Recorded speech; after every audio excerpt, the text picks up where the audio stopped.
Hello everyone, we'll begin in 5 minutes.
Hello.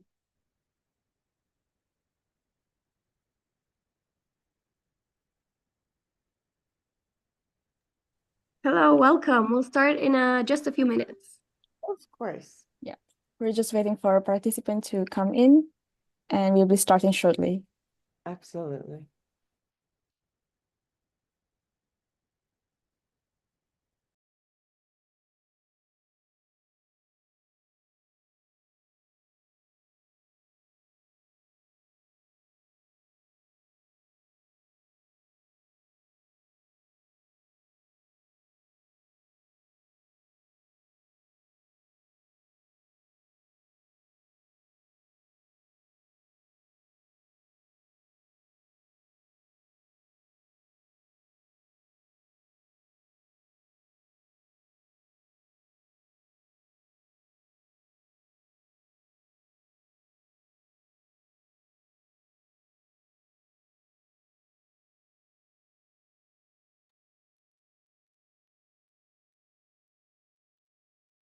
Good morning and welcome back everyone to the third and last day of Neurocon 2024. My name is Pablo Moncada and I will be one of your hosts for today alongside with Heba and Teresa. I hope that you have been enjoying the conference so far and are ready for another inspiring day centered in neuroscience and addiction. Today's session are centered on intervention techniques and recovery models, offering practical tools to help individuals overcome addiction and rebuild their lives. Please remember that to receive an attendance certificate, you only need to provide your name and email in the poll section of Zoom and attend at least 65% of the total Neurocon conference across the 3 days. Remember that there would be a Q&A session at the end of each talk. I encourage you to ask questions anytime you need. With no more delay, I would like to welcome our first speaker today, Dr. Fuyan Zain, distinguished international speaker, psychotherapist, and creator of the Awareness Integration Theory. In their presentation, they will talk about addictive behavior and evolutionary adaptation, mitigated through genetic addiction risk severity, early identification, and awareness integration theory. Please join me in welcoming Dr. Fuyan Zain. Hello, everyone. Thank you so much. It is beautiful to be with all of you. I would like to be able to share, if I may, my PowerPoint, if you allow me. Yeah, sure, that would be lovely.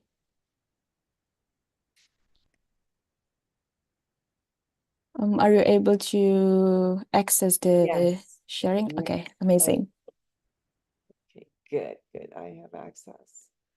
So let me tell you a little bit about myself and introduce myself. I have been working, I'm a psychotherapist for about 33 years, and I've been working in the field of addiction the whole time since I went to school. I started working with addiction in residential programs, and I opened an outpatient program and for addiction. Not only that I saw them in my own practice, but I started an outpatient program.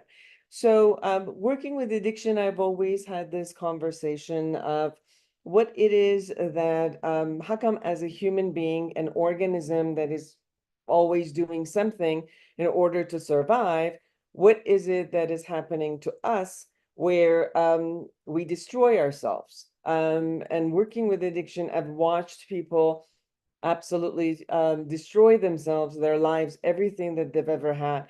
And they would at times even prefer to die before they have the opportunity to live, holding on to whether it was using a drug or using a particular behavior. So this question always remained as a conversation for me until I took certain certificate program in human behavior in Harvard, and I took the evolutionary psychology classes. And part of the conversation with our professor was always looking at addiction and saying, what is it that, and how is it that, a human being, not such as other animals, would continue to do a behavior, knowing the consequences, experiencing the consequences, and not moving from it. So I wanted to share with you what I gathered from a lot of the research. Let's see. So we Sorry, Dr. Zain, have you shared? Okay, yes. I can see that you're sharing it. Okay, Okay, thank beautiful. you.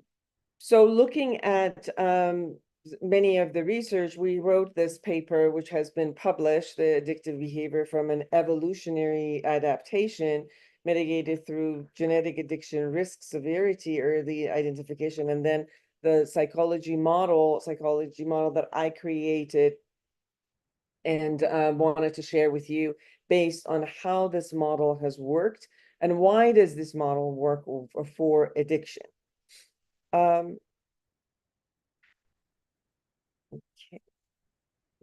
Here. All right. So looking at the evolutionary perspective, we look at addiction, addictive behaviors, and look at it may have offered advantages to our ancestors, which kind of contradicts the contemporary view that addiction is purely maladaptive. So how could it be someone that took an advantage, it was advantageous? We could look at it as substances like alcohol provided survival benefits, such as fueling the body with calories, promoting the healing process through medicinal properties. The plant alkaloid have evolved to defend against a lot of incest. So addiction origins in fundamental biological mechanism, and it's been shared across taxonomy since early evolution with all kind of mammals and other type of animals. So we propose that the behaviors kind of trigger the dopamine release. Then initially the concept of dopamine release was in reinforced motivation and actions so that for survival, actually, and reproduction in past resource limited environments. And that has evolved in an adaptive mechanism. So every being use this kind of behavior in order to get the dopamine release because it would be kind of rewarding them, it would give them motivation, it would be moving them. So that particular behavior became an adaptive concept. However, what we could look is no individual could really utilize these resources in abundance, right? So if it was a plant, after usage of the plant a little bit, the plant would be gone, and then you had to wait for a whole new season in order to get the plant. If it was a certain behavior, you couldn't really do that behavior for a long time. So you could only create those behaviors or use those plants in order to change these a little bit, and then you had to wait. You could not do that over and over again. Unfortunately, in a modern environment, the same adaptive behavior, because there's such an abundance of drugs, abundance of, for example, if we're talking about behavioral addiction, if we're talking about gaming, if we're talking about sexuality, if we're talking about any other behavior that could also produce a lot of dopamine, the abundance of the behavior and substances are so much in the modern environment that the same adaptive behavior, now it has turned into a maladaptive behavior. So the human behaviors are kind of tied to both the DNA or polymorphism that sets an individual up for survival, and the chromosome histone as a function of the modern environment. So we have the genetic, and then we have the epigenetic, and what can happen and what our behaviors do in order to create our genetics to have the expressions. So in contrast, positive or reinforcing environment stimuli, such as environment state that is happening, it could really trigger the expression via acetylcholine onto histones for any particular gene. So the evolutionary adaptive byproduct related to addictive behaviors in the modern world is really regulated by the epigenetic chemical outcomes that are getting created. So any type of treatment that we do, we have to look at both elements of whether it is the, it can affect the genetic expression, or can we change the environment in order to create the physical, physiological, psychological, societal, and genetic factors that could be changed. So when we look at the APA defines, American Psychological Association defines addiction as a state of psychological or physical dependence, right, on a substance, as well as a specific behavior, such as sex, exercise, gambling, or at this time, gaming.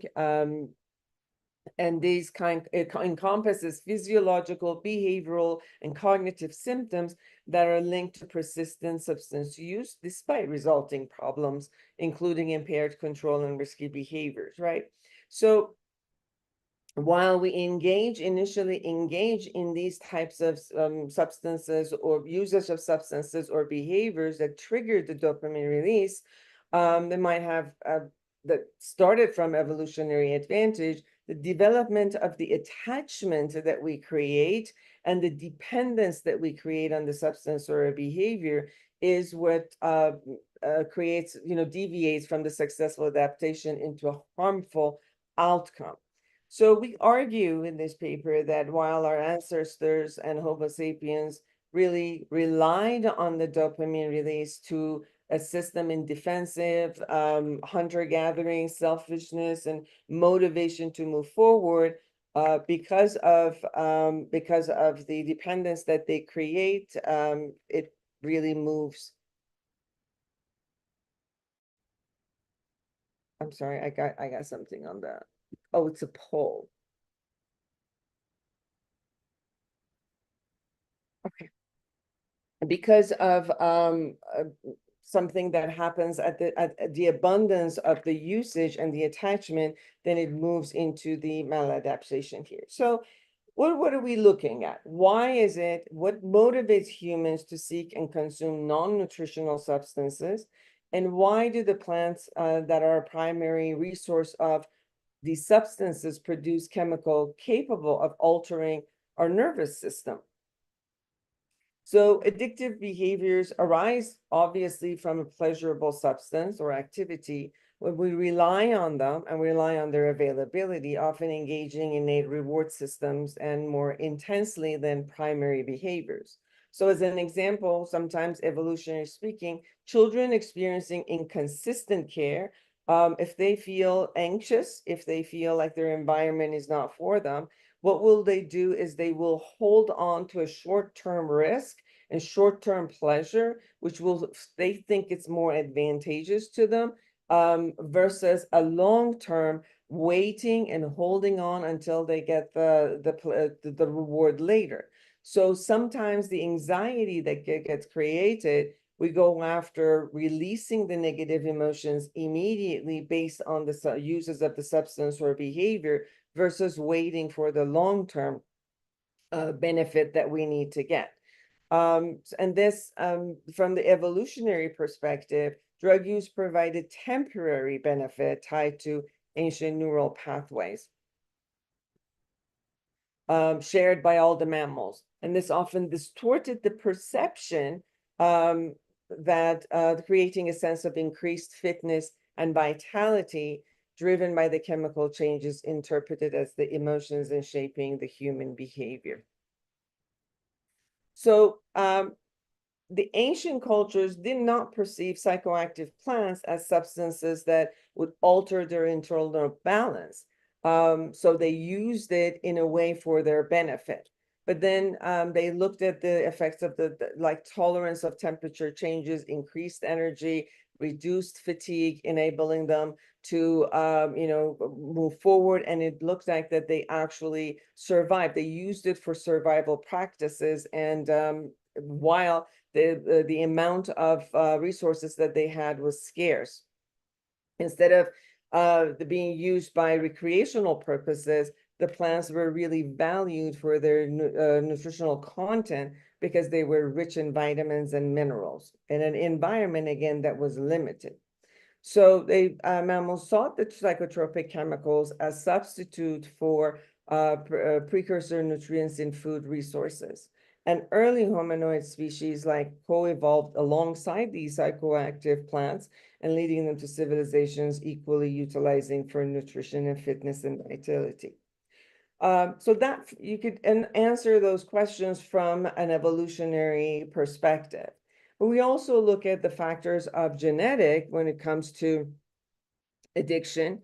And Dr. Bloom, who's also one of the authors of this paper with us, in 1990, and their colleague made a groundbreaking discovery by identifying the first genetic concept, genetic polymorphism associated with severe alcoholism in their blind experiment. And they saw that not only this gene was there because of alcoholism, but it also influenced different kinds of usage of different kinds of substances, such as cocaine and non-substances as addictive behaviors, where they highlighted that the DRD2A1 allele is linked to the reward mechanism. And they introduced that after a while where dopamine surges were going on, they created a reward deficiency syndrome where at one point the excess amount of dopamine when it was receiving in such an excess amount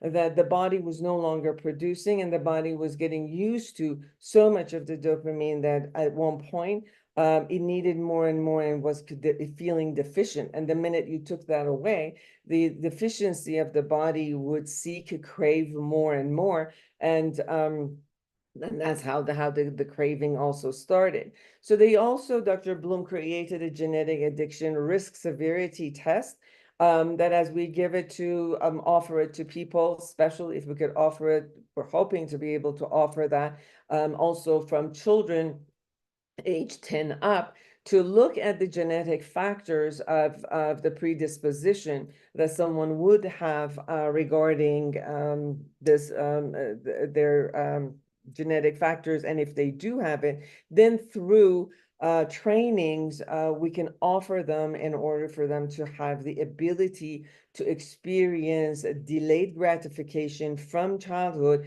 and teach them and teach their parents in how to work with them to be able to reduce addictive behaviors or moving toward addiction. So the ability to have knowledge about their body hopefully will allow them to learn different behaviors and learn precautions on any a certain type of usage of behavioral concepts or substances in order for them not to use or withhold from using because of knowing that they might have the genetic factors. We also have physiological factors for addiction. which they have mammalians have two types of motivation. They have like or want. Like is regulated by opioid and brain stem system, representing the pleasure experienced upon receiving a reward, while want is driven by the cortical mesolimbic dopaminergic system and motivating to pursue the reward. So pleasure arises from the intercellular signaling within adaptive chemical pathways of the reward system, directing the attention toward fulfilling their needs. So the key brain regions in reward pathways associated with substances like alcohol, opioids, or cocaine include the nucleus accumbens and globus pallidus. So the neurotransmitters such as the dopamine, serotonin, GABA, and norepinephrine are involved in these pathways. So disruption in this cascade can lead them to chemical imbalance and then triggering the negative emotions known as the reward deficiency syndrome, which then manifests as the behavioral disorder due to these deficiencies in adaptive reward pathways.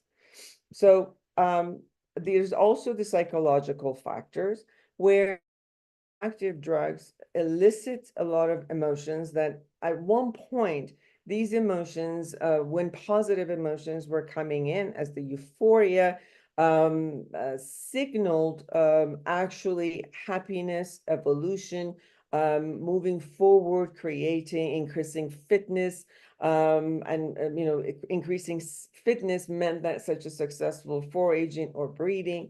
And euphoria signaled high fitness level, serving as a survival signal. But the negative emotions were prevalent when fitness levels were low.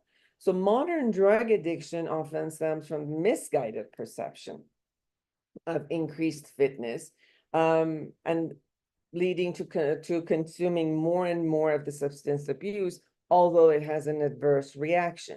So the paradox that gets created and overrides this adaptive behavior causes the individual to prioritize the stimuli, mimicking the increased fitness over the essential survival behavior. So the drug-seeking behavior compromises fitness and overshadows the urge to fulfill basic needs and reduce viability as an emotional focus. So the drug use or addictive behavior then associates misguidedly to only pleasure and then misguidedly to survival, although it's actually destroying them. But in their brain, it associates with pleasure and survival. And the absence of the addictive behavior at that moment associates with non-existence or no purpose to exist. I'm sure some of you who have worked with addiction, you know that many times I've sat with clients which they said, I don't want to live if I can't use, or if I can't do this. I'm bored. I don't have any purpose to live. And therefore, just once, even if I can just experience 3 seconds of using the heroin, that's all that I ever want in life. And it seems like that is the only concepts of pleasure. And although we look at all the consequences that have experienced, but it's as if their brain has split into 2 spaces of only associating that particular behavior or the drug as the only level of survival and pleasure. And the other side, although knows and is experiencing the consequence, forgets somehow that this consequence is getting created by the drug. And the moment that the craving comes, it just becomes all-encompassing survival need for them again. And that's how we see that this has kind of linked in a misguided level together, which is not, as we talked about, kind of normal concept of a human being survival need necessarily. Then we also have the societal factor, which is family dysfunction, disadvantage of socioeconomic backgrounds. They have insufficient parental supervision. And if the parent is using, not only it has their genetic and behavioral factor, but it's a role modeling that they live consistently within the same realm and using, it becomes normal to be using drugs consistently. There's a widespread exposure to social drug use. People in the United States, at least, they can get access to drug probably in junior high, around age 11, 12. At this point, marijuana, a lot of pills that kids find from their household or their parents' cabinets, and they even acid at this point are being sent into the schools. Drug dealers are starting to come in even as young as 10 to 12, coming in and using the kids in order to even sell drugs. So you could imagine that it's all over with the legalization of marijuana, alcohol, and possibly the try to legalize psychedelics. You could see that more and more there's a widespread exposure to social drugs, and obviously fentanyl as it is spreading all over. The exposure to also successful individuals who use substances. So in the media, in social media, even right now, in many of the movies, they're using marijuana and alcohol and vape and all of those readily. And some people just talk about it, that yes, they use marijuana every day and they're still very, very successful. Many of these successful individuals are using psychedelics and becoming very creative. And therefore, they're using ketamine or other kind of psychedelics in order to show that, many of our creative sides are coming from this. So this again becomes a different type of role model for people. And then obviously peer pressure. If you are in an industry or in an age or an industry that uses alcohol and drug, such as entertainment industry, or any of the industries that uses this a lot, being in those industries, obviously the peer pressure will take you and start using. There's also early childhood development risk factors, such as children with parents who misuse substances are obviously at a higher risk due to genetic predisposition, and modeling of addictive behaviors possess a key factor for the development of the addiction. And exposure to adverse childhood experiences, such as abuse, neglect, household dysfunction, are highly correlated with increased risk of addiction. So most of us who work with addiction, we see that there's trauma underlying, emotional dysregulation and trauma are underlying the concept of addiction. So if the same person might not have the predisposition from their genetic factors, if there is a trauma in their childhood, that the combination of a substance or a behavior plus trauma plus the genetic factor will probably have the highest level of someone in the future becoming addicted to a behavior or a substance. We look at what could be there as a prevention. Obviously, evidence-based early childhood intervention could really support when we're teaching the parents in parenting programs, such as conferences, mentoring, or coaching. Even when we start working with them in parenting groups from school systems in order to improve their practices and reduce the risk of later substance use in children. We have obviously some evidence that when we've worked with the children, even as young as 2-year-old, and looking at, when you leave some food for them, and in some studies shows that you let them know that you could give them a reward if they delayed their gratification, and how that as longitudinal studies show that the children who were able to practice this, and then they were raised to practice this. So not only genetically they were able, and the ones that naturally were able to delay their gratification, but also the ones that couldn't, when you gave them more rewards for delayed gratification, so you kind of trained them for that, they had a lower risk of addictive behaviors as they became teenager in follow-up studies. We have early childhood education with high quality early childhood education programs that have shown promote cognitive and social development, and how they could create even as early as 2, we're using awareness integration theory in daycares in order to teach the children in how to regulate their emotion as early as toddlerhood. It really supports as they grow up and they learn how to contain their emotions and not just use a behavior or a drug just to shove down their negative behavior. And then policy and community interventions in the different type of reducing socioeconomic disparities and enhance community resources that can create environment that are healthy. The early childhood protective factors, such as, again, working with parents to create stable and nurturing relationships with caregivers that could emotionally secure resilience for them, and then social and emotional skills that we could utilize in school settings in order for the children to be able to learn. And another concept prevention that we're attempting to use is to use the GARS test for assessment of genetic disposition. And from there, we could really look at, are there supplements that we need in order to regulate the chemical balance in the children? Or it is that by behavioral training, we could teach the children in how to regulate their emotions from childhood. So based on all of these things that I shared with you, it's important to know that a treatment model, we need a treatment model that supports in all of these different levels. So awareness integration is an evidence-based, it's a multi-modality, multifaceted, psychotherapeutic and educational model that first and foremost promotes self-awareness. And I'll go through the phases so you could understand how it does. The first 3 phases really about awareness of the present moment.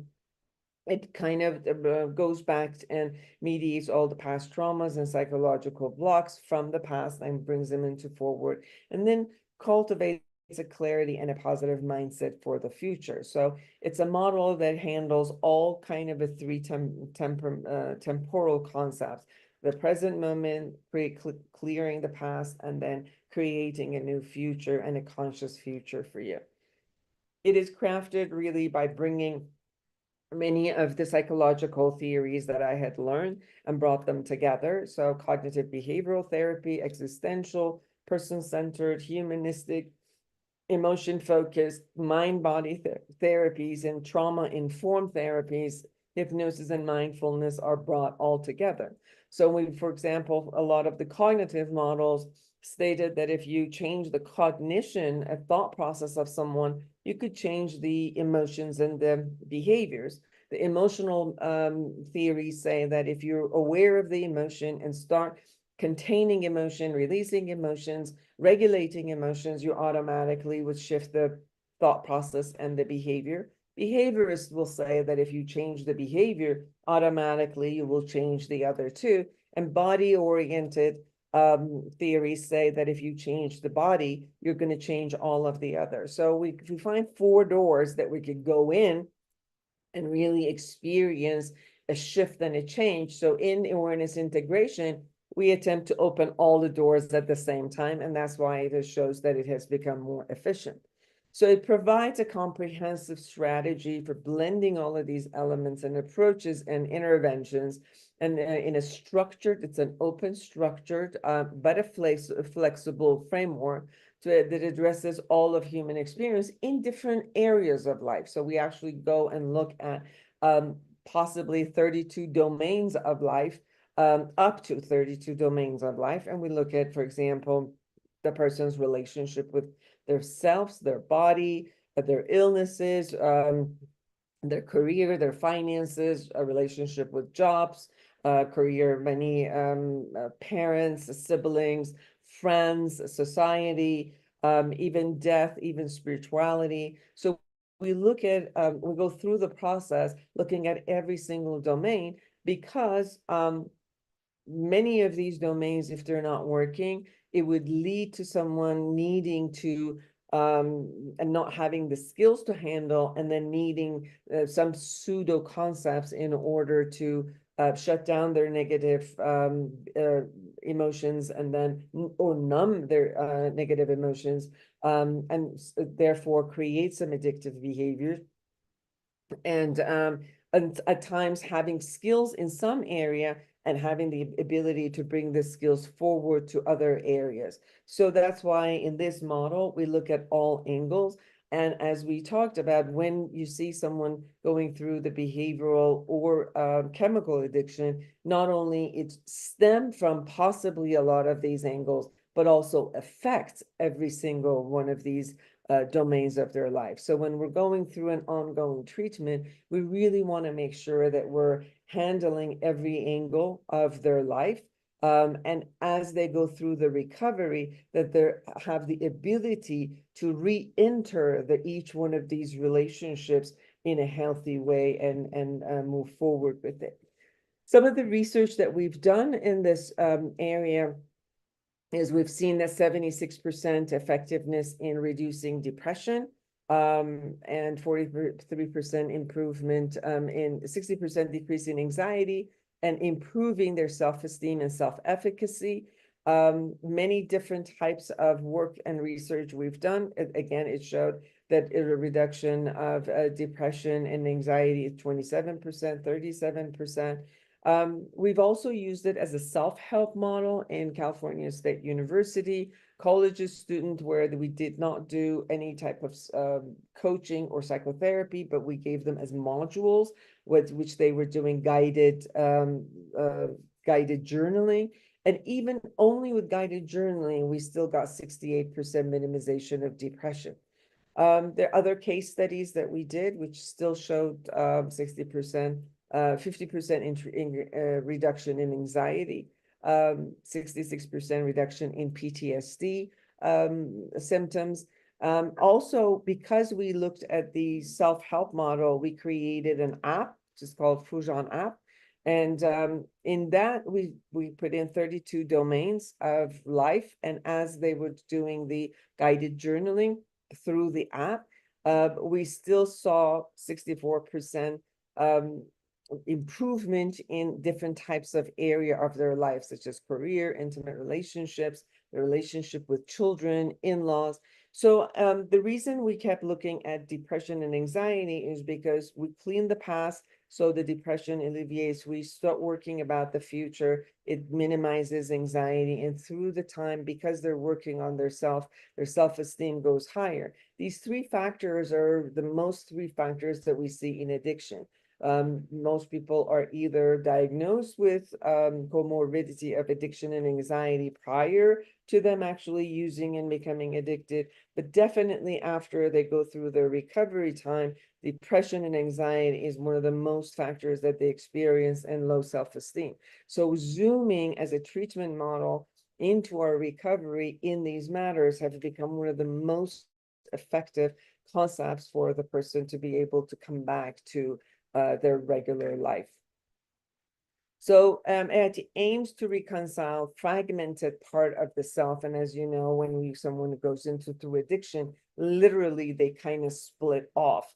So AIT, it brings all of these parts of them back from also the area of their life that they had trauma, and therefore they got split off. It enhances self-awareness across past experience to the present. And it embraces an individual's life journey through an effective open-ended approach, empowering them to explore and then grasp the interplay between their perception and the environment. They engage in both the conscious and subconscious processes. So we go open up the subconscious processes, bring them into consciousness so that they could get to choose what has worked for them and what hasn't worked for them, and then have the ability to choose all the skills that have worked for them and move forward. It's a structured guidance, allows training for psychotherapists and mentors and chemical dependency counselors in a very easy way, where they can just guide their client through systematic concepts. And even if if someone's doing this as a work on themselves, because it is structured guidance, it's easier for them to really work through and get great results. Individuals have the ability to differentiate between constructive and non-constructive thoughts, mental schema, and identify deeply ingrained fundamental beliefs, emotions, and behaviors, and then find new strategies to replace the negative belief system and create constructive and beneficial principles. the interconnectedness of the self with other life domains, such as relationships, family dynamic, career, and finances.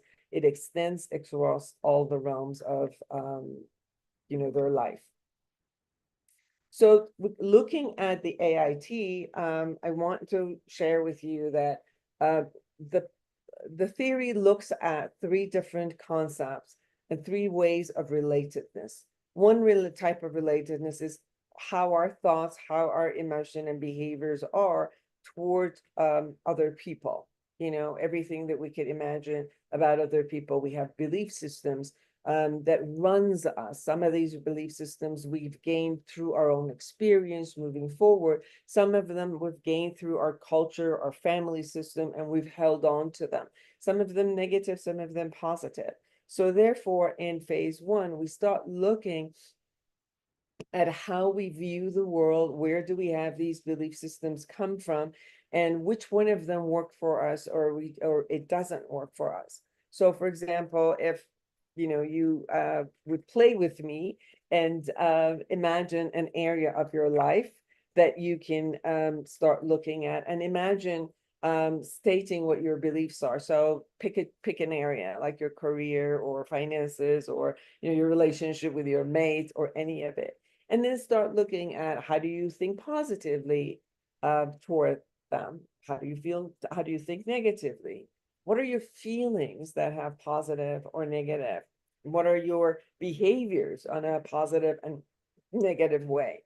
And then look at the impact that if you think positive, feel positive, and act positive, behave positive, then what are the positive impacts that you have? And then you distinguish it with your negative ones, negative thoughts, the emotions and behaviors, and then how's the impact on that? Now, when we look at the positive ones, we could store them as strengths, as skills, as things that we've done. And the negative ones we could look at as things that we're vulnerable. We need more skills, and so we can become conscious of them. Also, we can take responsibility about the way we think and feel and behave that creates these results, and accountability for those.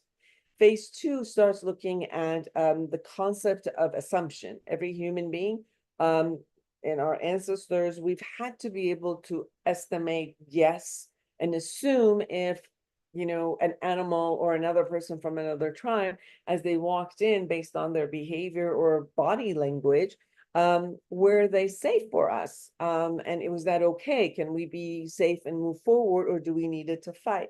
So this concept of assumption is something that has been really useful for us. The issue is that we're assuming all the time, but we're not necessarily doing a reality check. So sometimes our assumptions are running our life, but they're not real. So it's important to know what kind of assumptions we have, and what is the impact of all of us assuming, these positive or negative concepts. And then phase three is an identity with yourself. So we look at the positive and negative ways we identify, the self-critical part that we have. How do we nurture ourselves, or do we abuse ourselves? Do we scold ourselves? Do we blame ourselves? Or do we kind of reward ourselves and move forward? And what are all the negative beliefs that we have about ourselves, and where did we create all of these negative core beliefs? In phase four, we look at where these negative beliefs initiated, what events happened that we created those negative beliefs, and we created all of the negative emotions that are surrounding them, whether there was a traumatic event or there was a perceptual traumatic event that we took it and made it general to ourselves. And I said, I'm not good enough, I'm not capable. And I carried all of these with me, and consistently recreated it in my brain, so that I needed something then to numb me from who I am. And therefore, going back and looking at these negative core beliefs, how I created it, then I can create something else. Then I can go back and heal that part of me. So then we look at it, we go back, we heal it. Not only we go back to the memory, and I'm sure you guys, based on research, have known that when we go back to any of these memories, we recreate these memories. And therefore, we could keep going back to the memories from a victimized place, and Yes, we can be compassionate about them, but still reinforce the vulnerability and helplessness that we experienced, or through AIT, as we go back to these memories, we also start looking at the greatness that we had, the strength that we had, the endurance that we had, the strategies that we made at that moment in order for us to survive. And so we go back to that memory and revisit it from looking at the resilience and the power and not only the vulnerability.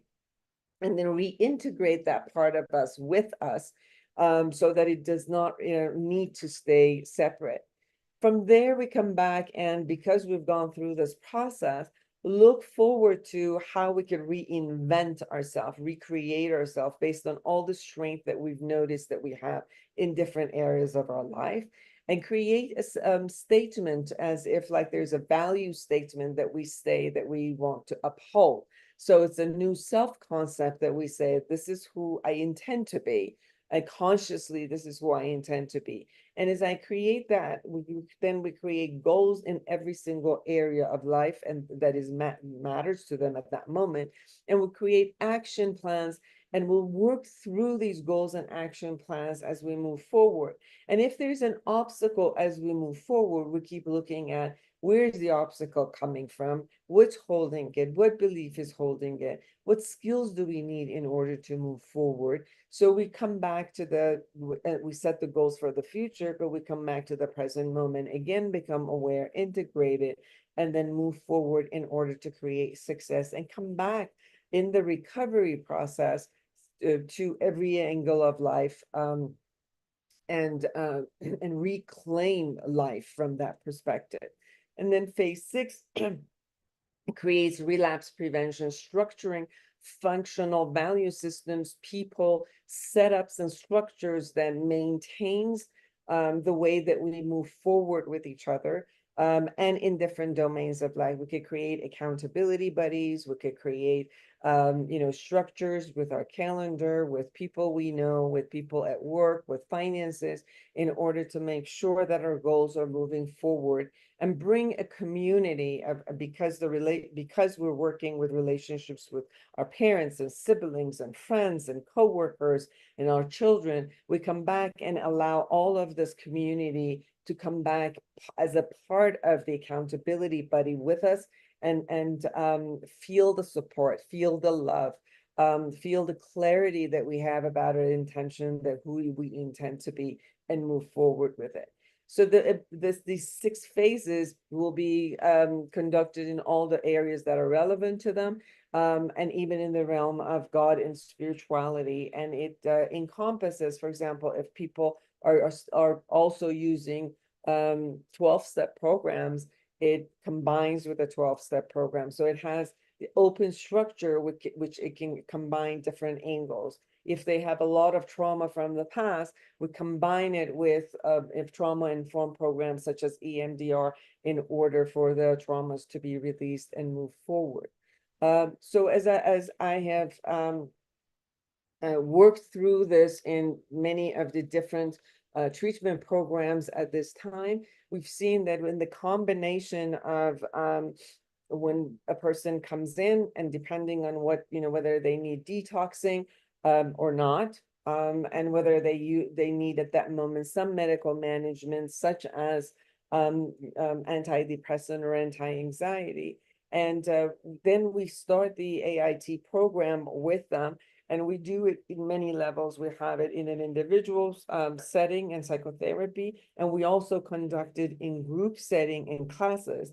And as we move along, we've noticed that within about 12 sessions, 3 months, and sometimes 6 months, we have the person go through all of the process of all of the different domains of their life, and create structures and move forward. So we have people who've gone through outpatient programs, or whether they were in the residential program, then coming to an outpatient and sober living, and even the ones that just they're working and they only go to individual psychotherapy, and then we bring them also into couples therapy and parenting psychotherapy, all of them from AIT model. And we've seen an amazing level of sustainment as we've moved through this process with the awareness integration process. So I want to open it up to questions. If anybody has any questions, any comments, I'd love to hear them. Thank you for your presentation, Dr. Fuyan Zain. Now we'll start with the Q&A session, which will be moderated with me and Heba. Okay, thank you so much for the amazing presentation. So we're going to start off with the first question by Catalina Balan. Thank you for the presentation. My question is, how does a hypofunctioning dopaminergic system contribute to both addiction and co-occurring psychological disorders? And are there particular biomarkers that can help in early detection? Yes, the biomarkers have shown with the GARS testing what kind of genes they have had.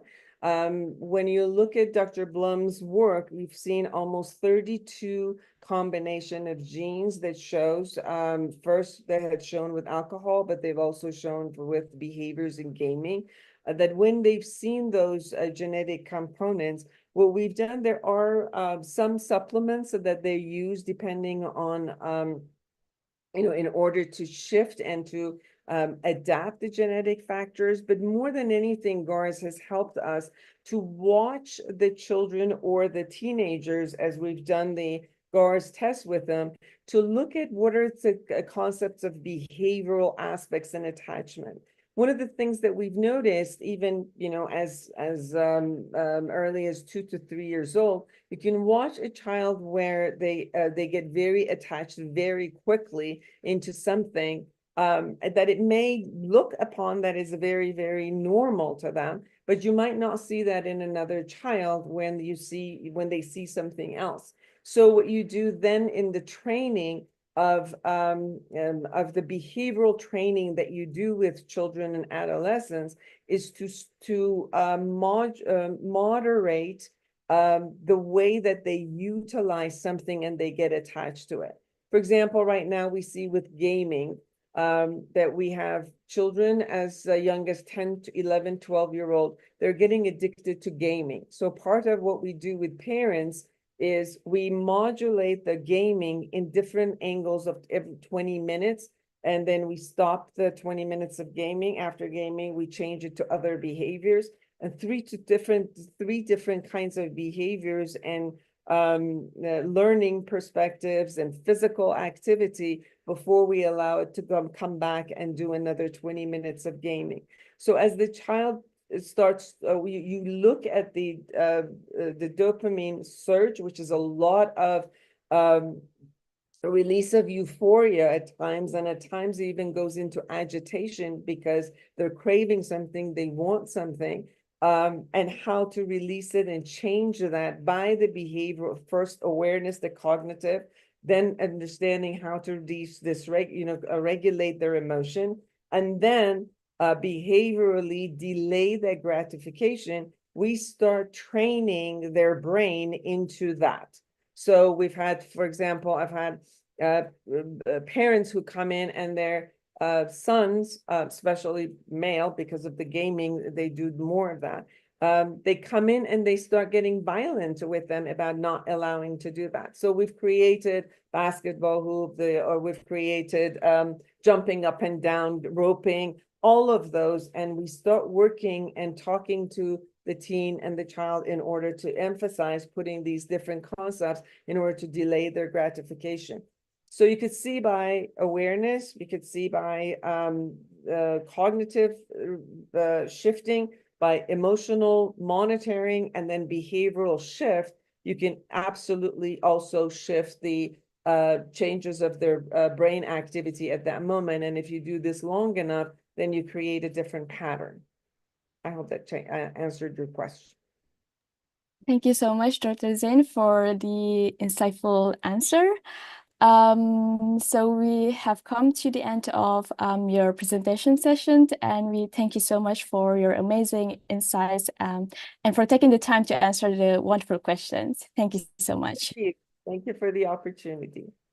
Thank you. And now we're going to start with our second presentation. Dr. Tom Carpenter, can you hear me well? So I can hear you. Can you hear me? Yeah, sure. Yeah. Good. Amazing. We still have 2 minutes to go. Maybe you want to try to have a trial and try to present your slide. Yeah, I'll see if I can set that up just now. Okay.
Okay, we can see Okay, the has that presentation. worked?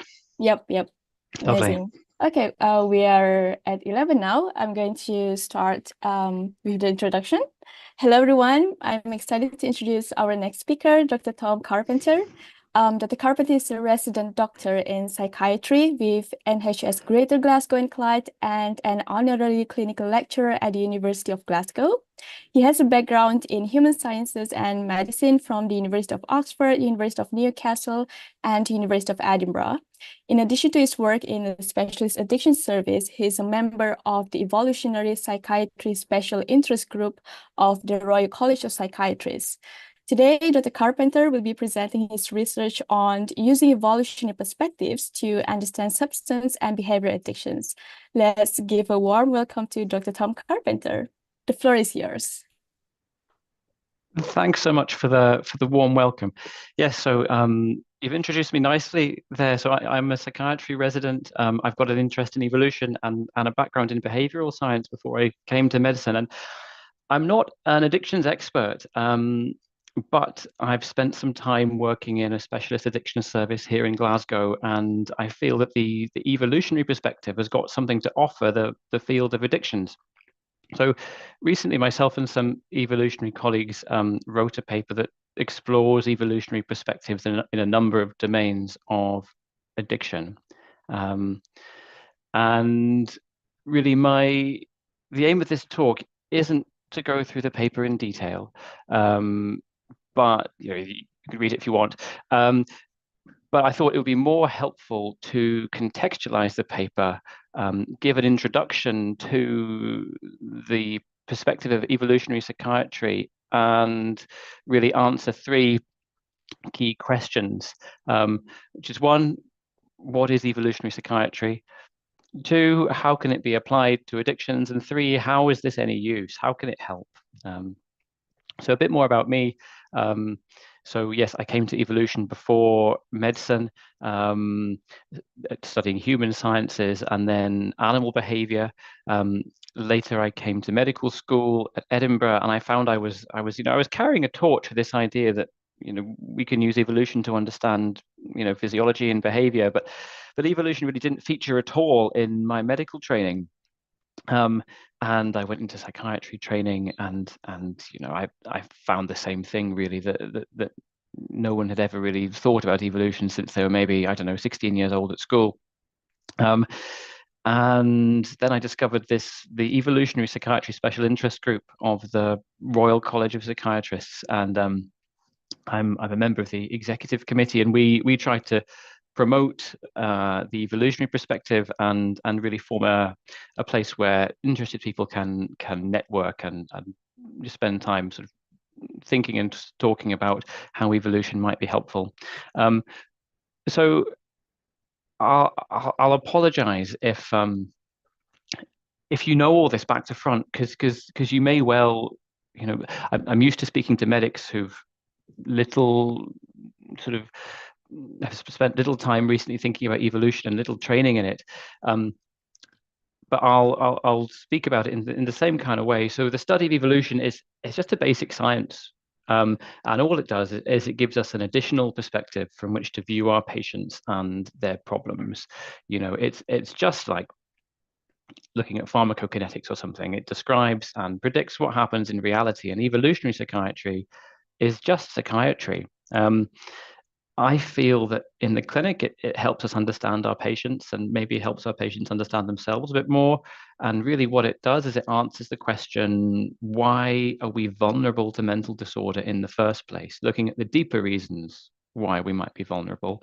I've got to be really clear, because this is often something that an idea that comes into people's heads when you mention evolution in the context of psychiatry. There's obviously been psychiatry has some very dark chapters in its history, and talking about evolution raises the specter of eugenics and awful things. This has nothing to do with eugenics or people being more better evolved or worse evolved. It's just trying to describe what's happening, and it's not saying that diseases are adaptations. It's not saying that because you're depressed, that's evolution doing what it's meant to be doing, and you should be depressed. Really, you know, evolutionary psychiatry is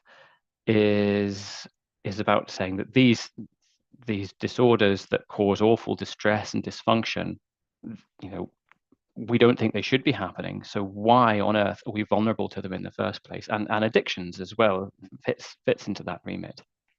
You know, and really, I think that thinking about evolution can be a valuable psychoeducational approach as well, and can help patients build insight into their conditions, and also help maybe reduce the stigma around mental disorder in the first place. So again, apologies. Really simply, what is evolution? It just simply describes when you've got a population with different heritable traits and there's statistical change in these traits over time. In natural selection, you've got differences in the traits resulting in differential survival and reproduction. And so alleles leading to the production of more advantageous traits become more common. And so this is just a drawing of just graphically representing a change over time in a population. Evolution's not going anywhere in particular. I like to address the misconceptions that people may have, because they're very commonly held. It's not going anywhere in particular. For example, we're not heading towards this track of being wonderfully intelligent brain aliens. It's not guided by the environment, right? So it's not this Lamarckian view that the giraffe is stretching for the leaves, and so their offspring you know, getting longer necks. It's not about things happening for the good of the species. You know, competition is between genes at a locus, not between species. This wonderful video doesn't play anymore, but it's a video of lemmings jumping off a cliff into the water. It was entirely staged by the Walt Disney filmmakers who captured a group of lemmings and then drove them over a cliff to prove that lemmings were drowning themselves for the good of the species. This doesn't happen. All you need to remember is populations are genetically adapted to their environment, and organisms adapt to their environment in different ways at different time scales. And a good phrase that I heard recently to describe this is where we're thinking about organisms, so where we're saying the unit of analysis is the flexible organism in its environment. How is the organism flexible, and how does it respond to its environment? How can this help us understand mental disorder? Well, the traits that underpin mental disorders are underpinned by the same things that are subject to the forces of evolution, just like anything else. So what we usually do when we're thinking as clinicians or scientists quite often is we think about proximate mechanisms. So specifically, what is happening in the brain right now, either in terms of neurotransmitters or cognitively, that's leading to the symptoms that we're seeing in the clinic. We might also think about how the development of this particular organism has resulted in what we're seeing today. So we could think about things like early life trauma, for example, changing how these proximate mechanisms in the moment work.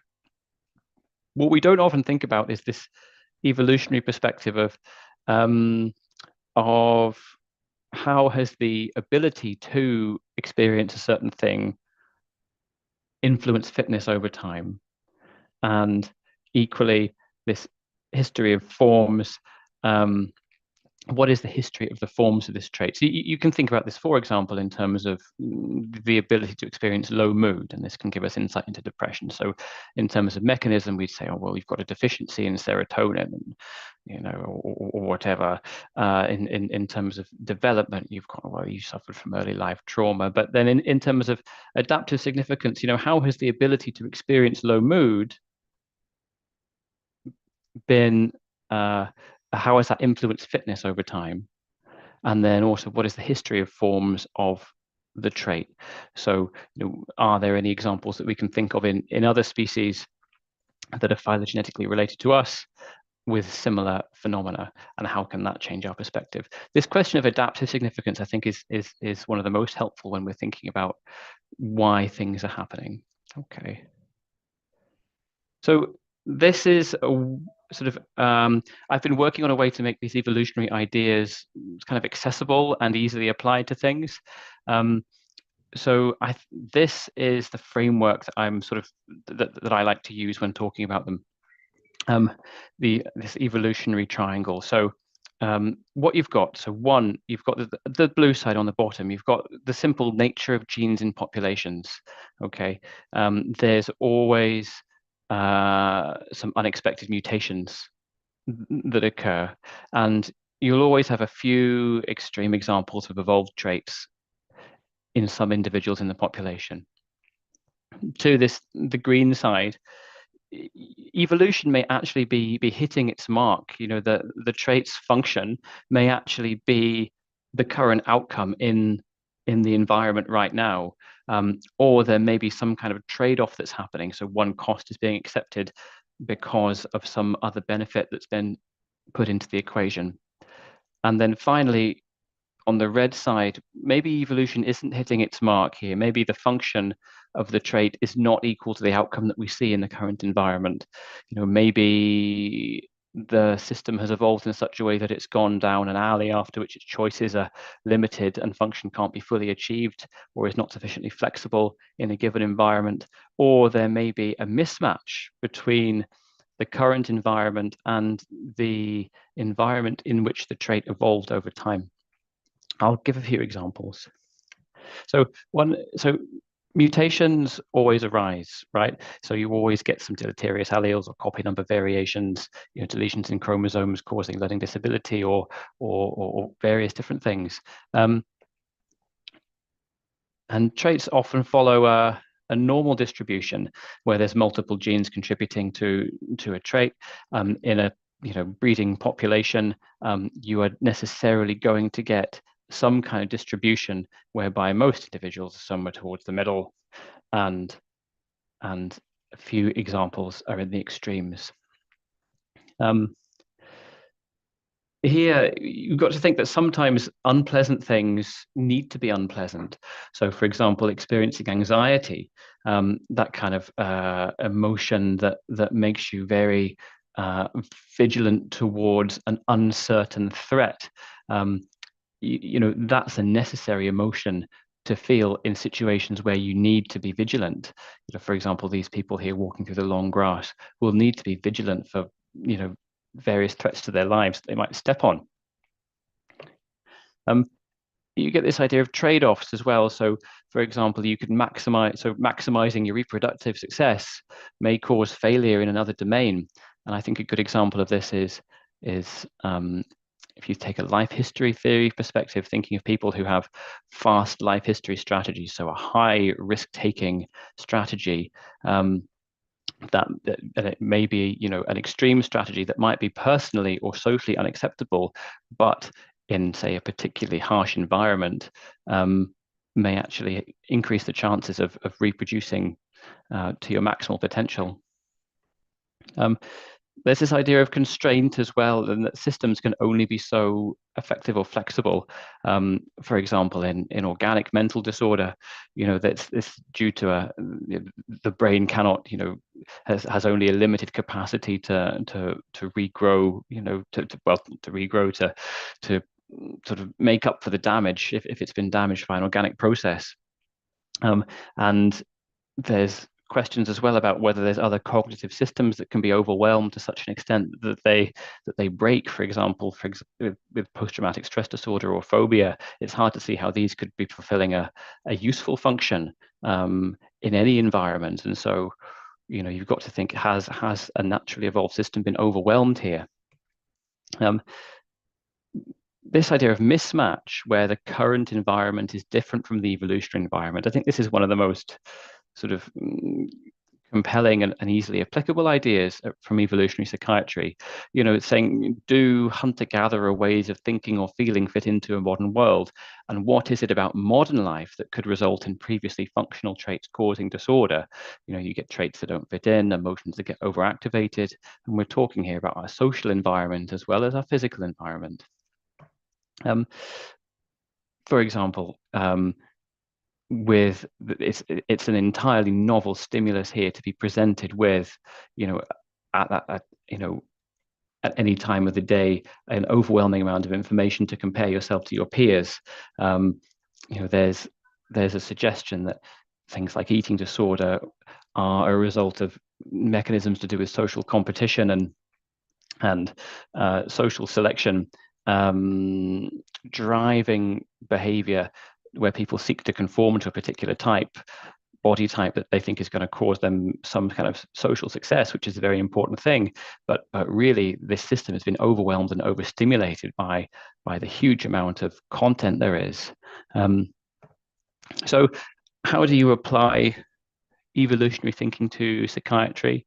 So I think you choose your disorder or presentation or symptom, you identify some underlying evolved traits or systems, and then you can think about each of them in terms of this, evolutionary triangle.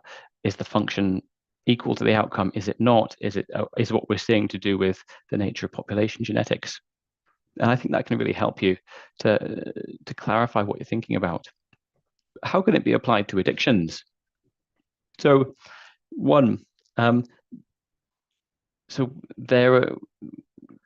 got fundamental, goal pursuit and reward systems, don't we? And we know there are good neurochemical underpinnings for these, driven by, say, dopamine or opioids endogenously.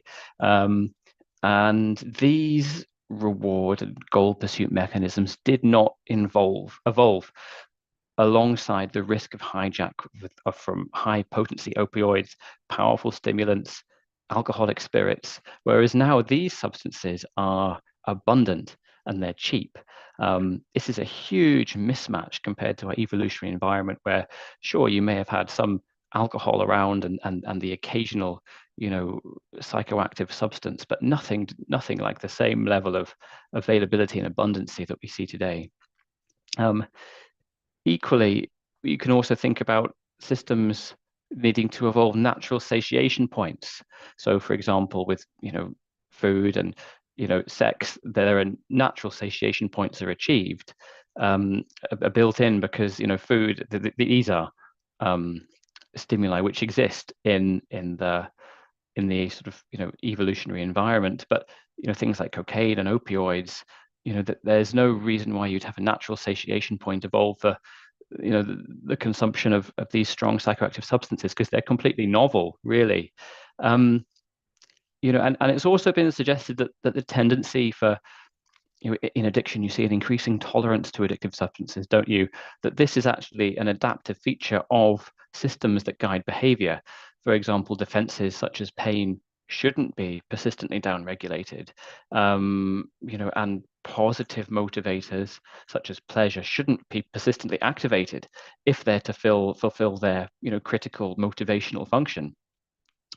So you'd expect recalibration by the organism to counteract any effect of a substance or repeated behavior, which would then lead to escalation of the use of the substance or performing the behavior if the same experience that they had the first time is sought.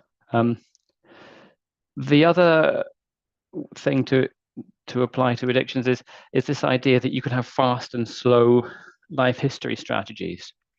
And you do it in many addictions. You do see that there's a male preponderance, don't you? And this may well be down to males being more ready to adopt a fast life history strategy, down to the fundamental difference in the reproductive ceiling between males and females. So there's data from even contemporary populations shows that a lot of males will have no offspring at all, and a few males will have a vast number of offspring. And really whereas females, it's much less frequent that they'll be entirely childless, and equally the reproductive ceiling is much lower for females. So really this drives a fundamental difference in attitudes towards risk, because if you're a male who's reproduced and got 0 offspring, then you failed evolutionarily. Whereas if you're a male that's got 1,000 offspring, well, that's your genes will persist into the next generation at a high rate. So it's worth taking risks if you're a male who's got no other chance. And so this drives behavior that prioritizes today over tomorrow and risk-taking, which would then increase your chances of engaging in a risky activity like substance use in the first place. You can also bring in this idea of extremes into it as well, that the personality domain of conscientiousness will have a number of people who are just very low in the conscientiousness personality scale, and so are at sort of elevated risk of engaging in risky activities like drug use. And in the evolutionary literature, there's some arguments and a little bit of evidence for this idea as well, which is that that humans have got a fundamental attraction to psychoactive substances to help produce the parasite burden. Now, I think this doesn't explain addiction itself. You need a high degree of social or physical harm to satisfy, a definition of an addiction. But it might help to explain why humans are motivated to consume substances, especially when your initial consumption of a drug, might be dysphoric or might give you unpleasant side effects. So here you can think about this in terms of a trade-off. One is that sure, you might have an increased risk of negative consequences of consumption of tobacco or whatever, but then as a consequence, actually, you're going to have a higher number of these kind of parasite fighting chemicals in your bloodstream, and lowering a parasite burden, which is actually a really legitimate concern. There's also, I think it makes most sense when you bring in this idea of mismatch again, and the availability of high potency substances is really a brand new sort of a thing. And to give a bit more detail,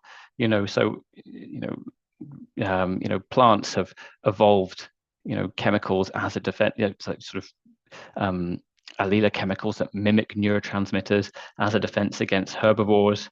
Herbivores, including humans, evolve detoxification mechanisms to detoxify these, allowing them to eat them.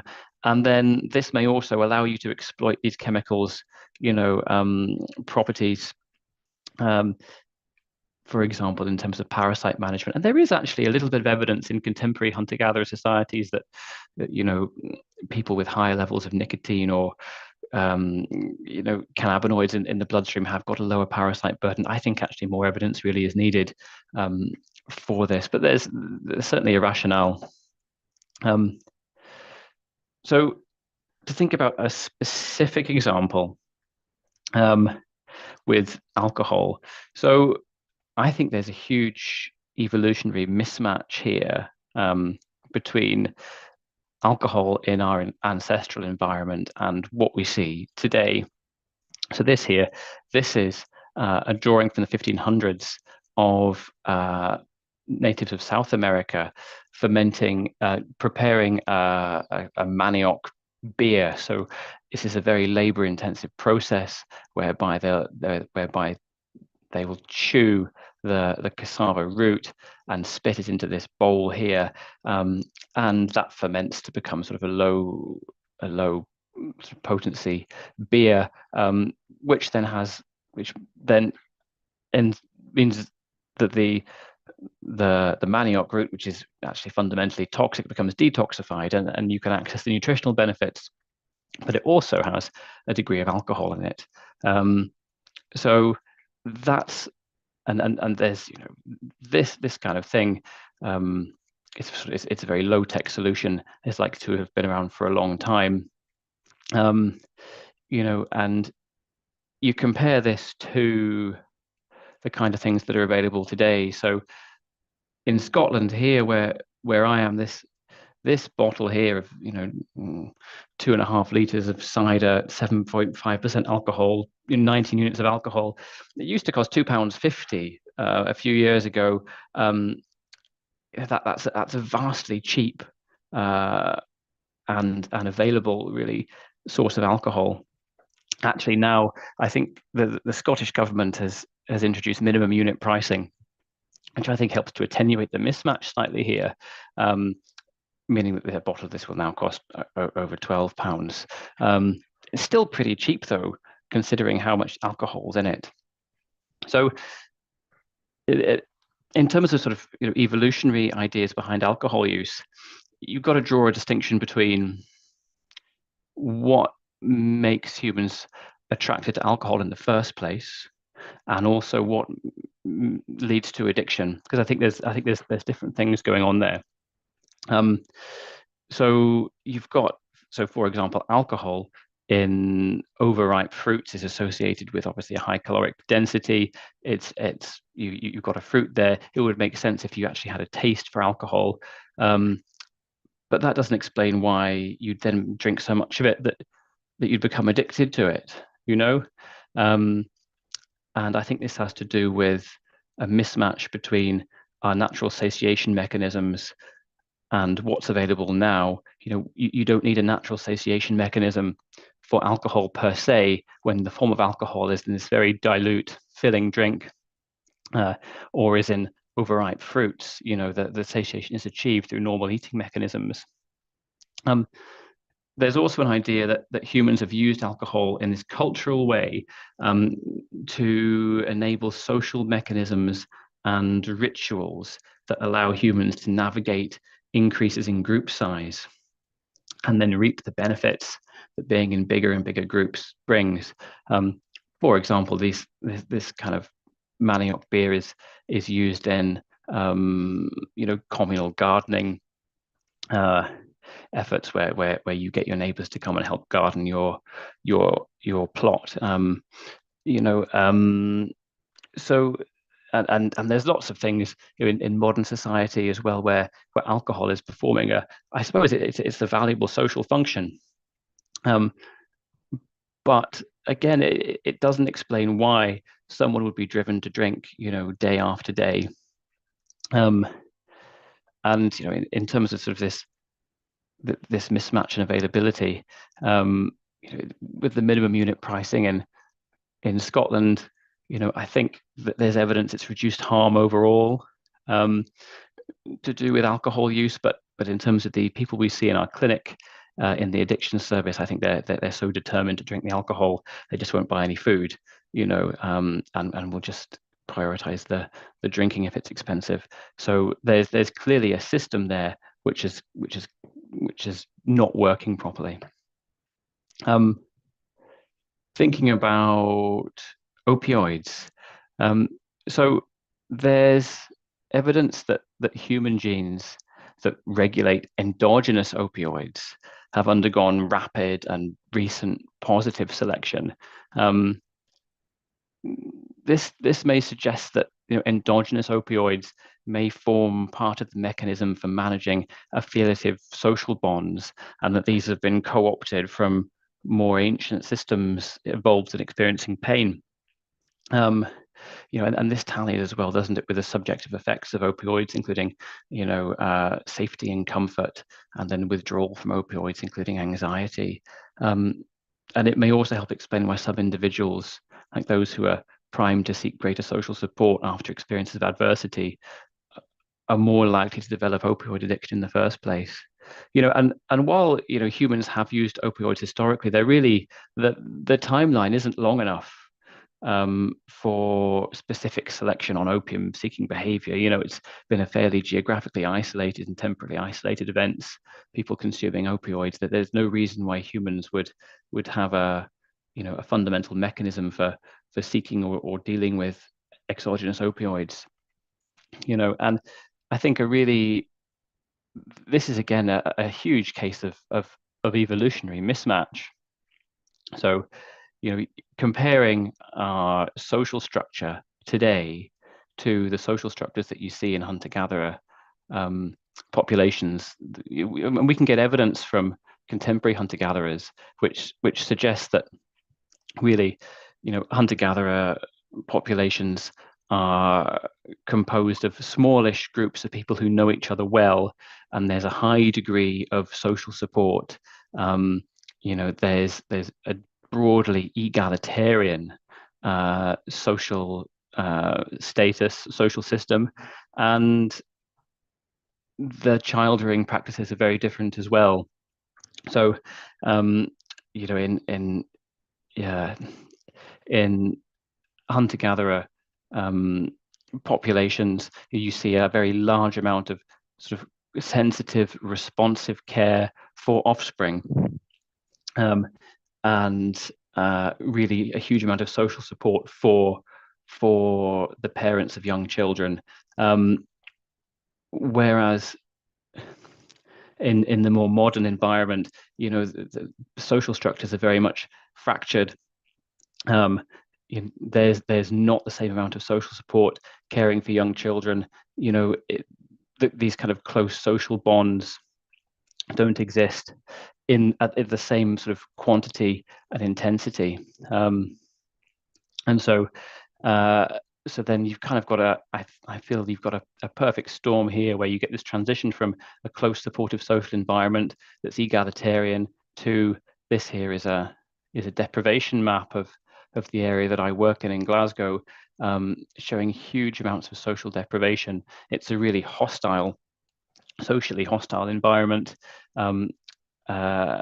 where if you were exposed to that level of social deprivation in an evolutionary scenario, it would mean that you're in an extremely risky and desperate situation, which could prime you for seeking these really close social bonds.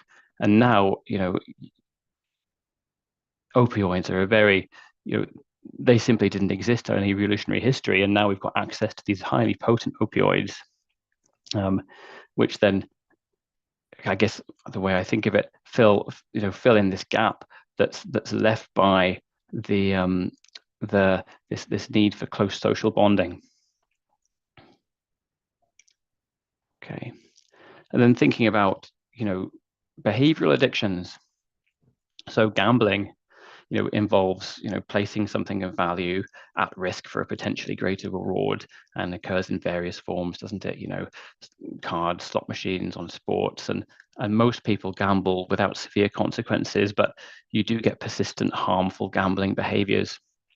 And it's similar to substance use disorders in that you do get some heritability with gambling behaviors, and really the evolutionary perspective suggests that gambling behaviors may stem from risk-taking strategies, tendencies that have historically offered adaptive benefits, but in the modern environment, there's no real benefit associated with them. So, males and young adults who are driven by these kind of reproductive strategies are more prone to gambling with this sort of fast life history strategy mechanism. So the one way to think about it is, there's a real difference here between impulsively trying out a different foraging location versus impulsively pulling again and again on this one-armed bandit. The consequences of this mismatch are really quite serious. can think as well about social media, and social media is widely criticized for its addictive properties, isn't it? And the social media companies specifically design their platforms in order to maximize the attention grabbing and engagement. And so I think there's not a specific disorder sort of around social media, but it has been widely studied as this sort of maladaptive psychological tendency, and you can get symptoms which are really would meet the threshold for addiction. And really, there's a huge mismatch here again. So this is a diagram here of Dunbar's number, which predicts the average kind of group size that you'd expect humans to be able to cognitively and socially manage with our evolutionary history, where within one social group, you'd only really ever get 150 people. You'd be able to know them all reasonably well. And then whenever the social circle gets wider, there are really very cultural mechanisms that exist to help manage the transition between the two. Now here, where you're used to having 5 kin members, 15 people in your family, 50 in your clan, 150 people who sort of to talk to then this situation where you could have 50,000 followers and they're all in your pocket right now. This is a real super stimulus. It's overwhelming our innate mechanisms for managing our social relationships. And you can summarize it here in saying that, well, we've got these evolved motivational systems, and there are genetic and environmental influences in any particular person's, composition in terms of their motivational systems. And humans are primed to seek adaptive rewards. So, for example, we're primed to seek social status and affiliative social relationships. However, there's these novel stimuli, so that really overwhelm our natural mechanisms. So yes, there's this idea for seeking social relationships is overwhelmed by the availability of social media. The sort of search for rewards, like hunting and gathering, is overwhelmed by very intensive forms of gambling that allow you that really kind of magnify the potential rewards in a way that's tricking your cognitive systems. This idea that maybe you're primed to seek sort of medicinal things to help treat parasites, leading to sort of consumption of substances that can be addictive. And I haven't spoken specifically about gaming in this talk, but equally the idea that you would have an evolved drive to engage in play behavior that teaches you how to sort of do critical things. For example, hunting is then co-opted by these new technologies that allow us to play without any sort of significant physical outlay. And then, of course, you've got these direct chemical rewards here, which are directly interacting with the evolved motivational systems that you've got. So really, you've got the situation where you've got all these substances and behaviors which are highly available in the modern environment, but there's not been sufficient evolutionary time for appropriate physiological responses which prevent harmful levels of consumption to be positively selected for. And so the substances and behaviors which show the most addictive potential today are those that act upon these ancient reward systems, either directly through ingestion or psychologically by replicating and imitating ancestrally rewarding stimuli. And these,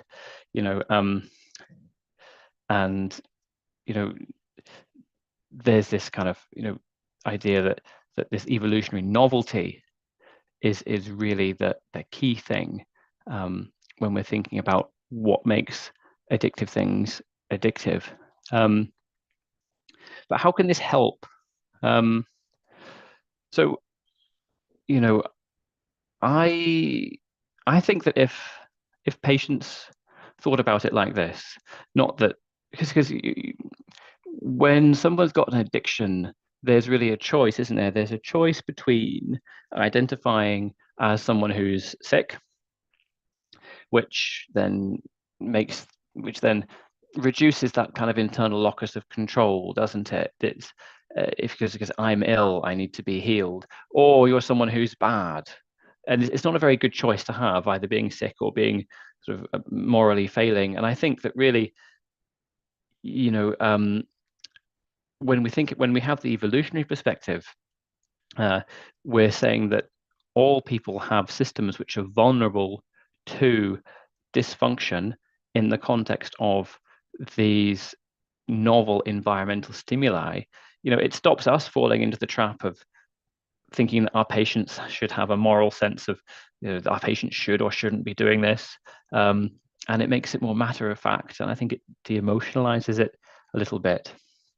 You know, so I think really these kind of evolutionary perspectives on addiction suggest that these, you know, that there are really adaptive routes in the behaviors towards seeking substances or stimuli when those resources are scarce and highly valued, and that you know, while mental health diagnoses need dysfunction to classify addiction, these kind of single-minded pursuit of rewards, where the rewards have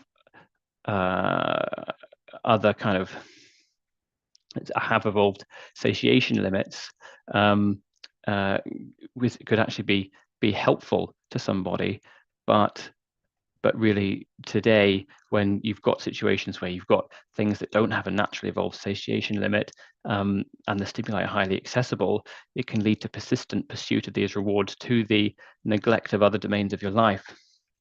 And really, I think that evolutionary approaches can reduce stigma by framing addiction then as a species-wide susceptibility, and may also help to guide personalized prevention strategies or population-wide prevention strategies, and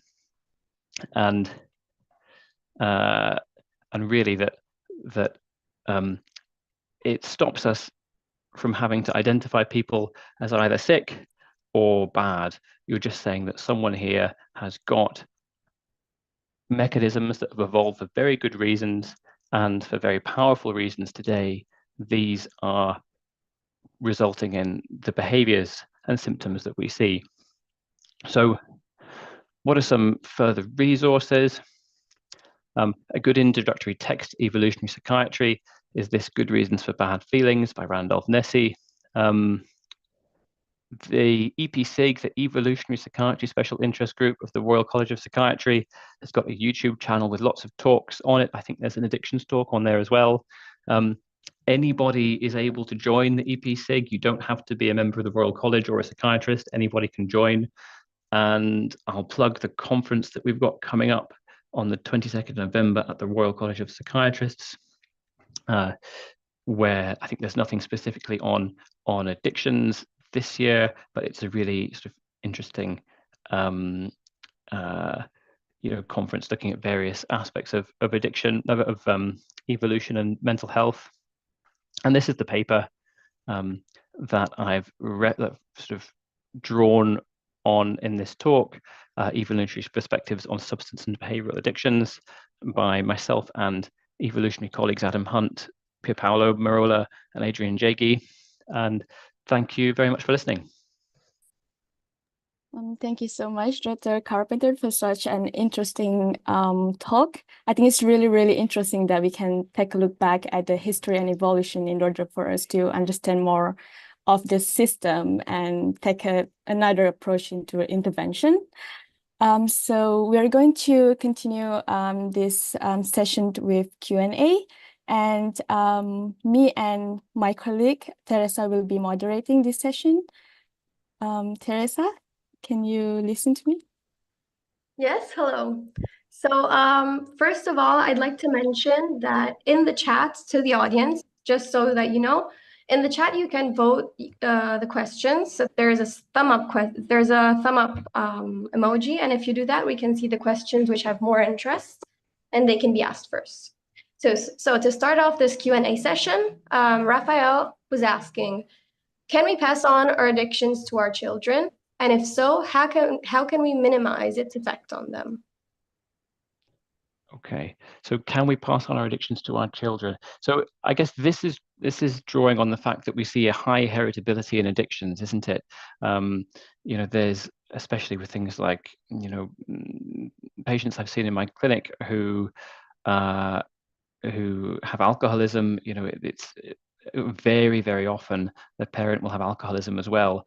I think to an extent there's things we can do, and to an extent there's things we can't. You know, I think a very large amount of personality is really genetically determined, and it is in terms of the basics, right? In terms of how much we seek risks, how much we value rewards, how much we are afraid of negative things happening. You're thinking about personality domains of conscientiousness and neuroticism, extroversion. So there's not much we can do really to prevent our children from inheriting those parts of our personality that might put them at higher risk of trying a drug for the first time.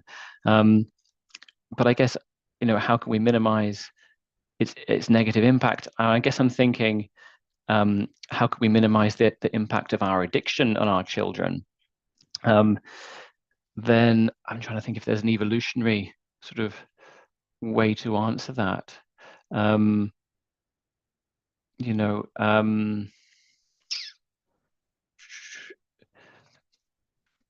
because I suppose addictions can have negative impacts on children from all sorts of ways. I'm imagining an alcoholic parent who's then being very emotionally sort of unavailable and unpredictable for children, which can then have a huge impact on somebody's development. I suppose this is the problem with addiction.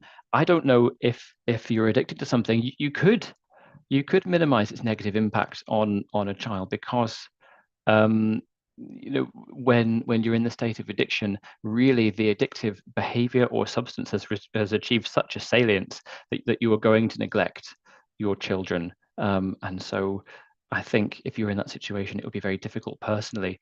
From a more society-wide point of view, I guess we need to try and attenuate mismatches where we can find them. So to you know, make addictive behaviors more effortful and costly to engage with would be the thing to do. Thank you very much for your answer. Now, Heba has another question from the audience. Okay, the next question will be from Catalina Balan. How does the concept of self-medication fit within an evolutionary framework of addiction? And are there examples of ancestor behaviors that align with this self-soothing aspect? Okay, yes, so there's definitely some work around self-medication. I've mentioned the drive towards consuming substances as an effort to reduce parasite burden. I guess that's part of it. Self-medication is a bit of a broader concept, though, isn't it? Sort of experiencing a particular state and then seeking out a substance to remedy it. I think it best fits into it in terms of either this idea that we're able to consume a substance that has this kind of effect safely, and you know, for example, drink a disgusting drink, right? If we know it's going to do something good for us. But in terms of addiction itself, I think maybe that opens the door to addiction, doesn't it? In terms of being able to consume some kind of exogenous substance that has an effect. But in terms of actually driving addiction itself, again, addiction is so vastly harmful that, you know, saying that we couldn't reasonably say that we've evolved to become addicted to things, because addiction has necessarily got a huge amount of harm associated with it. So really, although it opens the door to addiction, I say that really what causes addiction is the kind of things, the huge abundance and availability of addictive substances that we see in our modern environments. In terms of ancestral behaviors that align with self-soothing, I think there's evidence from humans and chimpanzees and other species that plants and are consumed in states where you would expect the organism to need some kind of some kind of self-medication. I can't think of them off the top of my head, but thank you. Thank you so much. Now the next question by Teresa. Yes, so the next question is asking, what role do psychoactive substances play in the disruption of reward-seeking systems? And could it contribute to individuals prioritizing immediate gratification over essential life goals?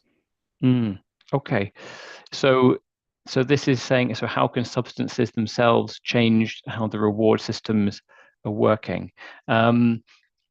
So I suppose one way to look at this would be the substances that tap in directly into our reward system. So I'm thinking here of things that affect levels of dopamine. So for example, if you so dopamine neurochemically is what we use to attribute salience to environmental stimuli, either internal or external. And we see this is dysregulated in psychosis, where we attribute huge salience to really very unimportant, trivial pieces of information that should be dismissed, leading to sort of positive psychotic symptoms. But then we also see that and in addictions, then people talk about dopamine hits, don't they, from gambling and things. But when you've got a substance that directly works on this salient system that causes a huge direct release of dopamine into the brain, this is an entirely novel experience evolutionarily, and really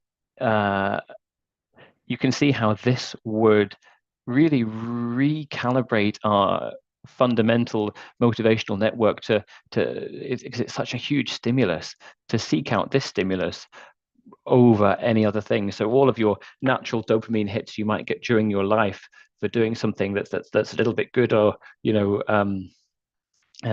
helpful for you are completely outweighed by these exogenous chemicals, which then give you this sense of reward that is really unachievable elsewhere in life.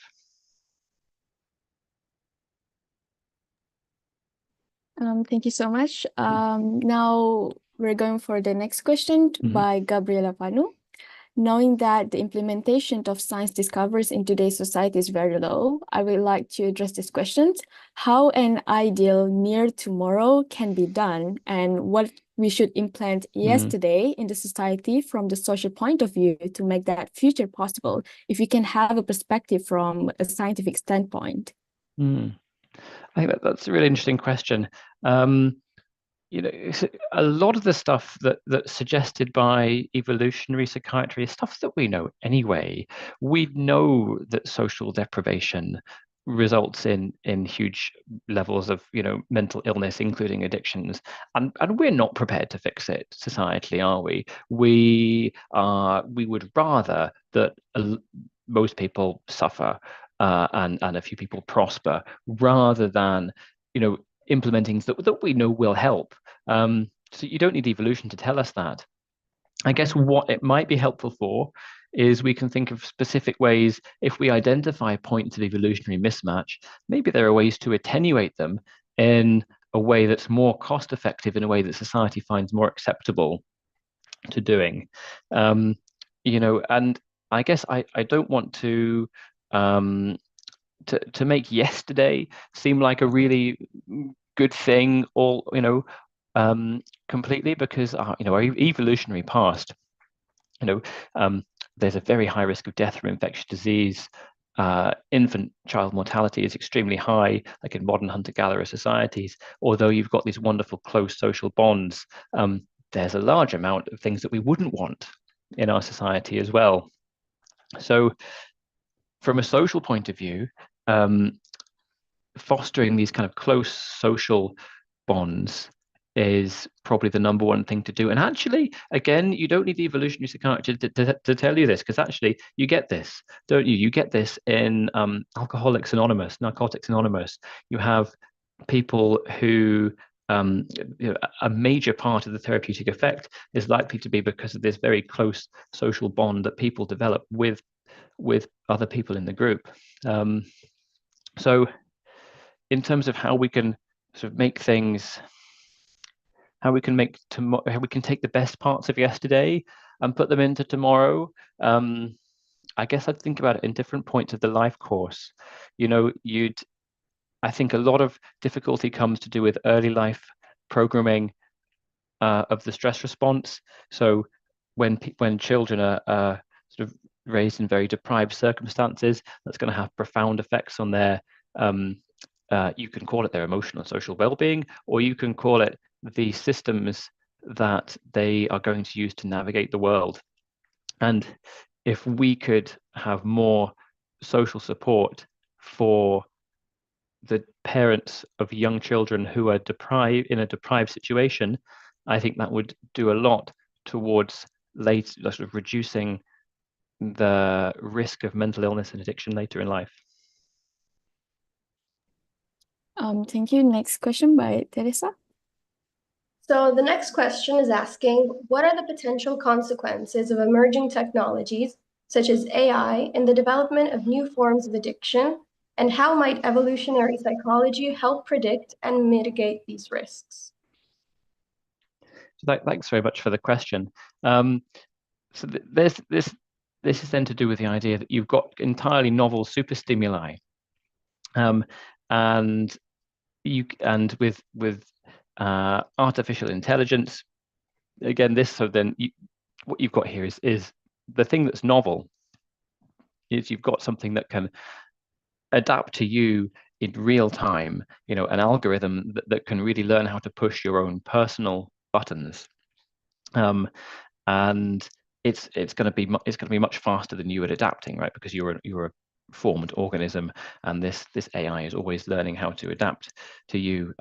I think in the paper we discuss a few of these things in terms of sort of artificial intelligence, for example, being a standing kind of social partner, and that could lead to some kind of social that could lead to an addiction, in that maybe you wouldn't reach the threshold of a clinical addiction, but what you get is when you have a stimulus that's so good at attracting your attention and capturing it, then you'll have an opportunity cost. You won't actually engage with your real life in the way that you should be. So although it's probably not going to reach a clinical threshold of addiction, it's going to actually prevent you from fulfilling your full sort of potential as a human. In terms of how to mitigate this, I'm not really sure of the best way to do this. I think it's difficult because market forces are going to drive these technologies to be as effective as possible as at capturing your attention. So I'm not sure. Thank you so much. And I think we can have one last question by Anida. Considering the reduction in frontal lobe activity associated with addiction, can we assume that this is part of the mechanism that supports a disproportionate prioritizing of resource-seeking behaviors? If so, alongside consumption reduction, would a neurorehabilitation intervention be beneficial? Okay, it's interesting. So let's see. So can we think this? So the frontal lobe activity is part of the mechanism. So I guess with frontal lobe activity, we're sort of thinking that's when you're putting the brakes on, isn't it? You're engaging a more cognitive system for assessing what's going on, rather than a more sort of feeling system for what's going on. So alongside consumption reduction, would neurorehabilitation be beneficial? I suppose you could. This is maybe more of a sort of cognitive neuroscience angle, isn't it? But you could imagine that that if other ways of promoting sort of frontal engagement, frontal activation, you could imagine, for example, like neuromodulation, like transcranial magnetic stimulation. Could you use that as part of it? I think you probably could trial it, couldn't you? I think it would be reasonable to trial it. I guess another thing to think about is, in conditions that are associated with increased impulsivity and risk-taking, for example, in ADHD, you do get a reduction in this frontal activity, and medications that treat ADHD are associated with an increase in the frontal activity. So maybe, are we seeing here the reduced frontal overactivity? Is that due to the addiction, or is this due to the personality of the person who has become addicted? So can we actually paradoxically support their frontal activity by treating with a medication that would otherwise be thought of as an addictive substance, like a methylphenidate or something? Those are my thoughts. Sorry, it's quite unformed thought, but it's a good question. Thank you so much. Thank you so much for your presentation and also for answering all these interesting questions. I can see how enthusiastic the audience are. So yeah, thank you so much. And we are going to move on to the next presentation. And Pablo, you'll be presenting the next presentation. Thank you again, Dr. Thomas Carpenter. Thanks, everybody. It's wonderful Thank to have you. you here. Thank you. Bye-bye. Thank you.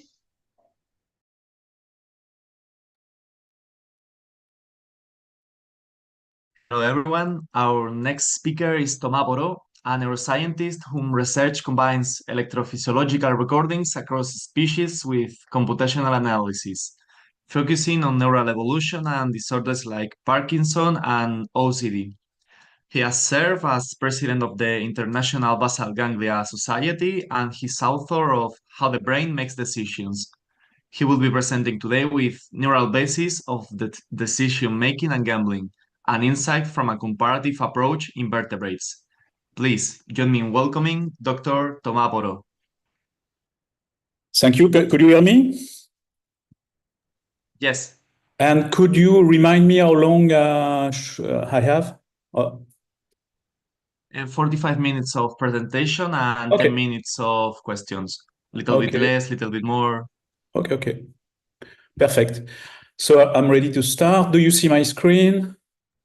Yes, perfectly. Maybe we can remove that. No, sorry. Wrong manipulation. Okay. This is okay like this for you? Yes. Okay. This, I don't know where to put it. Anyway. Okay, let's go. So I will talk today about decision making and a little bit of gambling.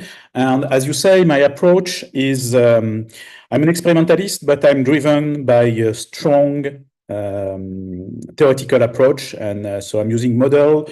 Try to understand how this model works at system levels, and then I make prediction from the model. I test them as an experiment. This is the way I did my work up to now.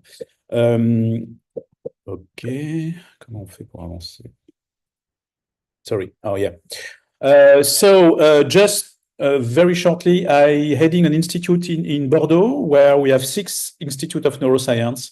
It's about 650 research staff. So if you are interested, you are most welcome in Bordeaux. It's a nice place to do neuroscience. Yeah, a little bit of advertising is not bad. Okay, let's start. So what is a decision?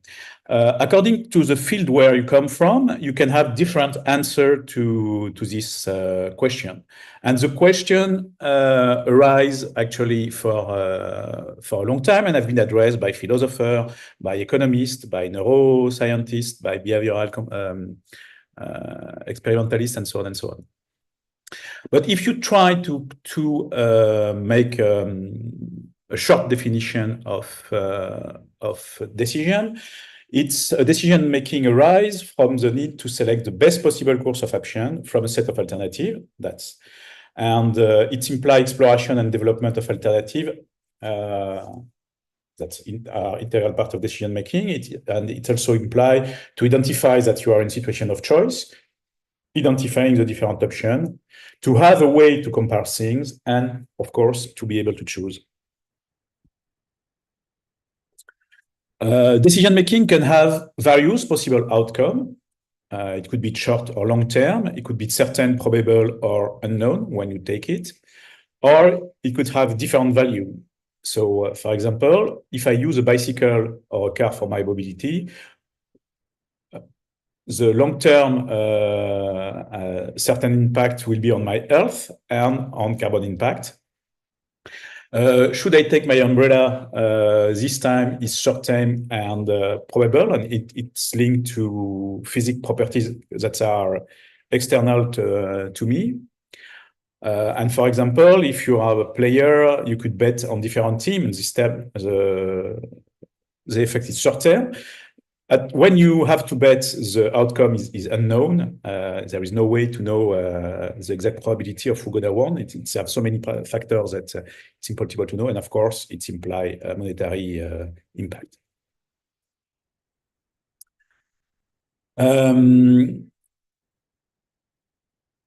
Sorry, there is noise in my ears. I cannot control that. Depending on the situation, the nature of the option, there is no guarantee that you can take optimal decision. But in economics, all the economical and political system also take from given that agents are what they call homo economicus, the agent of their model, use rational strategy. Whatever the length of the benefit. So learning allows us to refine our strategy according to the consequence of our past choice, but the absence of learning could happen, and when there's no way to learn, there is temptation to, at the end, you could end up making a random decision. This is a picture I like. It's coming from old movies from the 80s called Brazil, and this engine is called the executive decision maker. It's a kind of a gimmick that come back and forth in the movie, and it's just a very sophisticated way to toss a coin, basically. But I think it's a good example of what a basic decision is. Basic decision basically is toss a coin, and then when you learn, you just find a way to bias the coin in the right direction. So economy is interested about decision since its creation in the 17th century, or 18th century, sorry. There is an acceleration of the interest for decision making in the middle of the last century, and the first thing was a way to formalize was to define expected utility. So the utility of an option is defined as the product of its probability to happen and its subjective value. For example, if you have 10% of chance to receive 100 euro, the probability is 0.1 multiplied by 100, so it's 10. So that's the expected utility that you are going to be used then in economical theory in order to define rational choice. And the rational choice is, for economists, the selection of between the different options, the one with the highest expected utility in order to maximize your gains.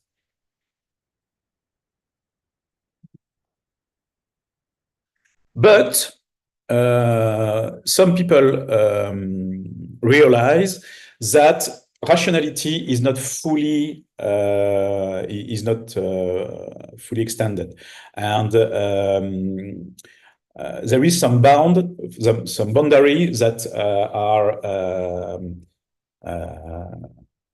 given to people when they make decision, and this boundary have been summarized by Herbert Simons in the 50s, and they are linked to the fact that you have, in general, incomplete information, you have temporal and computational constraints, and of course, there is cognitive bias that we will talk about a bit later. So in order to formalize this, another gap in economy was a prospect theory that have been proposed by Kahneman and Tversky. Kahneman gets the economic equivalent of the Prix Nobel in the, I think it was in 2012. Tversky was dead at this time, so he didn't get the Nobel Prize. And this is how you can summarize it. So when you take a decision, you have some kind of reference point. And from this reference point, you will evaluate gain and losses.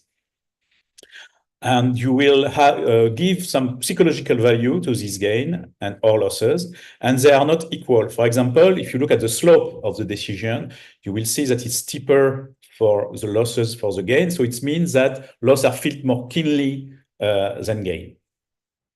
And there is some, the curvature of the slope tell that you have some risk appetite for in the loss gain. For example, you will take 10% chance of losing 100 euros instead of 100 chance of losing 10 euros.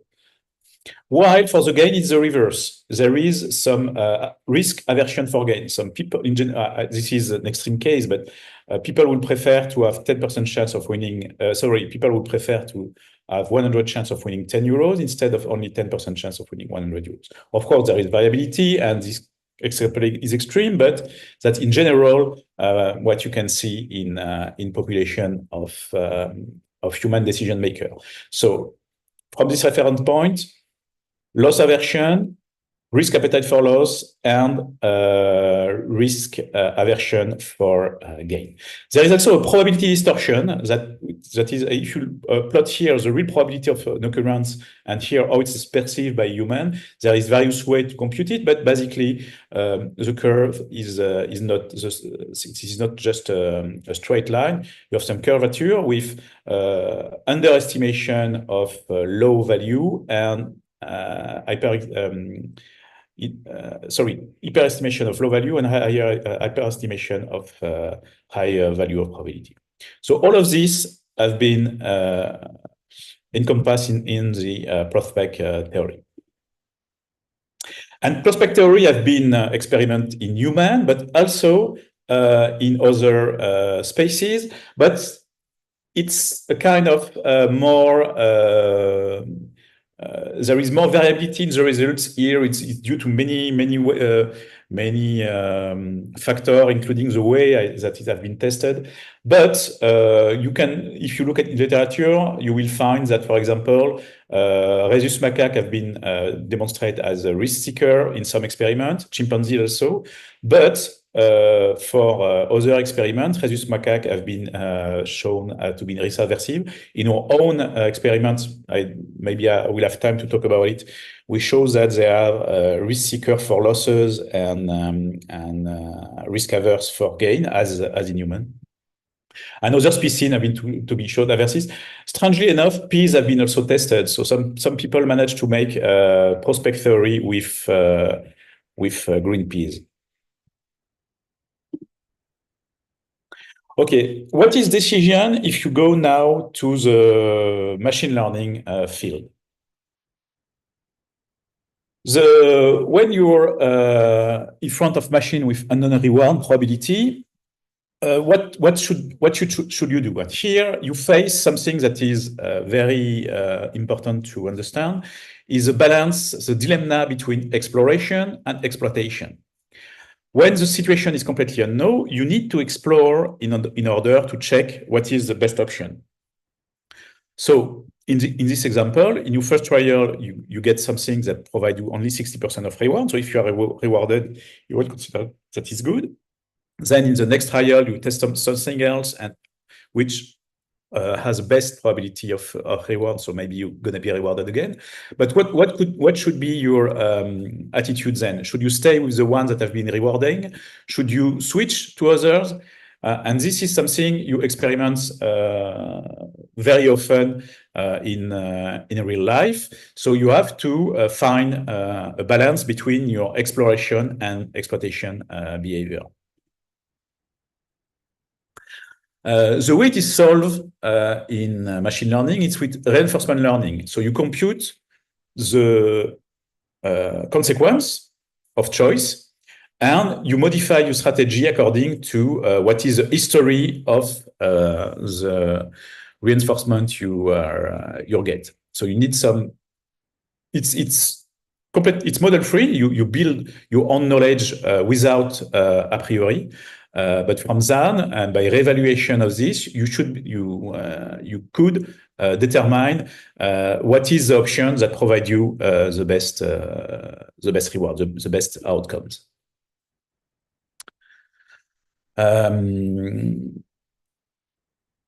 Some things that have been also formalized by machine learning is the notion of temporal difference algorithm. To understand this, let's say that you have to forecast what will be the weather on Saturday.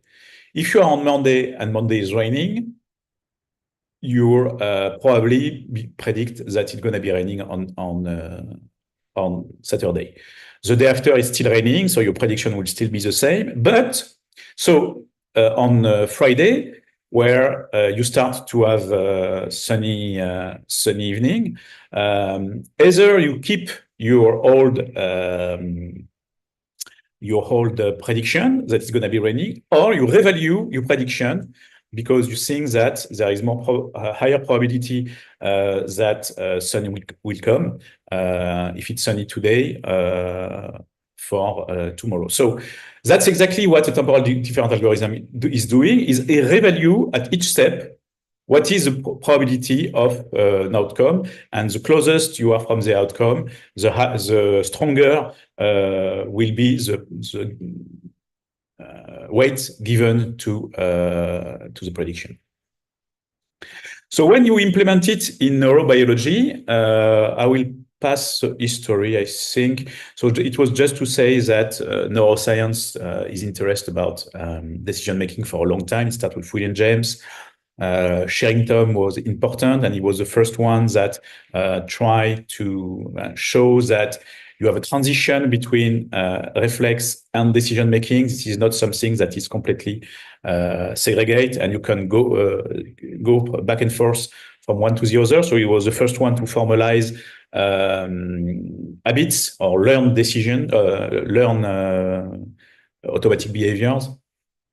And then you have a lot of people who have been involved in this debate. I will not go along all the history, but some important stats here, talking about decision, is Wolfram Schultz, who shows that dopamine work exactly like temporal difference system.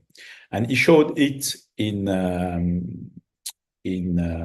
monkey by recording dopaminergic neuron, and he shows that in fact he was doing Pavlovian conditioning. So there was at some point a reward, and he learned there was some visual cue on the screen that he shows different visual cue to the animal, and one was predicting the reward. And at the beginning, the dopamine of the training, the dopaminergic neuron responds to the reward, but at the end of the conditioning is responding to the cue, to the visual cue that predict the reward. So he show it's exactly what he's doing. It's able to anticipate the reward, and it's able to teach to the brain how to anticipate the reward. And importantly enough, dopaminergic is produced mainly in these two nuclei, substantia nigra and ventral tegmental area, and project vastly to deep brain nuclei we call basal ganglia, especially the striatum, and also to the frontal part of the cortex.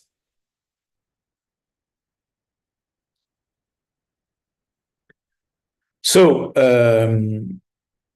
in fact, the dopaminergic system first is able to predict what's going to happen, and also is able to teach the brain if the prediction that was expected is right. So, if let's say you have some reward and some cue that predicts the reward, you have a transition of the dopaminergic signal according to time during the learning phase, where the response switch from the reward to the cue. But so it's a backward shift of temporal error. But if you expect a reward and at the end you have nothing, there is a negative dopaminergic answer, teaching to the system that there is a negative difference between what was expected and what's happening. So you can have three kind of situation. You get a reward, you are waiting. So at the reward time, the response is 0. You didn't expect a reward, but you get some reward. So here you have a positive temporal difference, or you expected something and you get nothing. In this case, you have a negative reward. And this is used by the brain to learn what are the consequences of action, and you can adjust what will be your behavior according to that. So to take decision, you need a model of decision, and you can have a very simple model of decision, which is made of two populations that each population is have a positive feedback, so it reinforces its activation, and it's also they have lateral inhibition. So population X inhibits population Y, and population Y inhibits population X. Something which is important also, it's you have noise in the system. Transmission of information is not 100% exact. So this noise induces a variability and allows the system to be able to switch from one system is activated or the other. So if you take the system this way, you have some random system that most of the time is able to switch from activation of population Y or activation of population X. Now, if to this system you have a positive feedback saying that, let's say, I don't remember my example, what is best, sorry. Yes, so saying that you have a reward when Y population is activated. So the action, let's say that is action driven by this population provide a reward. You will have this positive feedback will modify the gain at the level of this population. So in this competition, if this have a stronger gain, your chance to be activated will be higher. So let's take this example where,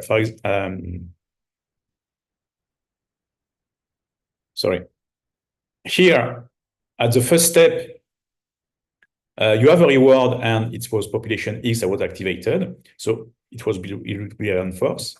Next step, population Y is chosen, but there is no reward. Next step, population Y is chosen, there is a reward. So again, there is a balance, and so on and so on. Sorry, if you continue, at some point, the population Y will be will be stronger, and most of the time it will win the competition. So your decision system will be biased toward the choice of the activation of population Y. And but this is not always the case, because you still have some noise in the system. From time to time, the system could switch to the other direction. but we mostly choose the best the option that is rewarded more often. In the brain, the analog of this system, it's the cortex basal ganglia loop. Do you remember that I told you that dopamine projects massively to the basal ganglia and also to the cortex? But it's turned on that this loop possess exactly the same properties as our simple system. It has positive feedback, it has lateral inhibition, and it has noise. So this system is perfectly equipped in order to perform decision-making, and it also receives the dopaminergic signal, so it also has some information about its outcome, and it can, from with trial and error, choose the best option, but because also there is noise in the system, from time to time, it's still able to choose the other options. So, sorry, I will put this on to see if, so, in fact, we demonstrate in primate the role of this system, and we show that it works at two levels. You have a smallest, you have a network that is related only to the basal ganglia.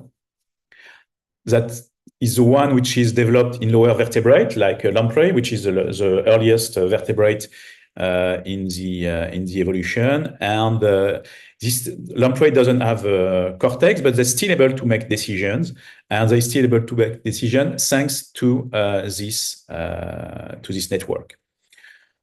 But in monkey, because we have the cortex, there is special ability that is granted to the system. For example, the system cannot automatize, is always involved in some kind of deliberate decision making.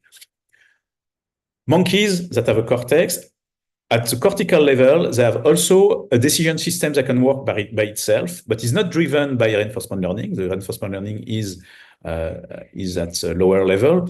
It's driven only by Hebbian connectivity. So it's when you learn something, the whole system, the whole loop, teach the cortex to take the decision, but at some point, once it's automatized, you can remove the feedback from the lower from the basal ganglia, and still the system will be able to work in an automatized way. So to show this, we did experiment in monkey, and the way it works, in the same session, you have two different blocks. Some blocks where there were habitual cues that the animal knows, so they optimize their choice, they always choose the best option. In this case, the two targets differ in the probability of being rewarded. With this one, you are rewarded 70% of time, and with the other one, you are rewarded 25% of time. But you can see that the animal will choose on 5 trials always the best option.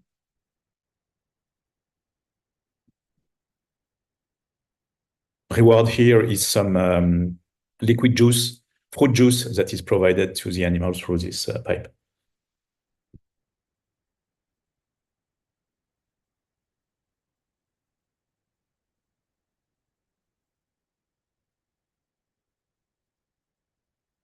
And then we have another situation where, donc the novelty condition, where this time it's new cue every day. For every session, they have new cues. There is also one which is rewarded 25% of the time, and the other one 75% of the time. And I will not go through the whole sequence. I will just show you the choice. You have the choice here.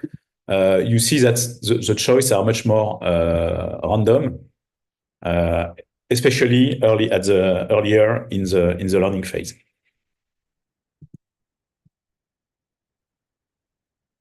But at some point, so what we did then, sorry, I removed some picture I should have left. Sorry. When we did this experiment, we show that so for the best option, the animal have 100% probability of showing the best option, and for the other option, you have a learning curve. They learn progressively to choose one of the two options. And then we inhibit the output of the basal ganglia using pharmacology. And when we did this, we show that the animal are not able to learn new values. So when you present them a new Q, they continue to choose randomly. But for the best option, for the habitual in the habitual condition, they still continue to choose the best option. So you can remove the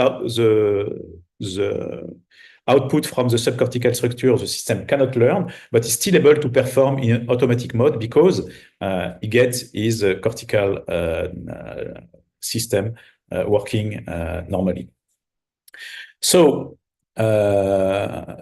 it means that you have a dual decision-making system, a deliberative system that needs the integrity of both cortex and basal ganglia. You need the cortex when you are primate, especially because that's the one who's going to initiate motor decisions, for example, or cognitive decision if you talk about more frontal structures. And automatic system that is fast and inflexible and that will work through the cortex only. And this architecture is found in all vertebrate species, from the lamprey to the human, but there is not the fact that you are able to automatize in the cortex equivalent structure has not been found in all taxa. You found it in vertebrate. You found it in some birds, and for example, corvid, which are able of making strong, very complicated cognitive, to solve very complicated cognitive decision, possess very developed dorsal pallium, which is the equivalent of the cortex in those species. For the other, is not have been demonstrated yet. It may be true in some species of fish that have, some of them have a very developed dorsal pallium and are able to learn how to use tools, for example. So they're able to automatize new skills. So they maybe are able to work in the same way. For the other species like amphibian or reptile, it did not been demonstrated yet. But maybe it's sometime. So what is important to hear, it's that it's not like a linear evolution. The capacity to have this, to develop this dual system with automatization and another system that is more diffuse and it is able to learn new skill, have been developed at least in parallel in two taxa, the birds and the mammal. So we may find it in some other place. So it's one example of parallel evolution, acquisition of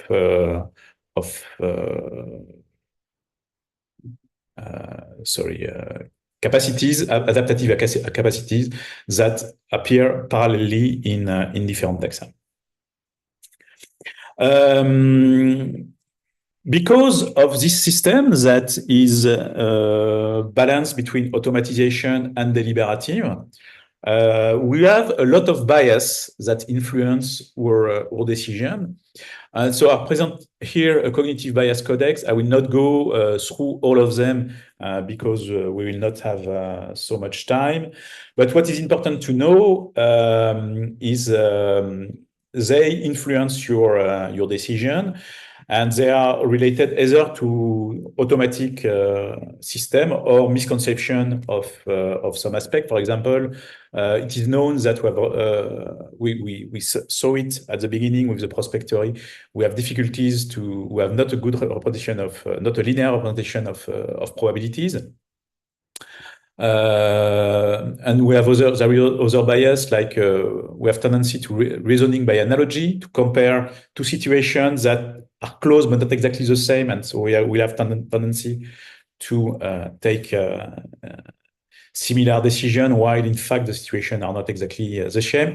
Of course, we have a lot of emotional influence in our decision, and here in some point I will say that no decision is emotionally neutral, because you involve your dopaminergic system in decision. You always have some emotional connection to it, even if you are not fully aware of it. So there is no fully unemotional decisions. There is not such a thing.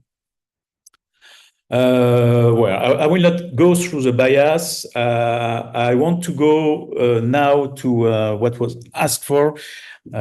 It's problem gambling. I'm not a specialist of problem gambling, but here I have a few insights. A few insights of it. So problem gambling is there is problem gambling when gambling gets in the way of work, school, or other activities, harms the personal, mental, or physical health, hurts the person financially, damage the person's reputation, and also cause problem with family or friends. So it's very close to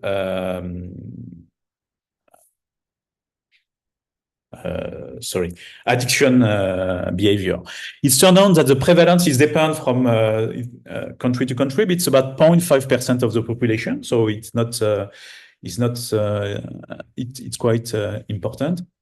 And in fact, it's more a continuum than a real clear pathology. You have some kind of continuous range of behavior from non-gambler to severe problem gambler, and same individual can move back and forth along this continuum in their life.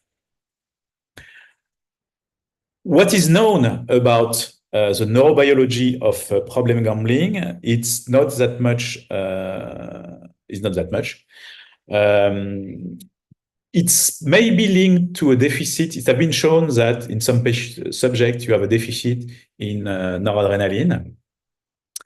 You may have a deficit in serotonin, and this is said because 5-HT1 or 5-HT2 antagonist and serotonin reuptake inhibitor. Serotonin reuptake inhibitor are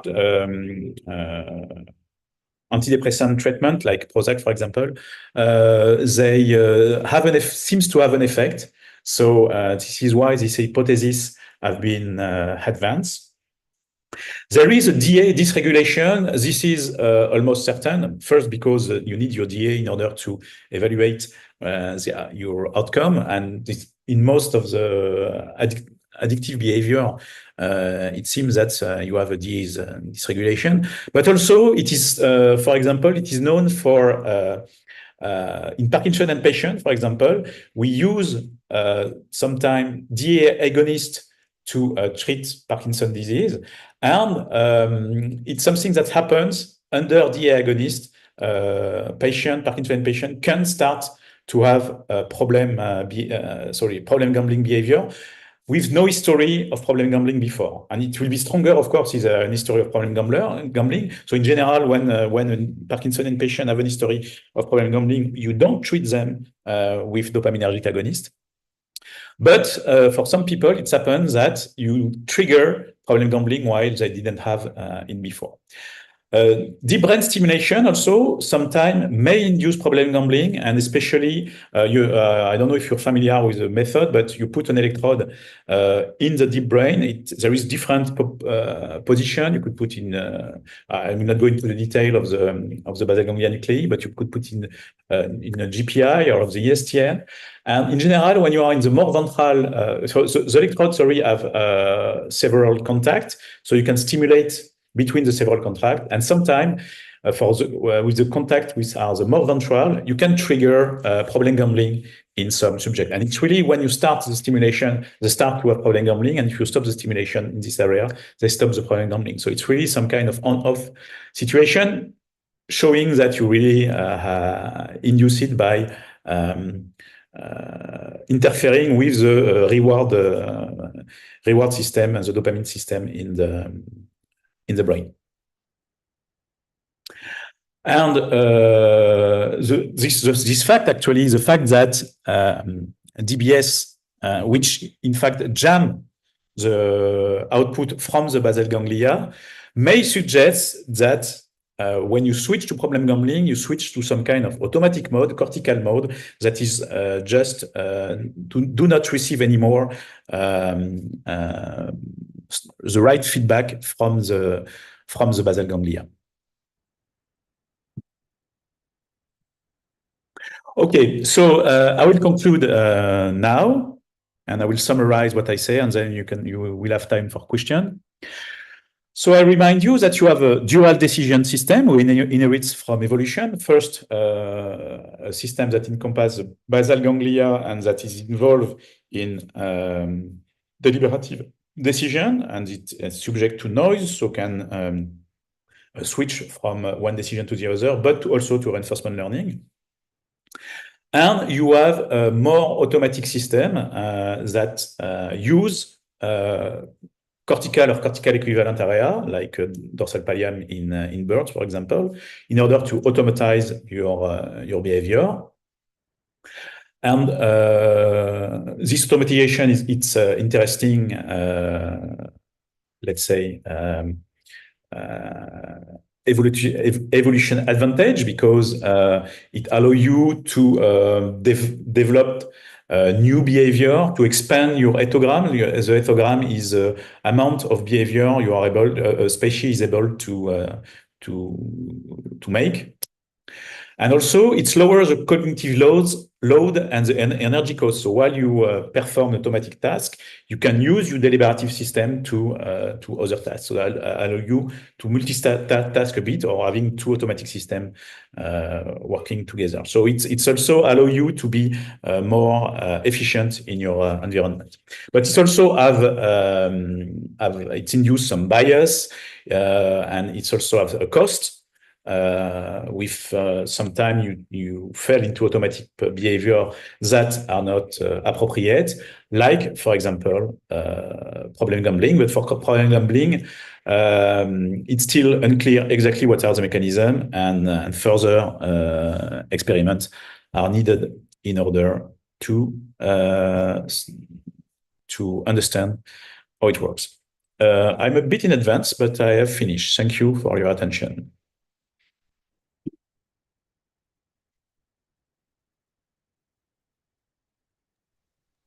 Thank you very Thank you much so for much. your... Yes. Sorry. Thank you so much, Dr. Tomaboro. We are going to start with a Q&A section. It will be moderated by me and Teresa. Yeah. So, Teresa, in your word. Yes, so the first question comes from Catalina, who's asking, what unique insights have studies in non-mammalian species, such as amphibians and birds, provided about the basic mechanisms underlying risky decision-making behaviors like gambling?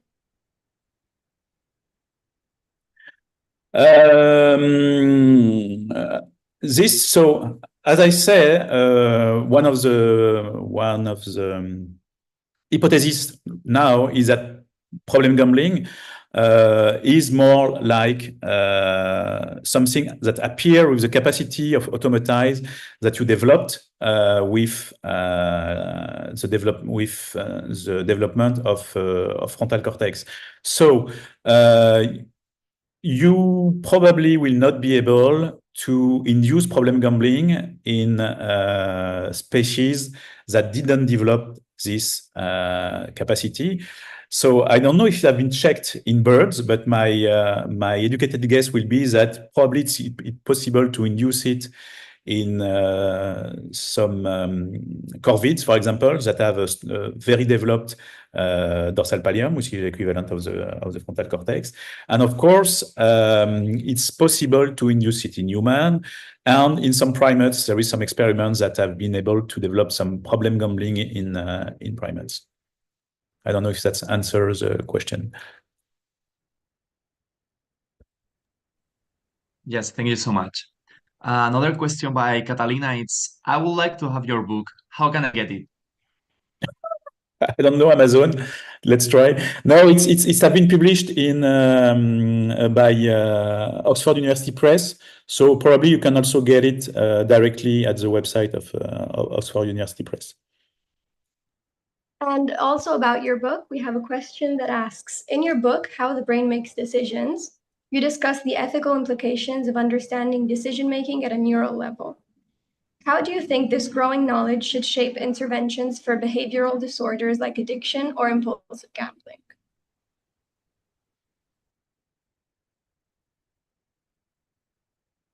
That's a very good question. But tough.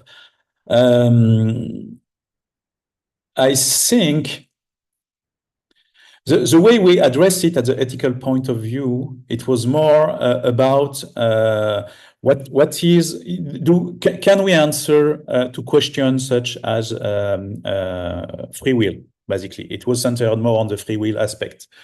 So I think this is important in the way that free will is just a question in the case of addiction, because in some way you escaped your own free will when you fall into addict behavior. But the answer we gave in the book, I gave, sorry, in the book, but it's come from discussion with other researchers, is that neuroscience alone are not able to provide a final answer to this question of free will. So I will say that in order to fully understand what's happened in addiction problem, we should also take into account what philosophers, what sociologists told us, and it's not. I think it has to be a multidisciplinary approach. A purely neuroscience approach of addiction or problem gambling, for example, will not be enough to fully understand what's happened in the brain of people that suffer of an addiction.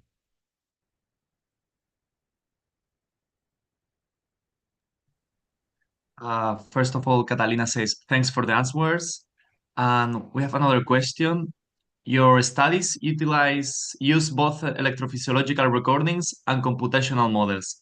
How have computational models helped clarify the neural basis of addictive behaviors like gambling? And what future advancements do you see in integrating these two approaches?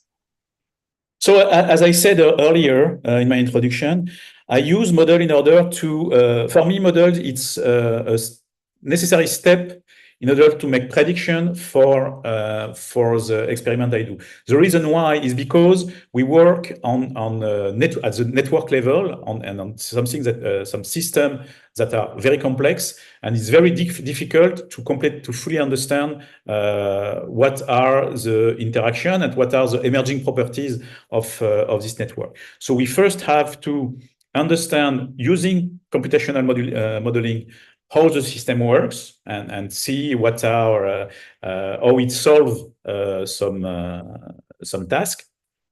And from that, we made the prediction. We then test with behavior, electrophysiology, and other manipulation like optogenetics or pharmacology. So here it's like, you know, it's still some very Claude Bernard based approach. We make a working hypothesis, but this working hypothesis is based on the model. The model make prediction, and this is the prediction we test to do experiment. I think it's important because we are dealing, when you try to understand the neural basis of behaviors, you are dealing with very complex system, and it's very difficult to have the right intuition. You know, when I don't know if you're familiar with what we call dimensional predictions, but basically you take something that is multidimensional and much more than 3D, so it's hard to conceptualize, and then you project it in general to just one dimension in order to make your curve and to see your parameter moving. But if you do it a priori, you say, let's say, I will look at how this protein move in the membrane, or how this neuron will answer to such stimuli. You are not certain from your assumption that this variability of one parameter will explain you most of the behavior. It's like a magical guess. If you didn't do this work before, this theoretical work that will tell you, okay, this is this population that you should test, or this is this connection that is crucial in here, and so on and so on. So I think it's very important, and if we really want to understand the neural basis of behavior, it's something that we cannot make without. We need it. It's a tool we need, all of us, to use in order to understand biological basis of behaviors. That was very clear. Thank you. So the next question asks, Given your work on the cortex basal ganglia loop, how do disorders like Parkinson's or OCD alter decision-making processes, particularly in relation to impulsive or compulsive behaviors often seen in addiction? So again, for Parkinson, I can answer for Parkinson more than for OCD, but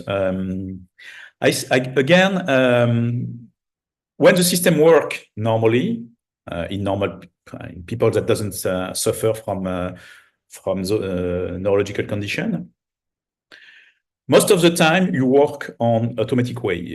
It's very rare in your days that you take decisions that are really involving you, and so you work very often in the day in an automatic mode. For example, I take this cup with my right hand because it's on my right, but I could take it with my left hand because I'm left-handed. But this, I do it completely without thinking. It's just automatized. If you but when you have some more deliberate, like thinking about what I'm going to answer right now, deliberate feedback, you involve your full system with the deliberative system that pass through, the basal ganglia. If you suffer from condition like Parkinson's disease, your the dopaminergic, so in Parkinson patient, dopaminergic system, you have a degeneration of dopaminergic neurons, so you lose most of your dopaminergic system. So you don't provide to your brain the right feedback, and this has tendencies to block the whole system. So the system is stuck. And what we did when we treat them, it's either we provide dopaminergic agonist or dopaminergic precursor like L-DOPA that will be transformed in dopamine by the remaining of dopaminergic neuron, or we can also use surgical therapy like DBS. If you provide more dopamine, the system, so we saw that, for example, with dopaminergic agonists, that you, in some way, you provide the wrong answer and you trigger some problem gambling, but it's other addiction. You can have other addiction with dopaminergic agonists, such as sex addiction, addiction to L-DOPA itself, so dopaminergic agonist itself. So the patient have tendencies to eat more. So jamming the system, you will induce this behavior. Interestingly, also the other therapeutic possibilities is to put some electrodes that jam. In fact, we call it high frequency stimulation, but in fact, it has some inhibitory effect. So it inhibits the output from the basal ganglia to the brain. And the patient can either work normally, but in fact, it started to be shown that patients under DBS have more difficulties to learn new things, but generally they are people above 50, so they don't have to learn new things that much, so they can work on with the things they already know, and it goes on. But also, if you don't stimulate in the right position, you can also trigger some let's say, problem,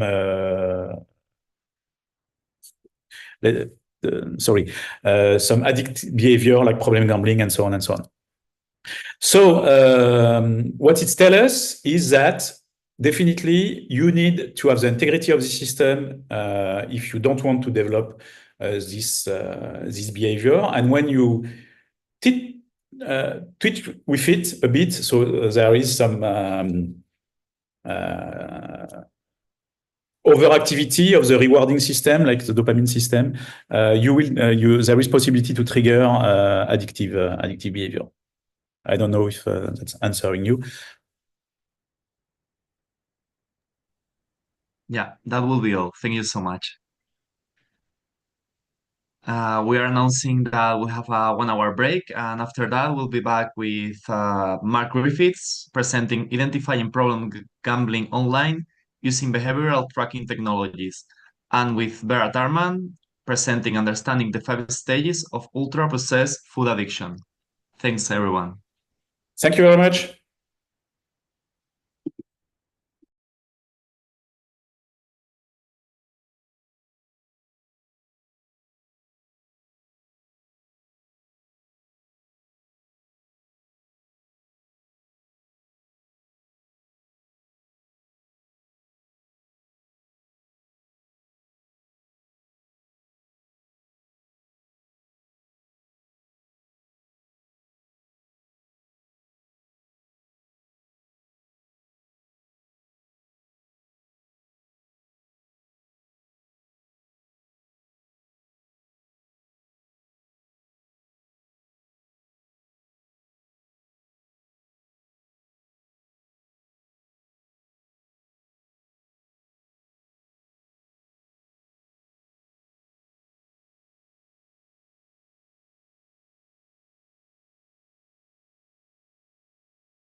Hello, Dr. Griffiths. Can you hear me? Sorry, you're muted. Yeah, sorry, I've just seen I'm on mute. Okay. Amazing. We still have about 8 minutes until we start our conference. Maybe do you want to try to share your presentation first to Yeah, see if yeah, it sure. works? Okay, fine. awesome.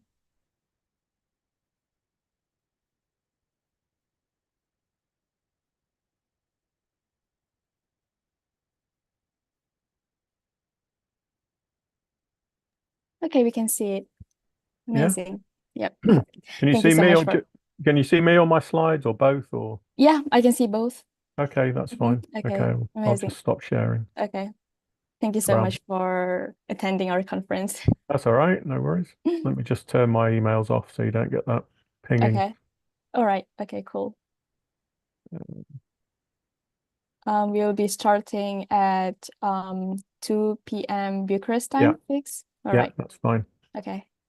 So where are you based? Are you in Bucharest or not? No? Yeah, I'm in Bucharest now, but Okay. our team is all over Europe. So some of them are in Italy, some of them are in France, and in other countries as well. Okay. Has the conference gone well so far?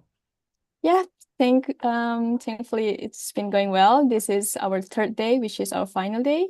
Yeah. So yeah, and we have two Good. more presentations after this. Yeah, I just looked at the program today. So Mhm. Okay.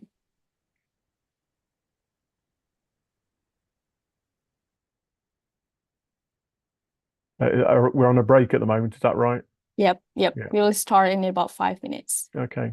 Are you chairing or somebody else chairing? I'll be the host for your Okay, presentation. okay. Yeah.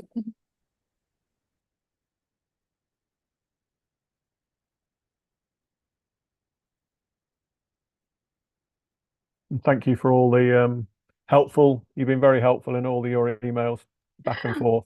I I'm know sorry for all the questions, but no, it's fine. We're very thankful for your support and Okay. yeah, for agreeing to attend this conference.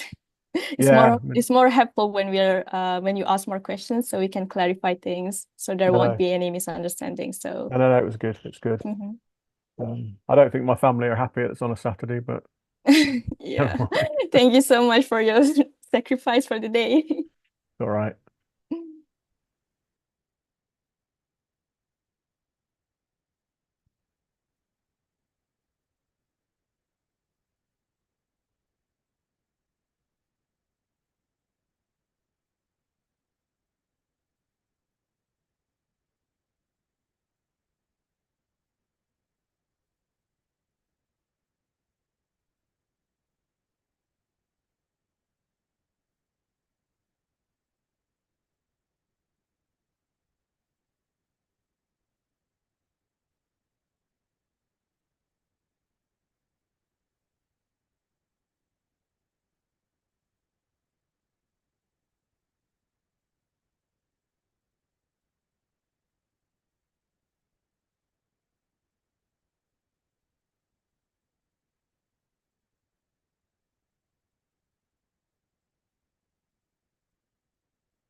You want me to put my slides up ready, or do you want me to do that after you've introduced me?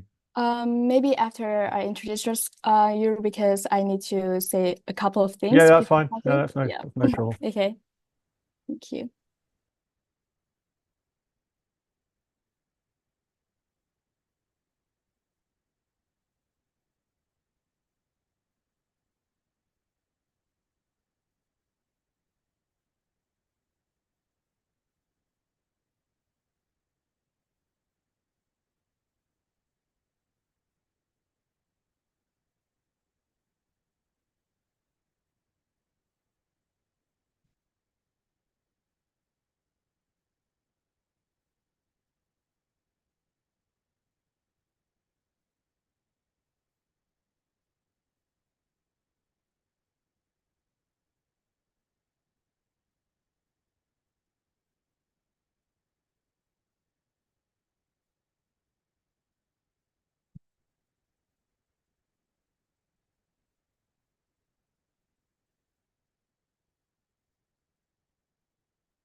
Okay, welcome back, everyone. I hope you all had a refreshing lunch break. We are really excited to kick off our afternoon session of the conference with another 2 exciting presentations.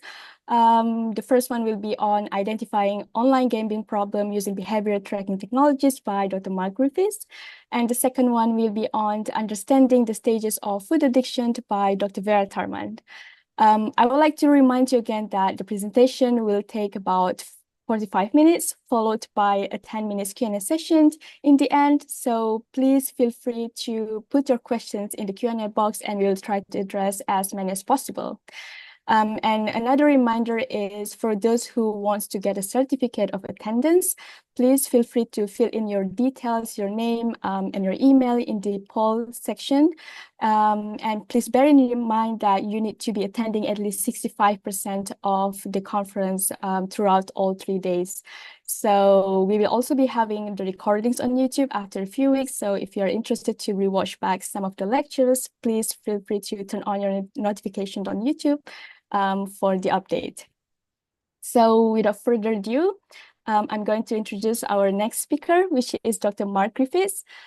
He is a chartered psychologist and distinguished professor of behavior addiction at Nottingham Trent University, where he also serves as the director of the International Gaming Research Unit. Dr. Griffiths has spent an impressive 37 years researching gambling, gaming, and behavior addictions. He has published over 1,500 peer-reviewed papers, 6 books, and has won 25 national and international awards for his groundbreaking work. Today, Dr. Griffiths will be presenting on a highly relevant topic, identifying problem gambling online using behavior tracking technologies. Please join me in welcoming Dr. Griffiths. The floor is yours. Thank you very much. It'll take a while I try and get this sort of technology sorted out. Yeah, sure.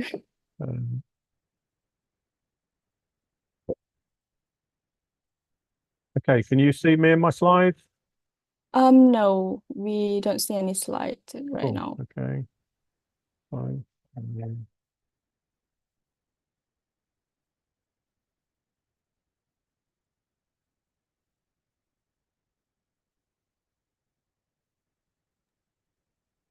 Okay, it's visible now. Okay. Okay, sorry about that. Getting encrypted technology. Okay, No so worries. I'm going to be talking about identifying problem gambling online using behavioral tracking technologies. Sorry, I'm just trying to, my slides are being, oh, that's fine. Got it now. Oh, no. I think it looks fine. No, the all my face and your face was over my slides. It's fine. I've got rid of it now. Okay, all I can right. see my slides. Okay, welcome Okay. everybody. Okay, so what I'm going to do today, I'm going to do a number of things. I'm going to briefly explain how I conceptualize addiction, because I can be sure you put 50 psychologists in the same room, we'll all give you a different definition of what it is to be addicted. I'll talk very briefly about problem gambling and problem gambling screening tools.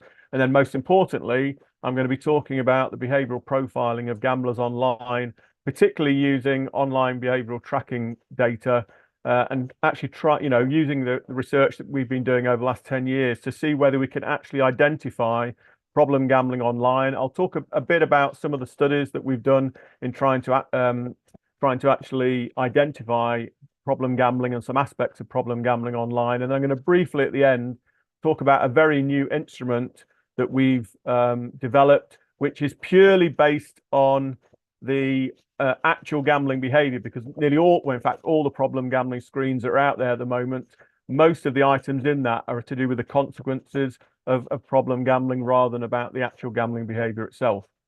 Now, as a backdrop today, one of the things I'm most known for in the behavioral addiction field is something called the addiction components model. And it's my basic proposition that every single behavioral addiction has 6 core components. And if any behavior fulfills and endorses all of these 6 components, then I would operationally define that as a genuine addictive behavior.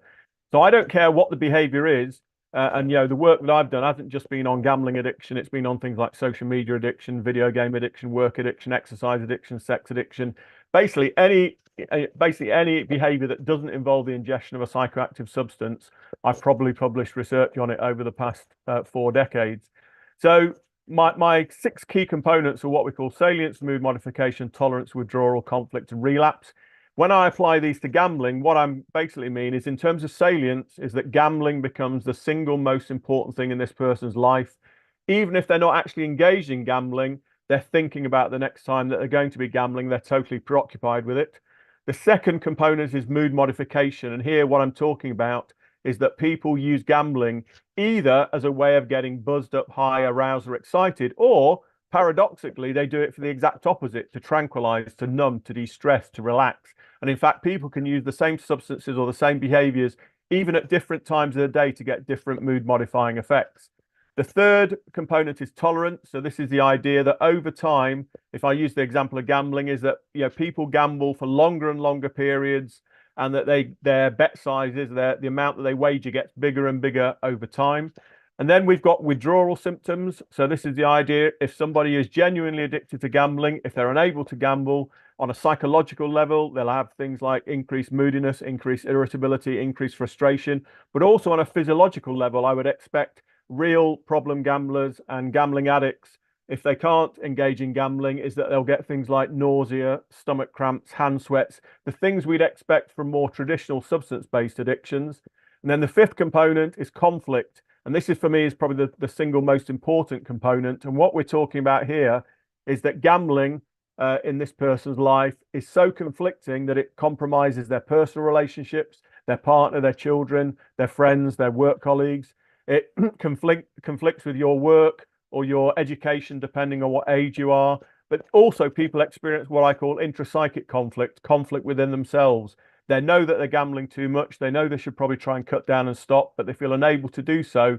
And they experience a subjective loss of control. And in fact, one of the questions I'm always asked, particularly by the media and by my students, is what's the difference between a healthy excessive enthusiasm and an addiction? And for me, it's very simple. Healthy excessive enthusiasms add to life and addictions take away from it. And then finally, we've got relapse. So this is the idea. If somebody has managed to give up gambling for 2 days, 2 weeks, 2 months, or even 2 years, is that when they start gambling again, they'll go straight back into the addictive cycles they were in before. So basically, in a nutshell, is that you have to fulfill every one of these 6 criteria for me to operationally define you as being addicted to a particular behavior. If you only, for instance, endorse 4 of those, then it might be the fact that you're a problem gambler or you have a problem with that particular behavior rather than being addicted by my criteria. I've often been accused of watering down the concepts of addiction by applying it to things like gambling, exercise, work, video games, and social media. But actually, by using these very strict clinical criteria, very few people would be genuinely addicted to almost any behavior that I can think of. Now, if we take probably the most used gambling screen around the world, this is from the Diagnostic and Statistical Manual, 5th edition. So gambling was renamed gambling disorder. It historically was called pathological gambling. In 2013, it was renamed as gambling disorder. And at the moment, there are a number of criteria, and the criteria that are currently in the DSM-5 directly map on to my components model of addiction. So if we quickly look at these criteria, so he's preoccupied with gambling, that quite clearly maps onto my idea of salience. The second criterion actually maps onto two different components. So the need to gamble with increasing amounts of money, which is tolerance, in order to achieve the desired excitement, which is mood modification. The third criterion has repeated unsuccessful efforts to control, cut back, or stop gambling. That's relapse. The fourth criterion is restless or irritable when attempting to cut down or stop gambling. That's withdrawal symptoms. The fifth criterion, gambling as a way of escaping from problems or relieving a dysphoric mood state. That's mood modification. And then we've got an idiosyncratic component, which only relates to gambling rather than any other type of addictive behavior. And this is after losing money gambling, often returns another day to get even. And this is what we call chasing losses. And in fact, this is one of the things that we've looked at in terms of identifying chasing losses online. I'll talk a bit about that later in our presentation. The seventh criterion, in fact, the next two criterion are both related to this idea of conflict. So lying to family members, therapists, or others to conceal the amount of involvement in gambling. And again, the most important one for me, jeopardized or lost a significant relationship, job, or education or career opportunity because of gambling. And then finally, we've got another criterion that only relates to gambling. And this is what we call a bailout, where a gambler relies on others to provide money to relieve a desperate financial situation caused by gambling. So here, gambling disorder, you have to typically endorse 4 or more of those to be perceived as a problem gambler. For me, anybody that's having 5, 6, 7, or 8 of those would probably be classed as somebody having a genuine gambling disorder, and somebody that's endorsing 8 or 9, for me, would probably be matching my criteria for addiction to gambling. Now, in terms of behavioral profiling of gamblers, this is actually fairly new in the field, even though I've spent the last 38 years in the field, and the little CV that at the beginning was actually about a year out of date, and that's my fault for not updating it. But for the last 38 years, I've been studying problem gambling and gambling addictions. But the profiling of gamblers, particularly using actual behavior that's actually either in an in-situ situation at a casino or amusement arcade or online, is actually a fairly new phenomena. And that's been going on for about the last 11 or 12 years. Now, I published a paper back in 2012 with 2 of my Australian colleagues, Paul Del Fabro and Daniel King. And we actually basically tried to look at all the literature up to that point of studies that had actually tried to look at actual gambling behavior in relation to problem gambling and gambling addictions. Now, most of that paper concentrated on gambling behavior within gambling venues, so offline casinos, offline bingo halls, offline amusement arcades. But we did have a little bit in there about online gambling as well, but the field was very nascent at the time. And there's definitely been an increasing interest in looking at the behavioral profiling of gamblers. And central to these discussions is whether it's actually possible to identify problem gambling or risky gambling behavior just purely by looking at what gamblers do, either in an online situation or an offline situation. And while there's very general agreement concerning the range of indicators that could be used, it's actually far harder to actually identify these, as I say, in an in-situ situation. Now, over the last 10 years or so, I've been involved in 41 studies now that have actually used what we call account-based tracking data that have been provided by the gambling industry. Out of those 41 studies, empirical studies that I personally have co-authored to date, 35 of those have been with my good colleague, Dr. Michael Auer. Our first published study using empirically based account-based tracking data was published in 2013. And we've had a whole flurry of studies that have been published, particularly over the last 5 years. And as I say, the beauty of this data, it's purely objective data. Often we've got automatic longitudinal data sets where we can look at a gambler's behavior over a long period of time. And what we've been trying to do with these studies, most of our studies have actually looked at the evaluation of what we call responsible gambling tools. So things like, does limit setting work? Does limit setting work? Does cool-off periods work? Do mandatory breaks work? Does voluntary self-exclusion work? So lots of our studies are about trying to evaluate whether the things that gambling companies are doing to try and reduce problem gambling, do they work or not? But also we've got a subsection of those studies which have tried to look at identifying problem gambling online. Now, if we take, in terms of the information that we've actually got at our disposal, there's a number of different types of data that if a gambling company gives us their data to look at, we've got the basic account data. So we have user IDs, their date of birth, their gender, postal codes, the country in which they're gambling in. We've got what we call the game data. So this is things like the type of game they're playing, the amount of winnings, the amount of money they spent, the number of bets or spins on a slot machine, the amount of money they're deposited.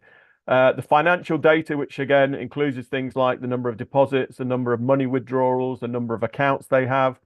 We've also got, we also know things like whether they're using their credit card or debit card to actually gamble. Then we've got lots of data about their responsible gaming data. So things like that, whether they use time and spending money limits, whether they've changed their limits. We've got things like, we've got other miscellaneous data that we can use, like, for instance, the length, the time of their gambling, but, where they're logging in, what time they're logging in, whether they're gambling at night, the number of cool-off periods they take. So really, I'm not saying it's infinite, but we have got lots and lots of parameters. And typically in our studies, we typically look looking at between 30 and 40 different parameters in terms of gambling behavior. Now, I think it's very interesting to look at the implications of using this account-based tracking data and the implications that it has for identifying gambling, and also the implications for screening instruments. Now, when I first started doing consultancy with the gambling industry way back in the early 2000s, when online gambling was first coming to the fore, is that various members of the online gambling industry, they were actually telling me that they could spot problem gambling online based on a player's actual data. Now, if that's true, it does have implications for the problem gambling screening instruments that are out there. In fact, there are well over 30 different gambling screening instruments out there that try to assess problem gambling and gambling addiction in its most extreme forms. And if we look, but the problem is with most of the criteria that we've got, a lot of those criteria actually assess the consequences of problem gambling rather than the behavior of gambling itself. So going back to the DSM-5 criteria that I showed you a bit earlier on, if we take the most recent criteria, again, what I've done here is highlight the ones in red, which I think there is at least some opportunity for us to to basically track gamblers online to see, for instance, whether they're preoccupied with gambling. Now, we can't say on a psychological level whether gamblers are reliving past experiences or planning their next venture, but we do know, and we've got information on how long they're spending online gambling, how much they're spending on gambling. So we can get a kind of proxy measure for whether somebody is totally preoccupied with gambling. We can't obviously measure whether somebody's excited with gambling, but we can, over time, see whether they've increased the amount of money that they've gambled over time. We can indirectly see whether gamblers have whether they've actually tried to cut back on their gambling in terms of reducing the amount of spend. Sometimes they might just disappear off a site altogether and then re-emerge a few months later. That might be, for instance, an example of relapse. However, of course, they might just be purely going to another gambling site, and also reducing the amount of gambling within a site might mean they're actually still gambling as much on other sites as well.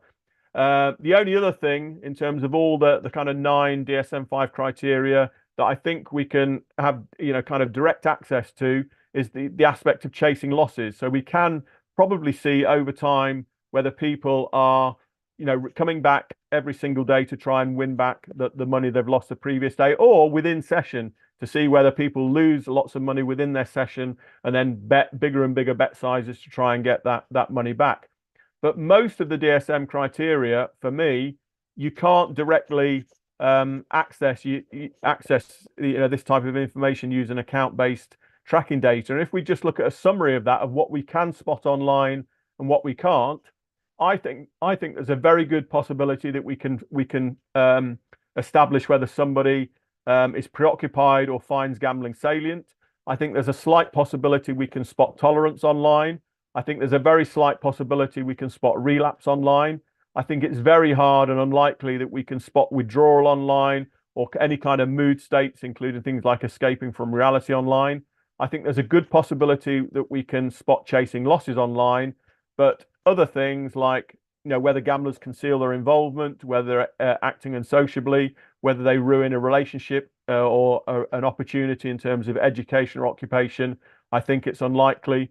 And it's unlikely that we can spot bailouts, although what we can see is whether suddenly somebody is using a joint credit card or a debit card. So, using, going from using your own credit card to using a credit card, for instance, with your wife. So we might, for instance, be able to spot out something that's indirectly to do with bailout. But I suppose the message I'm trying to give you is that most gambling screens, not just the DSM-5, is that most problem gambling screens that are out there, as I say, they assess the consequences of problem gambling rather than the actual problems itself.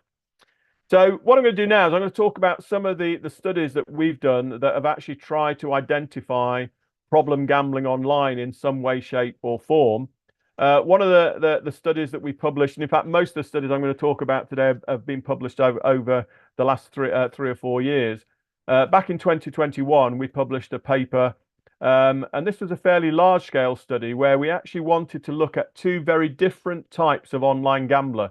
We wanted to look at online sports bettors and online casino gamblers. Now, these are very different gambling activities, and they might have what we call different markers of gambling harm. Okay, and that's what we wanted to try and do, is to see whether there's anything in their patterns of play that might be different, and whether any of these gambling markers of harm might be different within these two very different types of gambler. Because we have to remember is that gambling is not an homogeneous activity. And in fact, the psychology of playing a slot machine is different from the psychology of sports betting, which is different from the psychology of lottery betting. Gambling is not an homogeneous activity, yet all the problem gambling screens are actually homogeneous. They're not, we haven't got a separate gambling screen for slot machines, a separate gambling screen for sports betting. We tend to use very generic screening instruments. So as I say, what we did, we compared the playing behavior of these two sets of gamblers. And the objective was to try and identify and quantify both the common and distinct markers that are characteristic of these two different types of online gamblers. Now, the sample that we had, and these were data that was provided by a gambling company called LeoVegas. And basically, they gave us basically a random sample of 4 different types of gamblers, okay, which meant we had 10,000 participants in this particular study. Basically, we had 5,000 online casino players and 5,000 online sports bettors, and each of those gamblers was ascribed 2 binary variables. So it was the type of gambling, casino versus sports betting, and also whether these people had voluntarily self-excluded from the LeoVegas website. So one of the responsible gambling tools that gambling companies have at their disposal is for people to block themselves. These can be temporary in terms of a day, a week, a month, or long-term self-exclusions, which are typically for 6 months, a year, or more than that, or actually permanently. These gambling exclusions here were long-term self-exclusions. And so what we had in these 4 groups was 4 groups of 2,500 gamblers in each of those with those binary distinctions. So we had online sports bettors who had excluded, online sports bettors who hadn't excluded, online casino gamblers had excluded, online casino gamblers who hadn't excluded. And we're making an assumption there is that most people who voluntarily self-exclude, at least what LeoVegas were telling us, is that those gambling exclusion people who had excluded was on the basis that they had problems to do with their gambling. So what we found was that the volume of losses per active day noticeably contributed to problem gambling related exclusion for both the casino players and the sports bettors. But we also found that amongst the sports gamblers, it was the number of cash wagers per day and gambling via their mobile phone contributed most to problem gambling related exclusion. And this was actually very different from the online casino gamblers. And we found that for them, it was the volume of money spent and actually gambling on their basically on their laptop or their computer rather than a mobile phone that most contributed to problem gambling related exclusion. So in short, our study did actually show that there were different behavioral predictors for two different types of online gamblers, and that they did, although there were some commonalities, they also had different markers of harm. Now, another study that we did, and this was actually to try and look at, could we actually find behavioral markers that actually predicted those people that actually took out a voluntary self-exclusion in the first place? This was actually done with some study provided by the Norwegian gambling monopoly operator Norsk Tipping. Here they gave us access to over 25,000 online gamblers, and of that 25,000 plus online gamblers, 414 of them had actually implemented a voluntary self-exclusion, so just under 2%. Our results actually showed that there were higher odds of future self-exclusion across countries that were associated. Oh, sorry, I said this was from Norsk Tipping. Actually, I think this was actually from another gambling operator who will remain nameless, because some of our gambling operators don't want their names. Anyway, what we found was that the results showed that there was a higher odds of future self-exclusion of countries associated with a higher number of previous voluntary limit changes, a higher number of different payment methods for deposits, and also a higher average number of deposits per session, and a higher number of different types of game played. So lots of these indicators are to do with how people are using responsible gambling tools and using more of them, and also in terms of their actual gambling behavior. But the question we've asked in the literature is whether actually voluntary self-exclusion is actually a good proxy for problem gambling. Now, first, we actually wrote a theoretical paper, myself and Michael Auer, and we actually argued that temporary voluntary self-exclusions are not about problem gambling, they're about responsible gambling. So things like people who want to have a cool-off period for a day, a week, or even a month. For us, that, we've actually got some other empirical data provided by Svenska Spel from Sweden showing that short-term voluntary self-exclusions are actually far more about responsible gambling than problem gambling. But we also know that some people who permanently self-exclude are not excluding because they're problem gamblers. There are other reasons. And we also know that, not all problem gamblers are permanently self-exclude themselves. And then we know that there are people that exclude themselves from gambling sites for various reasons.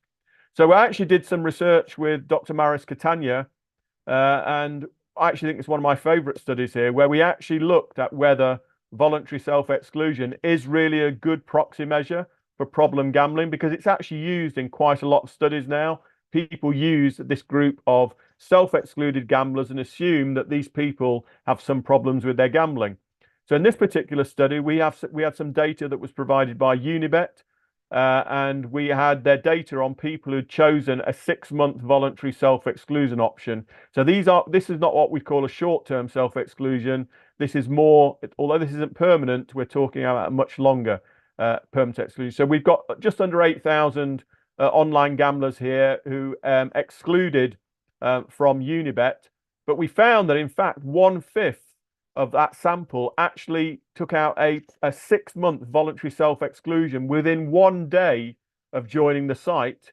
And in fact, over half the gamblers who had initially registered actually get, within 1 week had actually voluntarily self-excluded from this particular site.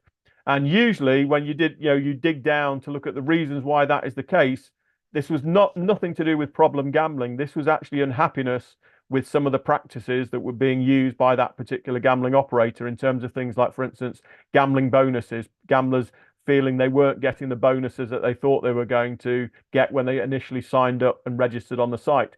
So we concluded from this particular study was that actually voluntary self-exclusion is actually not a reliable proxy measure for problem gambling, particularly when we've got over half the people who, when they first register, then within 1 week having a voluntary self-exclusion. Another study that we recently did, and again, this is actually one of my favorite studies, and this is actually, I actually think this was quite an innovative study, This was again done with Dr. Maris Catania, and this actually explored how the 9 DSM criteria that I've been talking about earlier in my presentation can actually be operationalized in terms of actual online gambling behavior using account-based tracking data.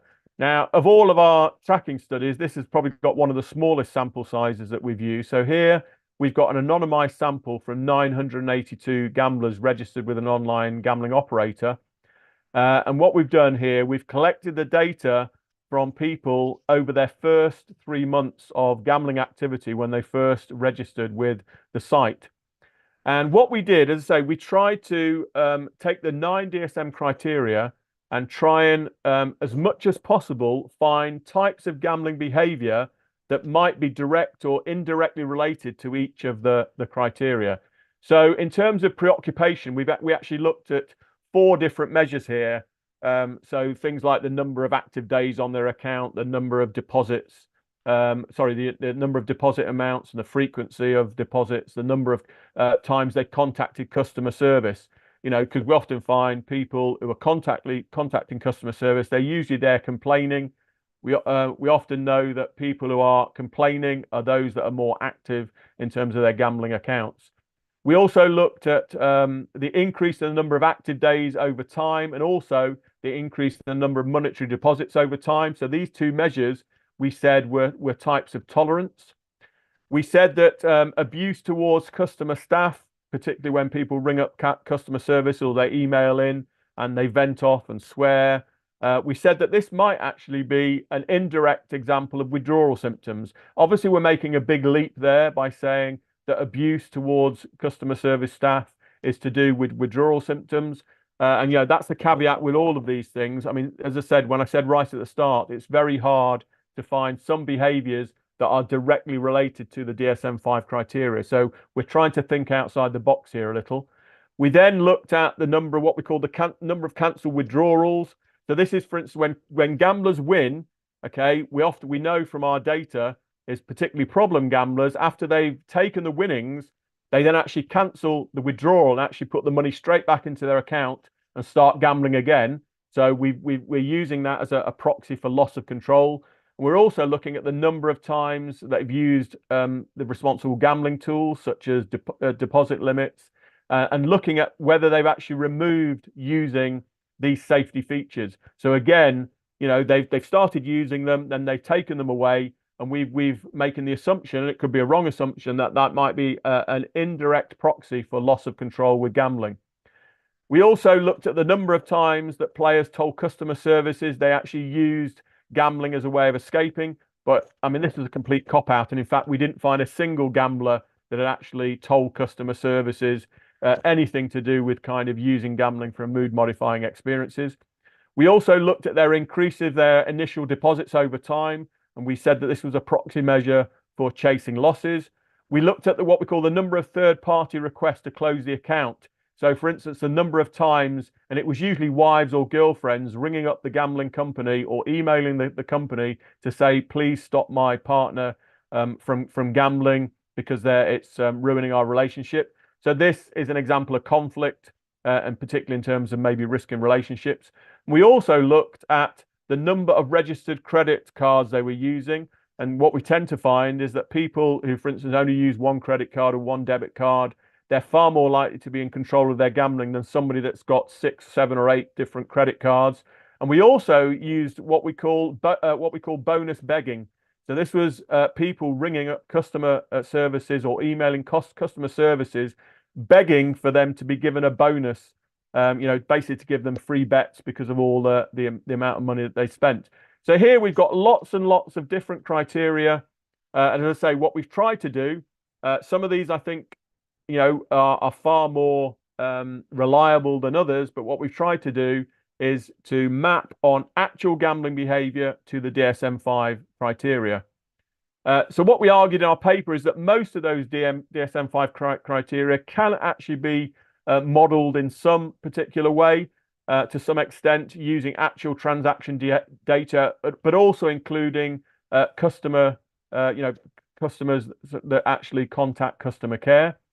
We then did we did a cluster analysis, and we've actually found there were 4 types of online gambler 2/3 of the people, what we described as non-problem gamblers based on their gambling behavior. We had a group of about 1/3 of gamblers who were what we called at-risk gamblers, so displaying some types of risky behavior. And then we had a very small subset of 2 types of gamblers, what we called financially vulnerable gamblers, 0.31%, and a bigger group of what we called emotionally vulnerable gamblers, 0.92%, that made up our cluster of gamblers. And this, our research here does suggest ways that gambling operators could identify problem gamblers online without actually the need to use a self-report diagnostic screening instrument. Now, as I said right at the start, one of the key idiosyncratic measures of problem gambling and gambling addiction amongst gamblers is something called chasing losses. This is the idea that you've lost money and you go back either within session or the next day to try and win back the money that you've lost.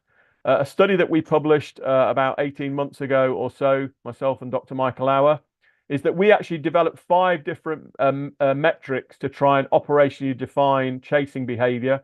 We looked at within session chasing, across session chasing, across days chasing, regular gambling account depletion. So this is the idea where gamblers systematically lost everything in their account and then were topping up their money.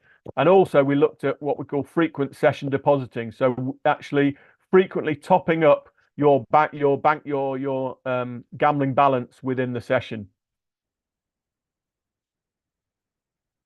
In this particular study, we had data that was provided from an online casino operator.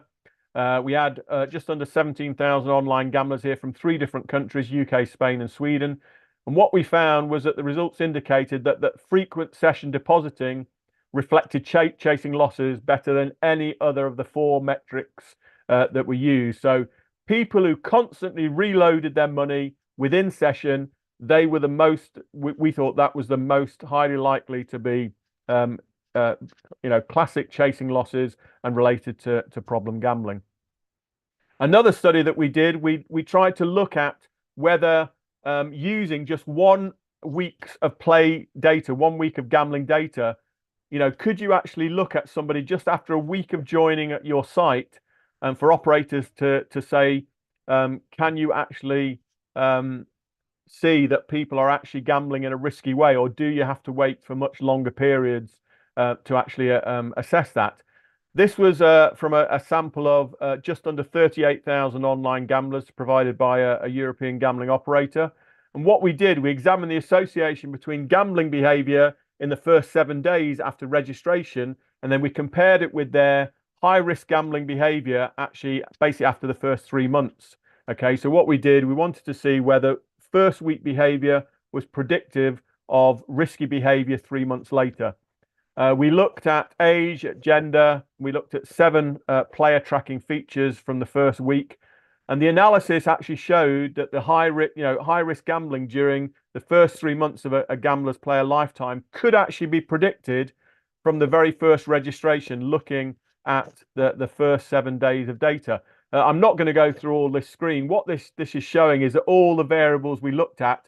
So for instance, we look at the total amount of money lost in the first week, and we compare what the high risk gamblers did, what they were doing 3 months later versus people not at high risk. People in their first week, they were gambling over £352. The amount of money they lost in the first week was over £352, whereas for the non-high risk gamblers, it was just £23. Basically, what we found on all of these variables was even within the first week, we could just, you could find that they were doing engaging in risky forms of gambling behavior. Another study that we published a couple of years ago is we tried to look. This was an innovative study where we had both account-based tracking data, but we also had some self-report data as well. In fact, 4 or 5 of our studies are where we've actually tried to combine what people actually say about their gambling with what they actually do. And in fact, it probably won't surprise you, what we found is that the more and more that you gamble, the less likely and less reliable gamblers are in able to tell you how much they've spent, how much they've won, etc. Anyway, this particular study, the aim was to actually identify the most significant behavioral patterns which predicted self-reported problem gambling. Here we analysed data from both real-world online casino gamblers, and we matched it with self-report subjective responses from people who filled out the Problem Gambling Severity Index, one of the most well-known screening instruments that is used particularly in large-scale epidemiological studies. And what we tried to do is we tried to match up their subjective responses with their objective gambling behavior. This data set was a fairly small data set compared to most of our studies. So here we've got just under 1,300 online gamblers from a European online gambling casino. And as I say, they answered questions not only in relation to the Problem Gambling Severity Index, but we actually had access to their actual gambling behavior as well. And what we found was that using algorithms, basically we could predict self-reported problem gambling based on independent variables, particularly things like the amount of money wagered, the amount of money deposited, and the amount of gambling frequency in terms of time. What we found was that problem gamblers, as assessed by the Problem Gambling Severity Index, they showed a very distinct pattern with respect to their gambling based on that player tracking data. More specifically, what we found was that problem gamblers, this probably won't be a surprise, they lost more money per gambling day, they lost more money per gambling session, they deposited money more frequently per gambling session, and they depleted their gambling accounts more frequently. But then we also actually had a subgroup, because the thing about the Problem Gambling Severity Index, the 9 criteria there, they're not equally weighted. And we actually then looked at the ones that are far more associated with very problem gambling. And we had a group of what we call, if you like, the more addicted gamblers. And amongst this subgroup of problem gamblers that endorsed the items that had the greatest harm, they showed even higher values on lots of these behavioral parameters. Another thing that we've done, and people talk about binge gambling in the same way that, for instance, people talk about things like binge drinking, is that binge gambling is something else that could be an indicative or an indicator of problem gambling in some way. But binge gambling is a relatively underexplored area in the gambling field. So a study that we published last year was the very first study to use tracking data to explore binge gambling. And here we were given a very large data set that we got given access to by an online British casino operator. And here we had over 150,000 online gamblers, and we looked at their gambling behavior over a 3-month period at the beginning of 2023. We used 14 different parameters of gambling that we looked at. So things like the number of gambling days, the number of gambling sessions, the average amount of money that they spent per game. And what we found, that we actually identified 6 distinct clusters. Now, 2 of these clusters, we didn't give them names, but they're called Cluster 2 and Cluster 5. And basically, these are gamblers who actually had a very relatively low number of days gambling during that 3-month period, but they displayed very high gambling intensity on those particular days compared to the other 4 clusters. So we actually argued that these 2 behavioral profiles could potentially match the habits of binge gamblers, and that binge gambling in itself might be an indicator of problem gambling. So these findings suggest that binge gambling can be identified online, and basically if you can identify these gamblers online, then you can actually help and target these particular players. So in terms of everything we've done over the last 10 years, what have we found are, if you like, what we call the markers of harm, based on the actual behavioral tracking data studies that we've done. So what we found is that people who are totally preoccupied with gambling in terms of both time and money, the more and more time you spend online, the more time you spend online, the more money you spend online. This does give an indicator that there may be a marker of harm there. But of course, there are some people, for various reasons, who can spend a lot of time and money online, but actually have very few problems. But anyway, basically what I'm saying here is the more of these markers of harm that you've got, the more likely somebody is to be a problem gambler. But one criterion on their own does not make somebody a problem gambler or being addicted to gambling. The second criterion is an increase of gambling behavior over time, and also the amount of money increased over time. So again, this is this idea of tolerance. So increased deposit frequency, chasing losses, playing a variety of different stakes. So what we found is that problem gamblers, they don't have a uniform set of money, is that they will have lots of different stake sizes that they'll gamble. And obviously, if they're chasing losses where they're doubling the amounts of money or betting bigger than they normally do, it's not unusual to see them having a variety of stakes. playing a variety of different games, we tend to find that problem gamblers don't necessarily just stick to one game. They'll usually be playing 6 or more different games on a particular site. Probably the number one criteria, if you said to me, which do you think of all these criteria that you've looked at is most indicative of problem gambling, I would actually say it's players who reload within their gambling session. We only found people at the 100th percentile, basically the top 1% of gambling intense people constantly reload their money within sessions. If you're somebody that sets your limits and constantly hits those limits, or if you're an operator that has what they call a global loss limit and people hit them, people who are constantly hitting those limits are more likely to be problem gamblers.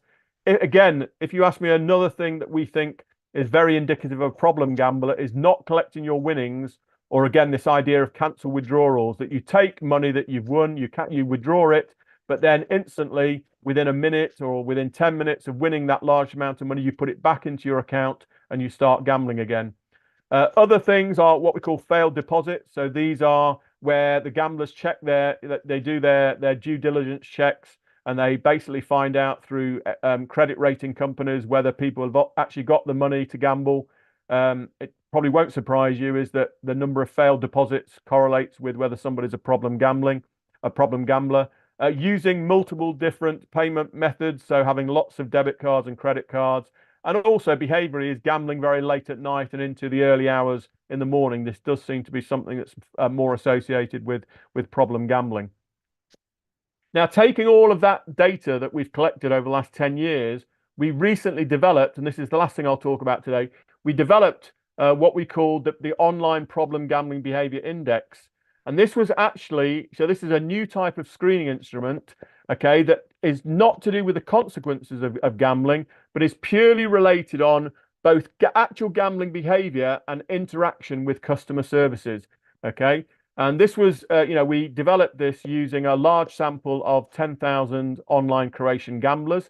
So we developed this new 12-item screen based on all the things I talked about in the last slide as being indicators of problem gambling. We turn those into actual questions for this particular screening instrument. We then also gave them the Problem Gambling Severity Index as well. So that's obviously a known, very valid, very reliable screening instrument. And then we looked at the correlations between the PGSI and our new instrument, and they were very highly correlated at 0.68. We actually found that when we did a factor analysis on the 12 individual screening instruments, we actually identified 3 factors. One was related to gambling behavior, one was related to limit setting features, and one was related to communication with the operator, in terms of contacting customer care. And these 3 factors significantly correlated with scores on the Problem Gambling Severity Index as well. And the fact that that pure gambling behavior related items explained over 50% of the scores on the Problem Gambling Severity Index strengthens the idea that actually player tracking could be an important approach in identifying problem gambling. And in fact, all 12 items that we came up can actually be used by the industry to actually, you could apply it to your actual behavioral tracking data, and you could actually screen people without even asking gamblers themselves about their gambling behavior. So again, I'm not going to go through all 12 items, but for instance, so I said that reloading your wallet was a very important criterion. So we've got our first question: do you reload your wallet during an online gambling session? People can reply never, sometimes, most of the time, almost always. So what we've got here, I'll give you another example of a question. Do you gamble online for more than 4 hours a day? So again, never, sometimes, most of the time, almost always. All of the 12 criteria in this Online Problem Gambling Behavior Index are taken and are based in actual empirical data that we've collected.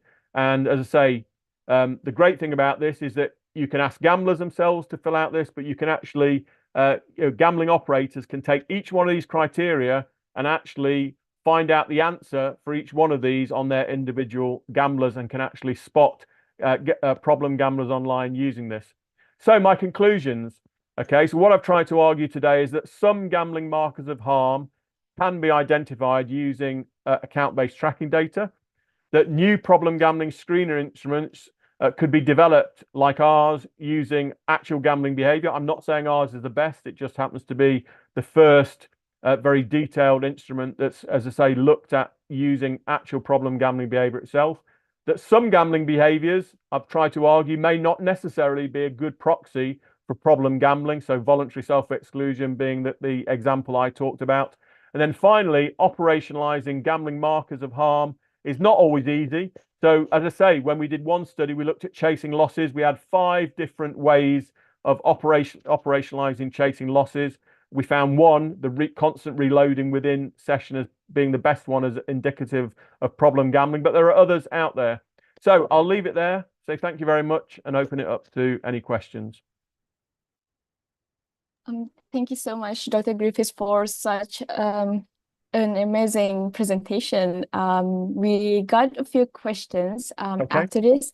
I'm going to invite my colleague, Teresa. She's going to be moderating the Q&A session together with me. Hello. So once again, thank you for your presentation. That's okay. The first question we have is from Raphael, who's asked that if somebody wants to quit from gambling, what's the most important step? And in which part of life is it necessary to put attention to have a healing effect? Well, that's a very you've got to remember is that all people are different and there isn't a one size fits all. I often say in terms of treatment is that first you've actually got to acknowledge you've got a problem yourself, because often it's partners or people around the gambler that say the gambler's got a problem. So once you actually take that first step to actually admit that you've got a problem yourself and want to seek out treatment or help or intervention in some way, that's for me one really helpful thing. The other thing we know in terms of treatment, for instance, that we know that there isn't necessarily one treatment that's better than all the rest. If you look at things like cognitive behavioral therapy, do empirically show a slightly higher success record than, for instance, something like using Gamblers Anonymous. But to be honest, it all comes down to a belief system. If you really want to stop and you believe in that particular treatment method, so even people using things like psychoanalytic psychotherapy, using the 12-step Gamblers Anonymous, if it's something you're committed to and believe in, that's good. But we also know one of the major factors in types of any type of treatment, whether it will be successful or not, is whether you've got a good social support system. Doing things on your own is actually very hard to do, and you've got to have supportive people around you that's going to help you get over your gambling. The other thing we know from research is that, of course, gambling is on a continuum from obviously no gambling at one end through to gambling addiction and pathological gambling at the other end. But we know there are lots of people that have risky types of gambling behavior, and that problem gambling in and of itself is something that can drop in and out of people's behavior.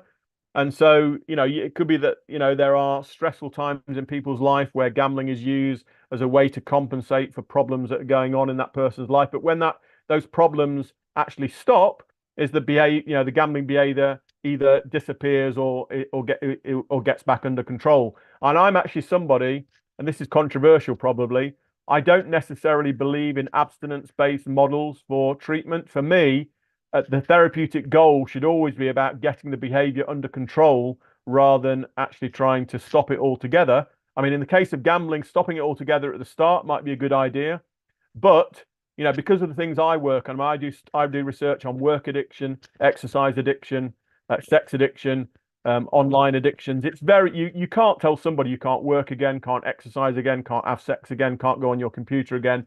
So for me, in terms of behavioral addiction and treatment, the therapeutic goal for me should always be about control rather than necessarily abstinence. And there is research in the literature showing that problem gamblers can get back to control levels of gambling. But for some people, there will always be, if you go to talk to people in Gamblers Anonymous, they believe that, abstinence is the only model, and that's fine. If you want to adhere to that particular model, adhere to that particular belief system, that's absolutely fine. I'm not saying that abstinence won't work for some people. Quite clearly it does. But as I say, for me, every individual is different. And I know that was a very long-winded answer to Raphael's question, but this is a very complex area, and it's why I'll be in a job for life. And even after I've long gone, people will still be trying to work out the intricacies and complexities of addiction and addiction treatment. Thank you so much for the answer. Before we proceed to the next question, I just want to ask if you could please stop sharing the screen so we can see your whole face. All right. Sorry, I If that'd be thought I had possible. stopped sharing. Okay. No, it's fine. Okay, Sorry. amazing. No Sorry, you were worries. just seeing my kids there. So Yeah, I mean, they look lovely, so. Okay, so the next question is, considering the global nature of online gambling, how Yeah. can cross-cultural differences be addressed when interpreting behavior tracking data across diverse populations? Okay, so we have done a number of studies where we've looked at, for instance, we've been very lucky to work with a company, well, not work with, but got data from a company called Kindred. And it just happened that one of my PhD students actually worked at Kindred, which is how we got access to that data. And we have looked at some of our published studies have looked cross-culturally at whether different countries seem to have different types of problem gambling behavior, etc. To be honest, the more something becomes a problem, the more kind of uniform you tend to find the behavior is, irrespective of culture. But you might find for people who don't have problems is that there are some cultural differences. Obviously, that we know there are gender differences. The problem we've got is that, and I don't want to, it sounds like I'm evangelical about using account-based tracking data. I'm not, because there are some really big problems with using just pure based objective tracking data, because it's totally non-representative. It's only it's only from people at that gambling at that particular site, because they may be going to lots of, what we know is that lots of people are not loyal to one online gambling site. So even though we've collected the totality of their data on one gambling site, we don't know what they're doing elsewhere. However, there are some countries like Norway and Sweden, they have got what's called a player card.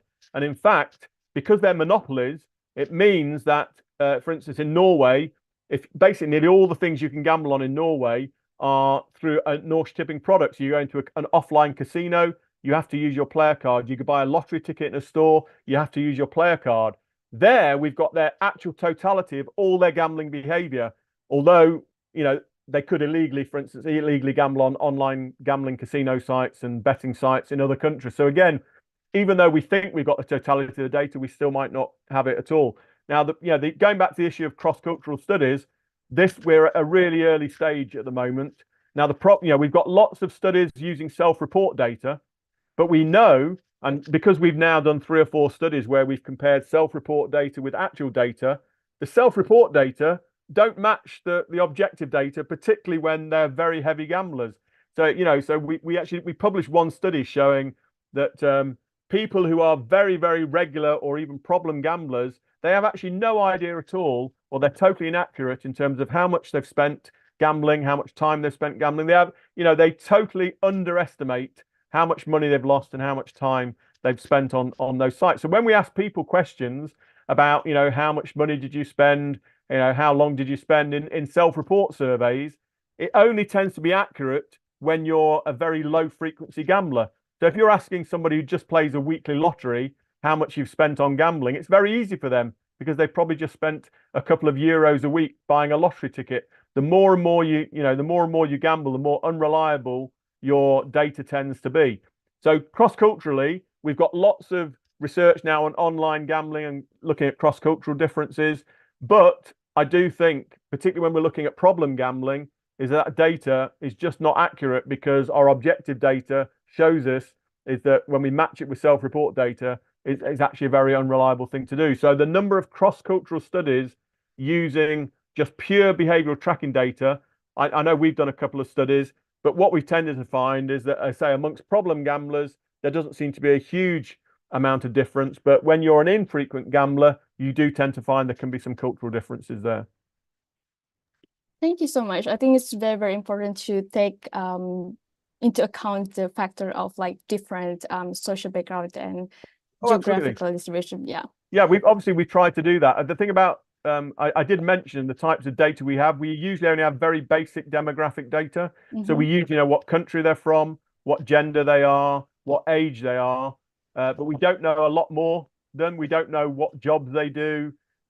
So there are lots and lots of very important socio-demographic details that we've not got in behavioral tracking data, as I say. So that's why everything I talked about today, you have to have that basic limitation that all, some of our studies, we've got, one study I remember we published, and we've got, nearly 500,000 online gamblers, 175,000 online gamblers.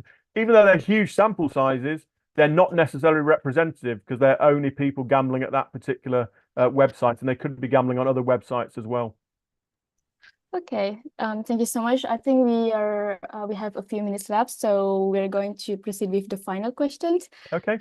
By Leo Wong. Thank you very much. And I'm interested in the collection of data in your research. How did you go about collecting data for analysis, whether it is company initiated or research initiated, and whether data are screened by factors like privacy notice that might produce a confounding issue?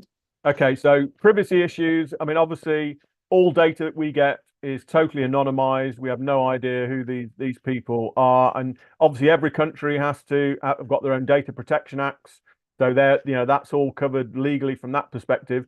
In terms of our actual access to it, to be honest, how I first started getting access, so I've been working this area for 38 years. I can tell you, when I first started going to conferences, I was perceived as public enemy number one, because I looked at problem gambling and gambling addiction. The perception was, if you're looking at gambling addiction, you must be anti-gambling. I'm not anti-gambling at all. I gamble myself, so I'm a hypocrite if I said, I'm anti-gambling.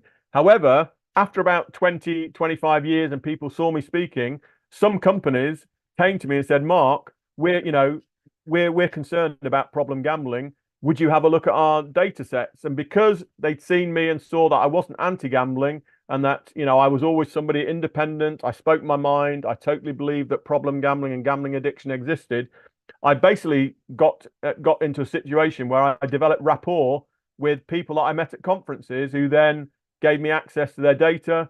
And so it's kind of a snowball effect. And once you publish one paper, and other gambling companies have shared data. Obviously, we're not the only team that have got access to actual gambling data.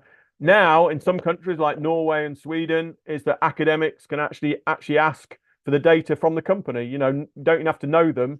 You can just write to them and ask, can we look at this particular data? And some countries are far more helpful in that respect. And I do count the Scandinavian countries.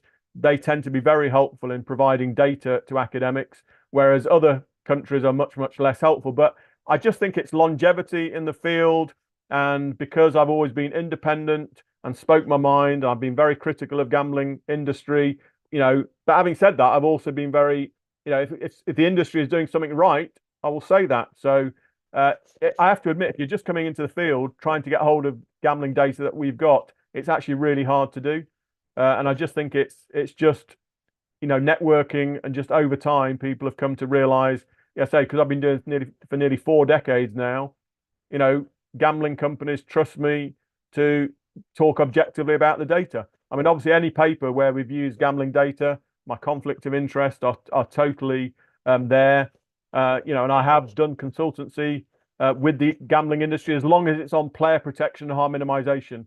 I will never, ever work with a gambling company unless it's to do with protecting players and minimizing harm. That's my golden rule for working. If a company wants to minimize harm and they want to protect their players, if I think I can help them, then I will. Thank you so much, Dr. Griffiths, for sharing your experience and also giving insights, because it gives us other perspectives on how researchers are actually doing this in the background. So yeah, we really appreciate that. So we have come to the end of the presentation slot for your talk, and we really appreciate for your presentation. It was amazing, and we totally enjoyed the Q&A session. Thank you very much again, Dr. Mark Griffiths, for joining us today. Thanks for everybody listening. Thank you. Okay, bye. Bye. Thank you. Okay, next on, we're going to proceed with the last presentations by Dr. Vera Thurman, and my colleague Teresa will be hosting for the final slot of our conference day. So hello, everyone. Our last speaker of the day and of the conference is going to be Dr. Vera Thurman. She's an addiction physician and medical director at Renascent, one of Canada's largest treatment centers for drugs and alcohol abuse. She's been speaking, teaching, and writing about the clinical aspects of food addiction for the past 15 years. And today she'll be sharing with us her insights on the 5 stages of ultra-processed food addiction. Please join me in welcoming Dr. Vera Tarman.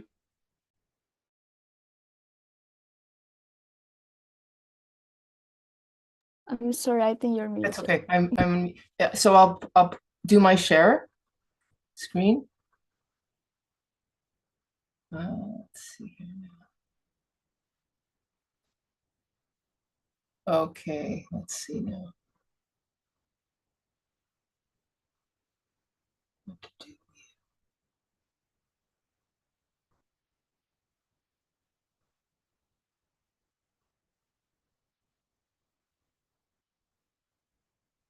It's not showing. Okay, and I just want to make sure, I have two screens. I just want to make sure I'm on the right screen. Yep, Yeah. we can see your presentation slide. Okay, great. Thank you so much for allowing me to present. I don't like usually being at the end, but I have a different time zone and I wasn't going to get up at 4 in the morning. So here we go for the people who are still hanging in. I really appreciated hearing Mark's talk just now on gambling. I'm talking about food addiction, and it's really interesting. Gambling addiction is a process addiction, and food addiction is not a process. It's actually a combination of process and also drug addiction.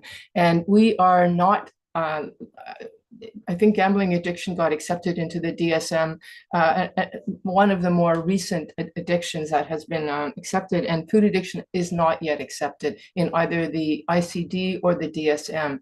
And so on that level, it's interesting, we're a little behind the gambling addiction folks, and in a way learning how what they did to get to maneuver the politics of food addiction, or pardon me, of addiction, of getting into the DSM with the addiction material.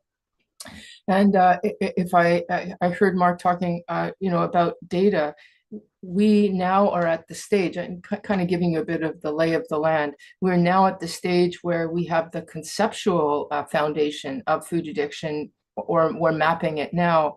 And we have finally some clinical tools to diagnose food addiction. I'll address some of this stuff as I go along, but we're not yet at that stage of clinically testing that data. And part of it is because until this condition is actually acknowledged, there's so much controversy about it.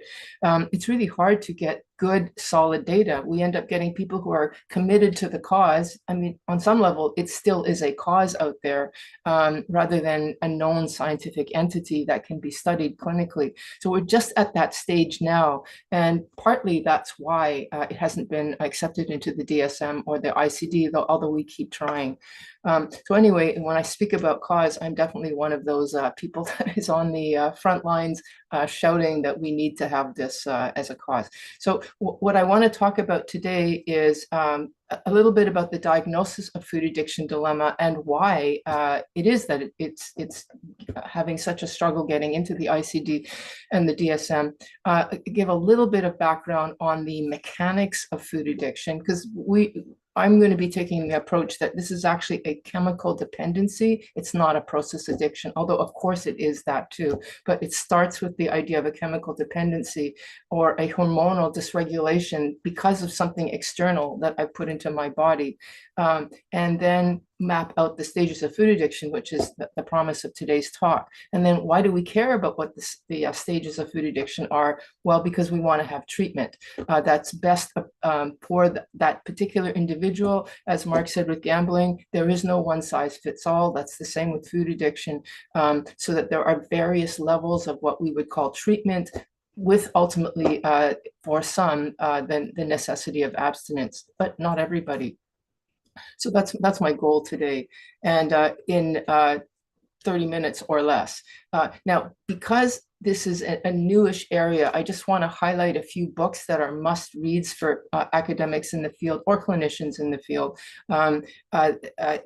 This one that came out, I think it was in 2017, 2019, chock full of research findings, in a way to illustrate that there is research out there, and we are now compiling it thanks to the ability to find research online now, and make sense of it. So this one, Food Addiction, is a standard tome in the field. Another one that and this is actually going to be updated fairly soon, Food Addiction, Obesity, and Disorders of Overeating. So there is science out there in the field, and we're just accumulating it. The most recent one that just came out 2 months ago, Food and Addiction, a comprehensive handbook written by leading researchers in the field and clinicians in the field. So if you have these 3 books, or even just this one, you will have the up-to-date parlance of what we talk about in this field of food addiction. And then if you don't want to read a whole book and you just want to read one article, I love this one from Sugar Addiction from Revolution to Evolution, or the other way, from Evolution to Revolution, which captures the research from many years ago up till now, plus that revolutionary fervor, which I will say I'm one of those revolutionary fervor folks. But anyway, it gives a nice a literature review, which I think is great. Okay, so now to the topic at hand. In talking about food addiction, we cannot not mention the whole concept of the processed food industry or ultra processed food industry. I may be speaking to the converted here already, but we would not be having a conversation like this if 100 years ago, before the processed food industry. So we're not talking about food like vegetables and fruits and dairy and whatnot. Yes, a person can become addicted to those and may need to learn how to manage those, but that's usually at the end stage of food addiction. So when we talk about general food addiction, even in our community, we had a consensus conference a few months ago saying, we've got to stop using this word food addiction because it frightens people. They say, you can't be addicted to food. So we say, okay, you're right. You actually can be on some level, but it's the rare subset of the population that are that bad off. A better term to use is the ultra-processed food addiction, because the ultra-processed food, as many of us know, that industry has spent large amounts of money to make food addictive, or they may not use the word addictive, but craveable or highly palatable. And so anybody who eats that food may struggle with not just having a few cookies, but maybe having the whole row. That's not, they're not a food addict because of that. They're just following the mechanics of what the food industry has done to that food to make them highly palatable and make you want to have more than just one. So we have to acknowledge that that this is the dealer, as it were, of food. And if we wanted to work with the food industry, it would be to say, could you stop making food, especially ultra-processed food, which that's what their goal is, along with being convenient and non-perishable, is to make people buy that stuff over something else. And when I talk about ultra-processed food, I also mean foods that are presumably no sugar in them. Because when we think about what is the drug part of many ultra-processed food, definitely sugar is there. But it can be anything processed, including what's considered healthy food. I mean, if you're in the keto world, the low-carb world, because really I'm talking about sugar and carbohydrate addiction, it can include these foods too. And I'm not going to spend any more time on this slide other than to say we have an obesity epidemic. We know that. And I think that part of that is because we have the food industry that's driving foods that are making people eat obesogenic foods to create this obesity crisis. So it's like the elephant in the room that we need to speak out. So food addiction is both a clinical phenomena, so for clinicians, but it's also a political phenomena. We have to kind of call out the dealers in the field.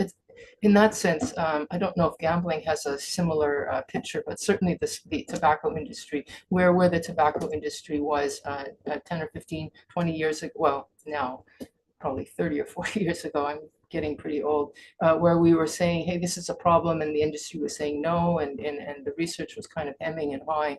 And anyway, we're at that stage, but we're going to make a point. Okay, so now let's look at the mechanics of food addiction. When we talk about disordered eating, first of all, we don't talk about obesity. Obesity is not, when we talk about food addiction, it's not about controlling obesity, but that is a natural byproduct. It's just inevitable that if you are overweight beyond maybe your cosmetic goal, it's probably because you're eating foods that are obesogenic. And why are you doing that?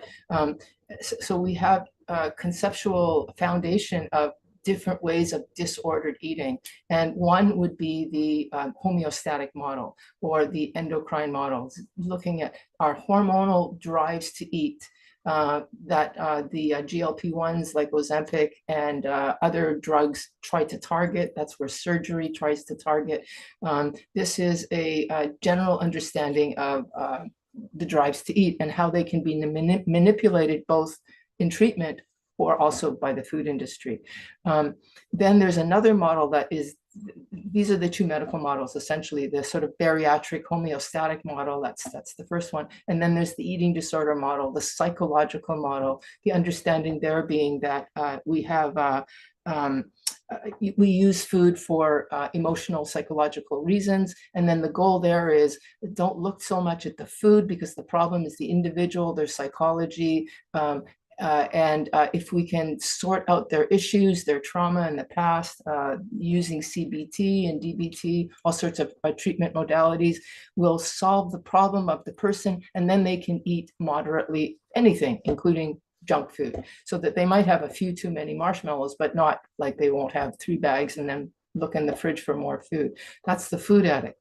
But the understanding in the psychological model is what we got to work on that person's psychology, and then that behavior will kind of subside. And then there's the third model, which is the non-medical model. It's the community advocacy model, the political model, whatever you want to call it. It's the hedonic disorder model, looking at the reward pathway, saying, no, okay, these other two things that I've just mentioned are absolutely true. This is not a quarrel with what's already out there. It's saying we too want to be invited essentially to the table of options to understand. And indeed, a person can have a homeostatic disorder, and they can have a psychological binge eating disorder, the eating disorder model, and they can have a hedonic disorder as well, which is that they're eating a drug food that has been manipulated to be dopaminergic. So instead of obesogenic, it's dopaminogenic.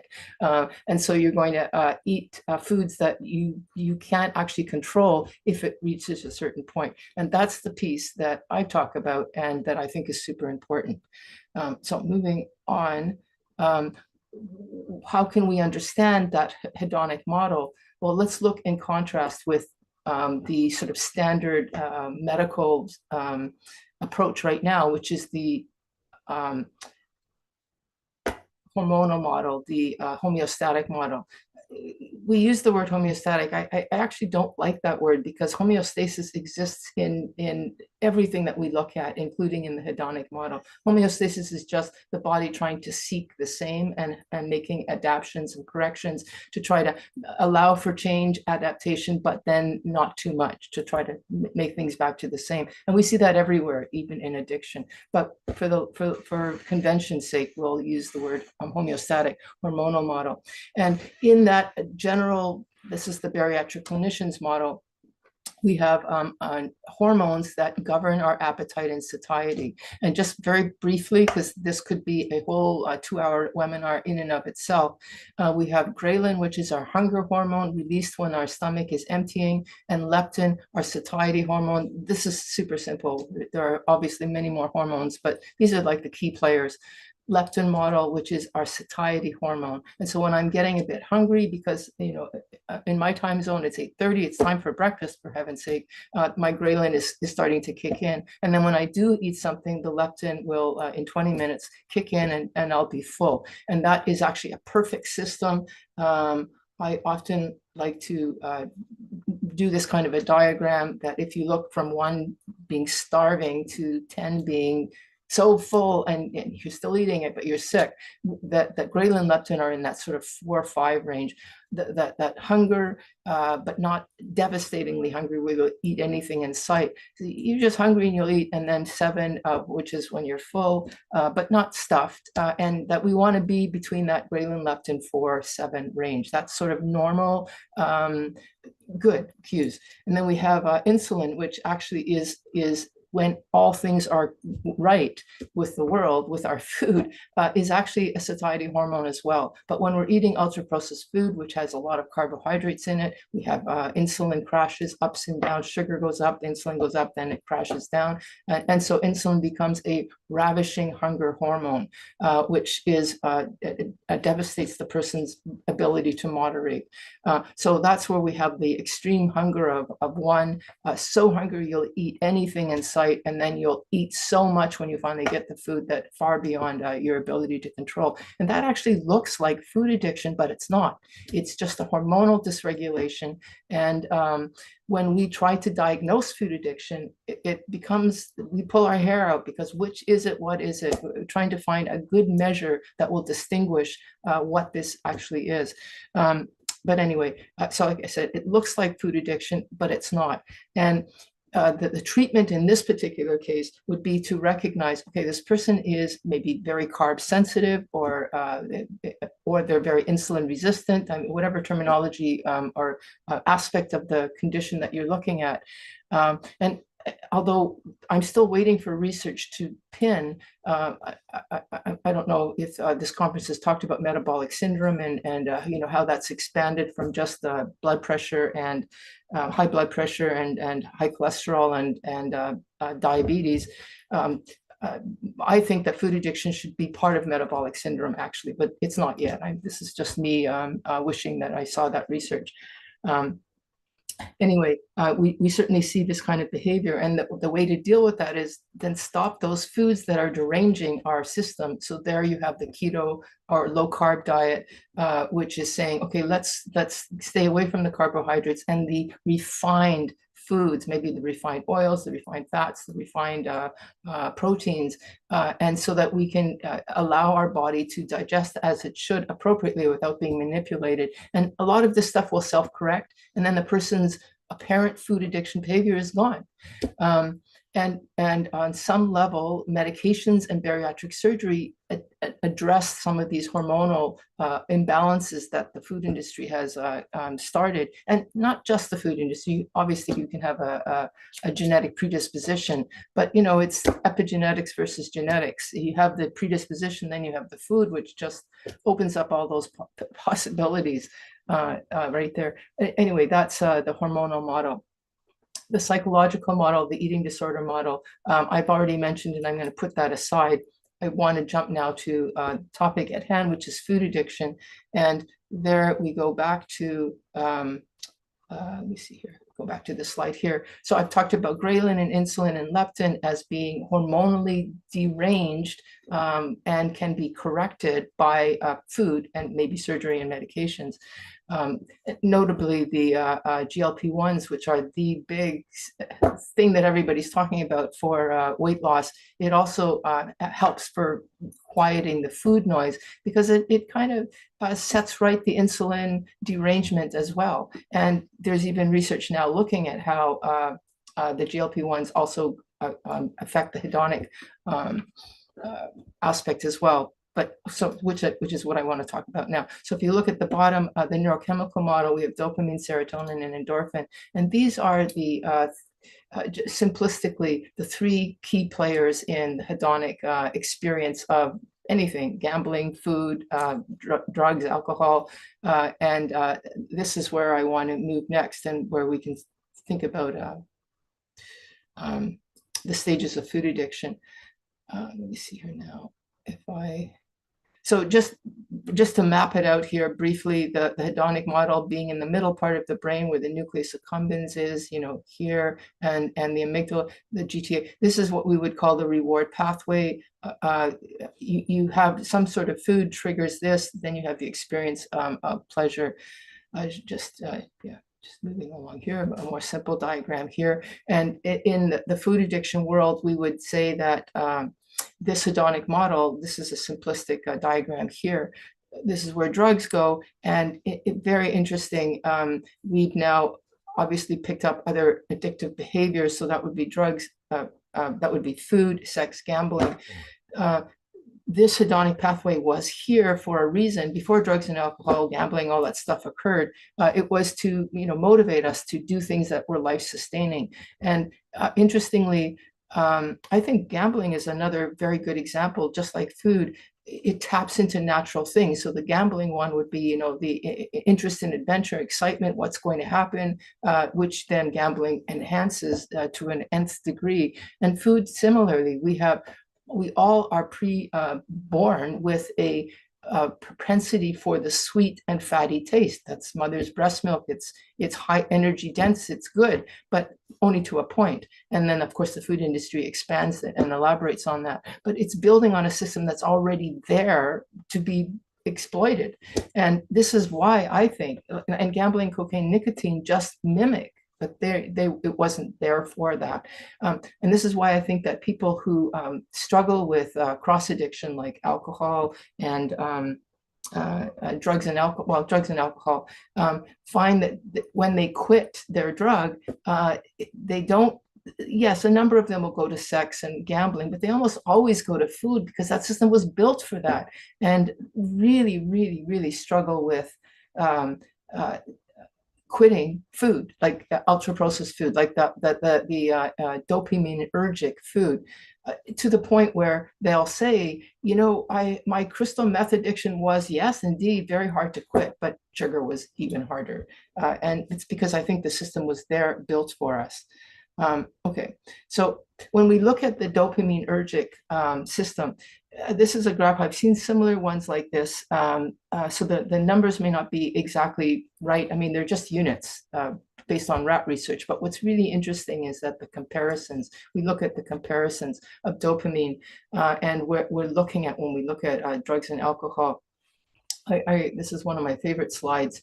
When we think about normal, because our system is built for it, the reward pathway is built to sustain my life. So I am, and we are all in it for ourselves. So we have a sort of baseline dopamine level of 100, which just gets us through the day. I'm curious. I got up early so that I could come to this conference, and I wanted to do a good job. So that would, I would need to be motivated. Why would I care about that? Because I'm going to get a feeling of excitement and curiosity, which will be maybe slightly over 100, enough to get me out of bed. When we look at the bottom three, we're looking at levels that normally we don't visit, and that would be, I think, like the occasional spiritual experience that a person may have, or extraordinary experience, something that's memorable. And Abraham Maslow, if anybody's read him, the Man's Search for, well, I don't think, anyway, the idea he wrote about peak experiences. We need to have the occasional uplifting, inspiring experience to get us through the grunge and drudge of the day, but not very often. And what happens with drugs and alcohol is you essentially have a spiritual experience on demand. It's like Netflix. You just turn it on, and you have that spiritual experience that you're only meant to have. Maslow said 5 or 6 in a lifetime. I mean, think yourself, how many do you need to get through? How many memorable moments, truly memorable moments, do you have in your past life? Well, the drug addiction construct is every day, if possible, 3 times a day. Why not? So we're looking in the higher ranges here, and food and alcohol and food, I'm talking refined products like sugar, would actually fit close to alcohol and tobacco, maybe not quite as high. And when we've talked about comparisons of addictive pull, I would say it's the closest to cigarettes. A person's not thinking, when they're listening to a talk, oh, geez, I really want to have a cigarette. But if you don't have one and you're a smoker, in an hour or two, you're thinking about the itch that you want one. And that's similar to sugar. So, a cocaine addict or an alcoholic, they're thinking, I'm looking forward to that drunk that I'm going to have on the weekend or tonight or something. It takes a lot of more mental space. this is maybe not quite as much mental space, but it's relentless because it's multiple times in a day. And that I think it's very similar to tobacco. But anyway, so here we have, it's around this range here, and cocaine will be similar, but usually in the topper end. And then something like crystal meth, oh my God, it's just, it's a lot. This is, I think, so neurotoxic because it's just blowing you out. And what's happening here is when you are exposed to those higher levels, what happens, essentially the formation of addiction happens, including sugar, including food addiction. And this is where we can start imagining the stages of food addiction. So you have this exposure of dopaminergic substances that are in the 400 range. What's going to happen is that the brain is going to start downregulate receptors so that exposure of, just to go back to the numbers here, if you're eating something that's, giving you an exposure of 250, that's a lot. Like 200 is like a wedding. It's like maybe not a TED talk, but it's like big, it's the big lights. And you're in that environment on a constant basis, you're going to start down regulating because of homeostasis. The body doesn't want you to be in that high level. And so you, what feels maybe like a 300, now it goes back to feeling like a 150. But if you're in addict mode, what's the difference between dependency and addiction? The person who's dependent just accepts, okay, I need more to get the same effect. The addict is like, no, I want that more that I had initially, euphoric recall. I want that, and I will do what it takes to have that more. So they'll use more, eat more, drink more, up the bets, whatever, so that they'll get that initial euphoric feeling, which the body will then try to self-correct, tolerance, and now you need even more to get that initial first effect. So anyway, that tolerance develops, and essentially what we're seeing here is a neuroadaptation that's increasing, and you could almost say, hey, you can see here are the beginnings of stages of food addiction. And for those people who are interested in the sort of physiology of what's happening, I actually wrote a paper called I guess that's why I was asked to speak here, called the 5 stages of ultra-processed food addiction, using Koob's model of allostasis. And Koob's is a major person in the American Society of Addiction Medicine, a major researcher and spokesperson in the field, trying to conceptualize addiction and the mechanics of addiction. He was writing like 20 years, 30 years ago. And I just thought we can use that same model that we used for general addiction, for food addiction. And his idea was, we have, like I was saying, this homeostatic drive to, you have the pleasurable euphoric experience, and the body tries to pull back and make it normal. And when that continually happens, continual exposure, there's a distortion of the homeostasis into what he calls an allostasis. You're getting lower and lower and lower. And so ultimately, when you don't use your substance, you will have what's called withdrawal. You'll have a deficit. So instead of being stopping your substance and being at 100, it'll feel like you're at a minus 100. Now, I don't know if that actually is true because we don't have that research, but certainly clinically, people will say, my worst day is, I couldn't imagine how awful it was. So withdrawal becomes, that's a sign of dependency, which is part of that paradigm of addiction. And we see that with food addiction. And one of the things that people have said in the naysayers that food addiction can't exist, really, I should say ultra-processed food addiction or refined or carbohydrate food addiction.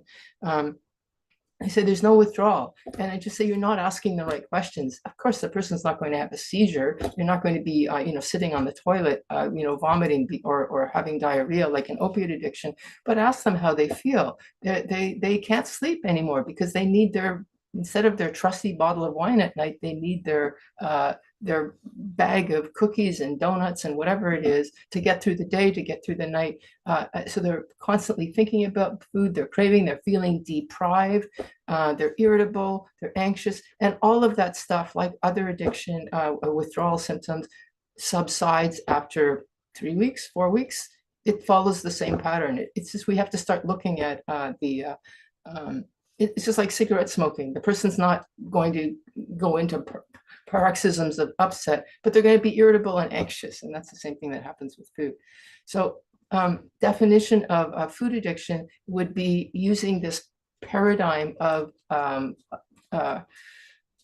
the addiction framework would be, obsessive thoughts about food or compulsive use of food despite negative consequences. The very same kind of criteria that we would use for any other thing. So we will see obsession and cravings, which is basically just dopamine not at 100, but at 300 or 400. I mean, how does that feel? That feels like that's all you can think about. That's all you want. Even if you actually don't want it. This is the crazy thing about dopamine, is you can want but not really like it. Like it's because wanting and liking are two different things. So the person is constantly wanting something that they don't even like. I see this happening all the time. I'm eating this food, hoping that the next one will just stop this hunger.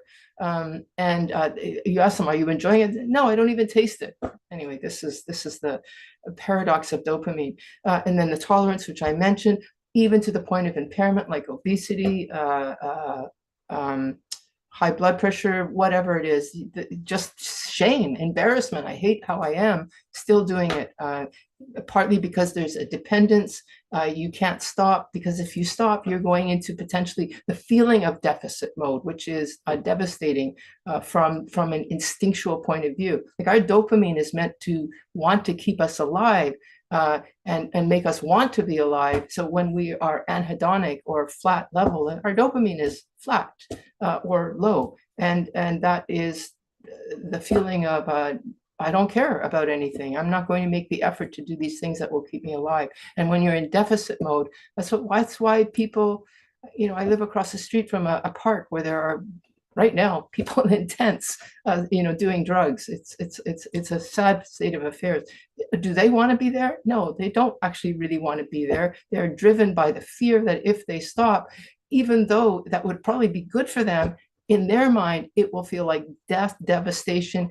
I don't care if I'll truly die, because I don't have to, because I'll feel like I'll die right now. So anyway, it's those things of, you're between a rock and a hard place. Anyway, and then this piece about denial, which I think is very endemic in many psychiatric conditions. The more psychiatrically disordered you are, whether it's schizophrenia or depression, even anxiety, the less you see that you're in it at the time. And certainly with addiction, the person does not recognize when they're in it how bad they are. Like they'll go, oh my God, I can't believe that. But at that time, they're still thinking, yeah, I can probably manage this idea.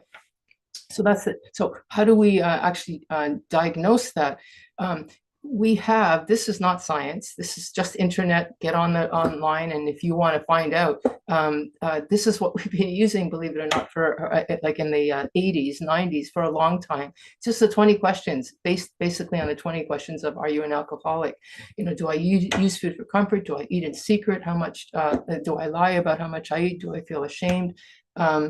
But anyway, we've gotten scientific since then, and basically our clinical tool that has been peer approved, multiple, this person who came up with this is a very successful academic. She's been published endlessly, the Yale Food Addiction Scale. And there's a version based on the DSM-4 and now on the DSM-5, and it continually gets a bit upgraded. So this is the research tool that is used to basically identify food addiction. It's not a very good clinical tool. So people are trying to find more clinical tools. So there's the UNCOPE, which was basically a 6 questionnaire for any addiction that has been moderated for sugar. And that's looking at, do you eat food that you didn't plan? In other words, you're not able to manage it. Do you find that you neglect daily activities? In other words, impairment. Are you trying to cut down? These are all the typical questions of addiction that have been used. Right now, there's actually a new one that's just being under research now, so it's not actually used yet, but it's the latest trying again to get a clinical tool that is scientifically validated to distinguish between just normal overeating, like, for example, if you're eating like the hormonal model that I was talking about, the hedonic, the homeostatic model versus food addiction. And by the way, also versus eating disorder, because a lot of the symptoms that are apparent that the person is presented with are look like binge eating disorder or bulimia. And in fact, the DSM keeps coming back saying, okay, fair enough, you have interesting ideas, but prove that it's not just another version of an eating disorder, because it looks the same. And we say, yes, you're right, it looks the same. We've got to get tools that are not just sensitive, but specific to food addiction. Very difficult. And this is kind of like the pebble in our shoe, is that we can't do that. But we feel that there is essentially a difference because of the treatment. And the treatment for an eating disorder or a homeostatic model disorder is not enough. It's just not enough. It's useful, but not enough. Okay, so I'm just going to move on. So now talking about the stages of food addiction. If you'll recall, I talked about that dopaminergic adaptation, neuroadaptation. And in the last 20, 30 years, food addiction, addiction in general has used kind of like these stages. So there's substance use that might be recreational use. There's a little bit of adaptation, but you can still enjoy food and be able to put it down. You might eat a little bit more than you want to, but you can still put it down. Then there's misuse, where you're struggling a bit. It's just a little bit worse than the first, not that bad. But then when you get into substance use disorder, that's where you're trying to control and you're struggling. You might be able to, with a good treatment program, get things and maybe even be able to manage. This is the idea that we've used. And then addiction, where according to Kube's model and my article that I write here, these are stages, and that at the end stage, you may not be able to moderate anymore at all, but that's not necessarily everybody. And he talks about a term that Kube brought up himself, hypercataphia, which I think of as the dead zone. Maybe people could see it as, what is the line that is crossed? The person can use whatever the substance is, including food, and then be able to moderate and sort of self-correct themselves. But sometimes there's a line that you cross and you just can't do it anymore. And he makes the argument that there is an actual line. And that's actually another paper that I'm just getting published now, where I talk about basically this slide here, which I don't have time to talk about. Maybe you can ask me to come back and talk about this another time. But there's an actual mechanism or mechanisms that happen which make it very difficult to moderate at this point. But anyway, this is a development of stages, and that's the piece that I really want to talk about. So I'm just going to jump ahead because we don't have time for more. So we have early stage. There are stages, and this would be, I can just look here.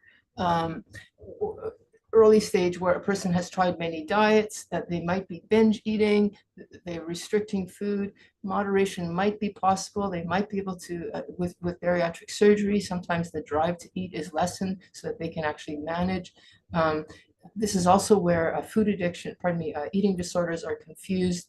But anyway, it's usually on some level still manageable. If you move into middle stage, you're starting to see more effect, psychological, sociological, or social effects, and we start to think it might be necessary to introduce abstinence, but maybe it's still not necessary. Like, it's just how much have you crossed that line of the neuroadaptation? You might get pretty close to it, but you can manage it with medications. There are medications, Contrave, Ozempic, where you might be able to just with those meds manage. But then when you get to the end stage, and this is the stage that a lot of people don't see, except me, I see them because they've already tried all the diets and it hasn't worked. Even the keto plan, low carb, which is, by the way, one of the best for food addiction per se. But you can, of course, just avoid processed food, and you can be whole food plant-based too. Because whole food plant-based is also get rid of the ultra-processed food. And that is the essential key ingredient. That's the addictive piece. Anyway, late stage, more has happened than just the crossing that line. With addiction, it's not just the drug, it's also the cues. You've developed a whole psychological overlay that are triggers and cues beyond the mechanics of the actual drug. And so that just going to the movies without popcorn, I go to a movie, I think about popcorn. Even if I don't smell it, I just think about it. I guess it's like after a meal you have a cigarette, after a meal you have a dessert, and then it becomes hard to go to a restaurant and see all the foods, the cues. Go to Starbucks, you see everything. So you're dealing with that whole psychological overlay, and that then in any addiction requires a much more intense treatment plan, and it might even involve inpatient treatment, which we don't have. I mean, we have maybe a handful, less than 3 or 4 in the world. This is an area where I think we really need to see more. And you might be thinking, that's crazy. Why would you put somebody in a 4-week program for eating too much sugar? Because we're talking about people that are 300-400 pounds and they don't have a life anymore except their Uber Eats. I don't know if you have that where you are, but it's like dial a bottle, it's dial a food, and that's all they're doing. That's it. And we don't see them anymore because they're, I had a patient who lived on the top floor or something. He couldn't get downstairs anymore. Like, he couldn't go down to see his doctor. We didn't see him anymore. I had to go and visit him myself for medical care. So these are people that we don't see very often, but they exist. And for some people, they will progress to that level. And so they require much more intensive treatment.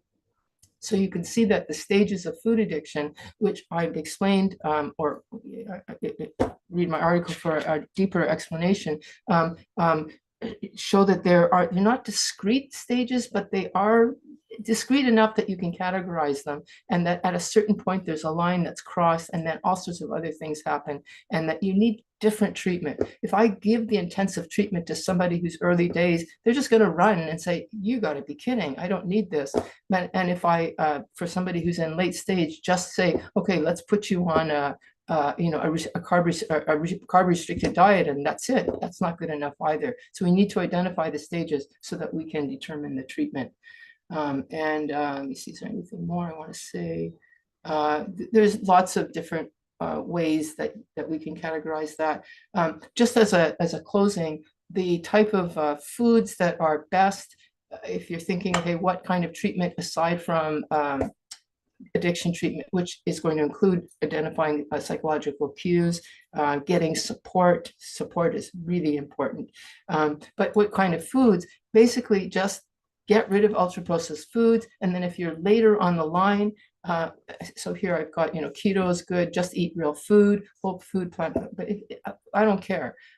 We just want to get rid of the ultra-processed food. And for some people who are later in the game and they've developed an intolerance, believe it or not, to dairy, to nuts, to popcorn, they might need to remove those too, or at least have extra support around them, which might look like weighing and measuring your food. I wouldn't suggest that to somebody who's early days. Like I said, they'll just run away. But anyway, there are multiple ways. But number one, get rid of the ultra-processed food, get rid of the refined carbohydrates and sugar, go for a whole food diet, whether it's meat-based or plant-based, and then see where you are at that level. If you need more help after that, people will say, okay, I'm going to get rid of the sugar, I'm going to get rid of the grains, I'm going to get rid of the flour. And basically what we're looking for is certainly not weight loss, although that will happen, is your mind at peace with the food that you're eating now? And if you're still struggling, because volume addiction is a term that I use, we see it in the community. I'm actually wanting to write something about what that actually is, because I think it's multiple things. But we can't wait until we get a clinical definition. We see it in the field, people eating even healthy foods too much. So in that, an intervention would be, we're going to portion control. You weigh and measure your food, which is extreme, but not for that person. For that person, it's a relief that they don't have to guess, am I hungry, am I not hungry? So anyway, different treatments according to different phases. let me just end with saying we are starting to see some clinical research. This is from Frontiers in Psychiatry, the Jen Unwin et al., where they're actually saying, look, we identified using that CRAVE tool that they're also investigating. We picked a food plan with appropriate addiction intervention, and we saw a significant reduction in food addiction syndrome, significant improvement in mental well-being, and body weight loss. So that's great. So we're starting to see more of that, but we're just early days. We need to see more of this, definitely more. I think I might end there, but I do want to make a nod to the fact that we have the new drugs like Ozempic, Mounjaro, which are just exploding on the market, and that I'm not a great fan of using these except in conjunction with addiction behavior because they will help cut cravings. And I think that in a sense, they're teaching us more about our own dietary patterns. So I think I'll end there. If I can just I'll just end there. I was going to give an infomercial about myself, but I'll stop here. And I'll stop share. Okay, thank you. Teresa, you're muted. I'm sorry. So I was saying thank you for your engaging presentation, Dr. Tarman. Food addiction is an extremely relevant topic in today's society. And from your presentation, it seems to be a field with a lot of future perspectives. Mm-hmm. I think we can pass on to the Q&A section now, which my colleague Heba will be moderating. Okay, once again, thank you so much for such an amazing presentation. We are going to start off with the first question from the audience, from Gabriela Panu. What is the ideal social model to avoid food addiction? What the society should look at for change? Well, it depends what we're talking about, society. Business, or are we talking about the people? The people need to, and they are trying to resist the Goliath, which is the food industry. We need to make foods that are palatable, that are also healthy. And that actually won't happen until we get rid of foods that are highly palatable. Because once you've stopped eating that food, you know, an orange and apple is delicious again, but it's not going to be delicious in the context of a pumpkin pie or something like that. So we need to have a concerted effort to have the ultra-processed food industry not allow us to re-engage, reunite, reignite our own palate to enjoy real foods. This is not a talk about make food fuel and hate food. It's love the food that we were programmed to eat. But so we have to, from a societal point of view, get people to not buy that stuff. I don't know how possible that is. Maybe through taxation, like government policy to tax, just like we did with cigarettes. But it's hard because we've got big food, the food industry, which is also the diet industry, by the way, they're hand in hand, that are going to really resist this, because that's, anyway, so what can we do? Realistically, it's educate as much as possible, train our children. Well, we need to train them to try to avoid those foods. Once you become addicted, it's really hard to stop. We want to stop that thing. So at this point, it's education, and as much as possible to discourage the food industry from going even further. Yeah, it's a political issue as well as an economic issue, as well as a personal issue. Yes, definitely. It's a topic that touches many different aspects of everyday life. Another question comes from Catalina, who's asking, what challenges do you see in diagnosing food addiction, especially given the social acceptance of overconsumption of certain foods? Oh boy, yes, that's it. You know, we accept, like in my early days, to eat. A person comes to my office as a doctor, they weren't supposed to be eating. Now they come in with their Starbucks and their muffin, and like the social acceptance of eating everywhere, anytime that's a new phenomena for people who have lived, you know, been around the block on the earth a while. I've seen that progression. And now, like you said, the social acceptance of overconsumption, that's also a fairly newish phenomena. And partly because it wasn't possible before. People just, our leptin would kick in and say, as much as I love the turkey and stuffings, I don't want anymore. But when you've got the turkey and stuffings with sugar in it and all sorts of other things, people will just push beyond because they have that dopaminergic urge, and that's become acceptable. And certainly the food industry has pushed that envelope even further. So sorry, that was the first part, but what was the other part of that question? I mean, I'm just agreeing, yes, there's an overconsumption. Yes, she was asking, what challenges do you see in Oh, yeah. diagnosing food addiction? Okay, so especially in light of the overconsumption, because we would say, well, if a person is eating despite discomfort and poor impaired consequences, that would be the definition. But when everybody's doing that, that's a challenge. Like it's because it's become a norm. It's in the same way as body positivity with obesity. We are making obesity a norm, and this is not about obese hating or fat shaming or whatever. This is just about it's actually not a norm for our body to be in this state. So the challenges would be to break down those conceptions or call them what they are. But we have other challenges. So we have that challenge, which is a very good one to note. But there's also the challenge, how do we distinguish this between an eating disorder?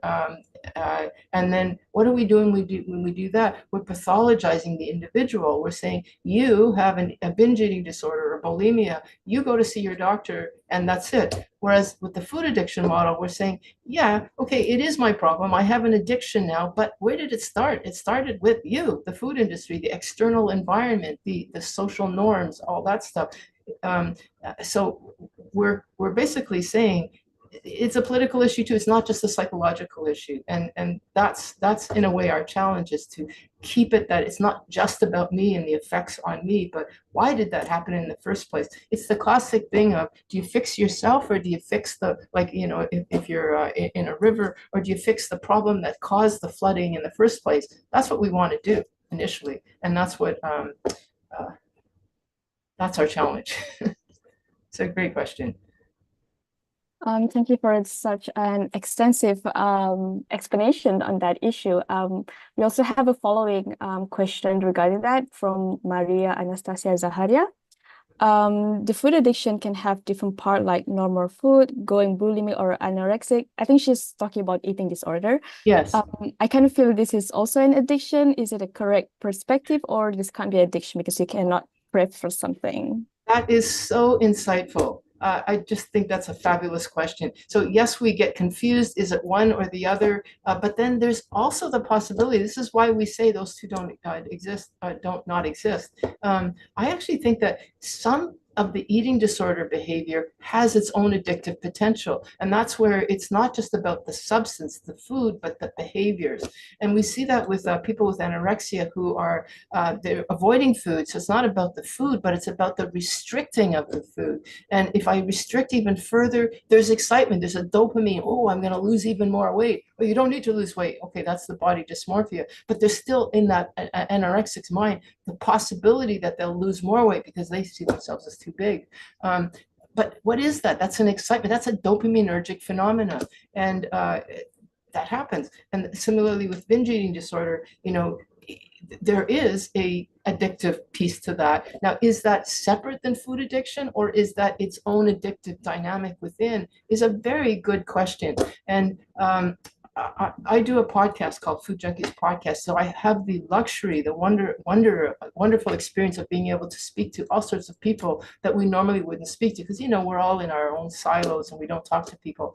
And I'm now speaking with some eating disorder folks, and we generally, the eating disorder contingent of clinicians and the food addiction, we don't talk to each other, because the eating disorder people say, why, you're focusing on food, that's not the problem. And we're saying, we're focusing on the food, and psychology is secondary. So, but anyway, now I see that there is a merging where the eating disorder contingent, some, I think the more open-minded, the more willing to ask questions and talk, are saying, yeah, maybe there is something addictive, and what's that about? And so I foresee that in 5 to 10 years, we're going to see an understanding of essentially this question. The questioner is obviously picking up on something that we have been ignoring because we've been so siloed, but I think it's an important integration. Like, I actually think there might be a continuum here, but anyway, more will be revealed as we talk to the various clinicians in the field. Yes, this is a very relevant question, which has lots of potential to be addressed in the future as well. So Yeah. we've got another question from Fatima, who's asking, could you please talk a little bit more about how does crossing the line and reaching a dead zone look like in the brain? Does it imply unreversible neural pathway damage? Yeah, so this is the thing that I'm convinced that Kube's model, hypercataphia, that there is a line that's drawn, and so he would say that something's happened. So I described that there's the tolerance and the dependence that happens, and that's a neuroadaptation. And he would say that even when you stop the substance and there is a self-correction, more or less, that you don't totally go back to normal. And in the addiction field, we've been talking about this endlessly since I don't know, this is the whole essence of abstinence. The abstinence model in addiction is that, once you're a pickle, never will be a cucumber again. Once you use something, you may look like you're in remission. That's what we say, you're in remission. But if you introduce the substances like diabetes, you're back to being full-blown disease. In this case, addiction. And so what is it that's changed? And so the Kubian model will say, well, those receptors that downregulated developed a sensitivity that doesn't go away. So that now, even though my receptors have upregulated and I look normal, I have more of a sensitivity, more of a learned association with those ultra euphoric foods that I don't lose. And so when I have a little bit, it's like, oh, wow. And now I'm back in that chase for more. It was quiet, but then it's reignited. And this is where we've been saying for years and years and years, the abstinence model that, I'm good with none, but once I have one is too many, I just have one, and then 1,000 is not enough. So it's just that first one that reignites the whole phenomena. And that, I think that's a particular stage that happens, but I don't think that we need to assume everybody has reached that stage. That's why we do research. That's why we have coaches, clinicians. We need a scale. I think we need a tool to actually define that hypercatapheic moment where that transition has happened. So there's a neurobiology that's happened, which leaves you maybe ultra sensitive. Essentially, the version of, when we say, what does allergy mean? You can say, I'm allergic to alcohol, I'm allergic to sugar. You're not really allergic. You're not going to have hives and urticarial rash, but you're going to have a hypersensitivity to this thing that you didn't before, and that maybe your neighbor next to you doesn't have. I have that, and now I want more. And that wanting more is the dopamine that's been spiked.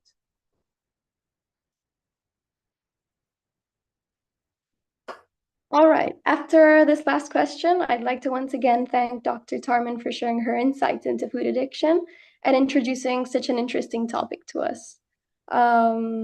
Of course, as well as having her cat entertain us as well. Yeah. It was a nice addition to your talk. Thank you. You have a question for me? No. This is that was it? the end. Oh, that was it. The end of Okay. the session. Yes. Okay. Yes. Thank you very much. Thank you again. Thank you for letting me- accepting the invitation. Okay. Thank you. Thank you. Thank you so much. Okay, and now, distinguished guests, as this NeuroCon 24 conference comes to a close, it's with newfound knowledge and insights in the intricate and dynamic topic of addiction that we continue our journeys. These days have been filled with groundbreaking conversations, ideas, and dialogues, which I hope have motivated and inspired all of you. We are honored to have hosted world-renowned speakers that have shared their latest insights, spacing from the impact from the neurobiology behind addiction to innovative intervention and rehabilitation techniques, till the impact of addiction on society. I hope these exciting new directions the field is taking have captivated you as much as they did me, and I'm already looking forward to next year's conference. Before we go, I'd like to take a moment to thank all of the members of the NeuroCon committee, as well as our partners who contributed to the realization of this 3-day journey and made it the best it could be. I'd also like to thank you all for your engaging discussions and contributions over the last few days. And with this, I'd say, let's take the insights we've gained here and transform them into action, whether it's through new collaborations or continued research in our fields. I'd like to finish off by reminding you all that to obtain the participation certificate, you can fill in the poll that was sent this morning with your name and email address.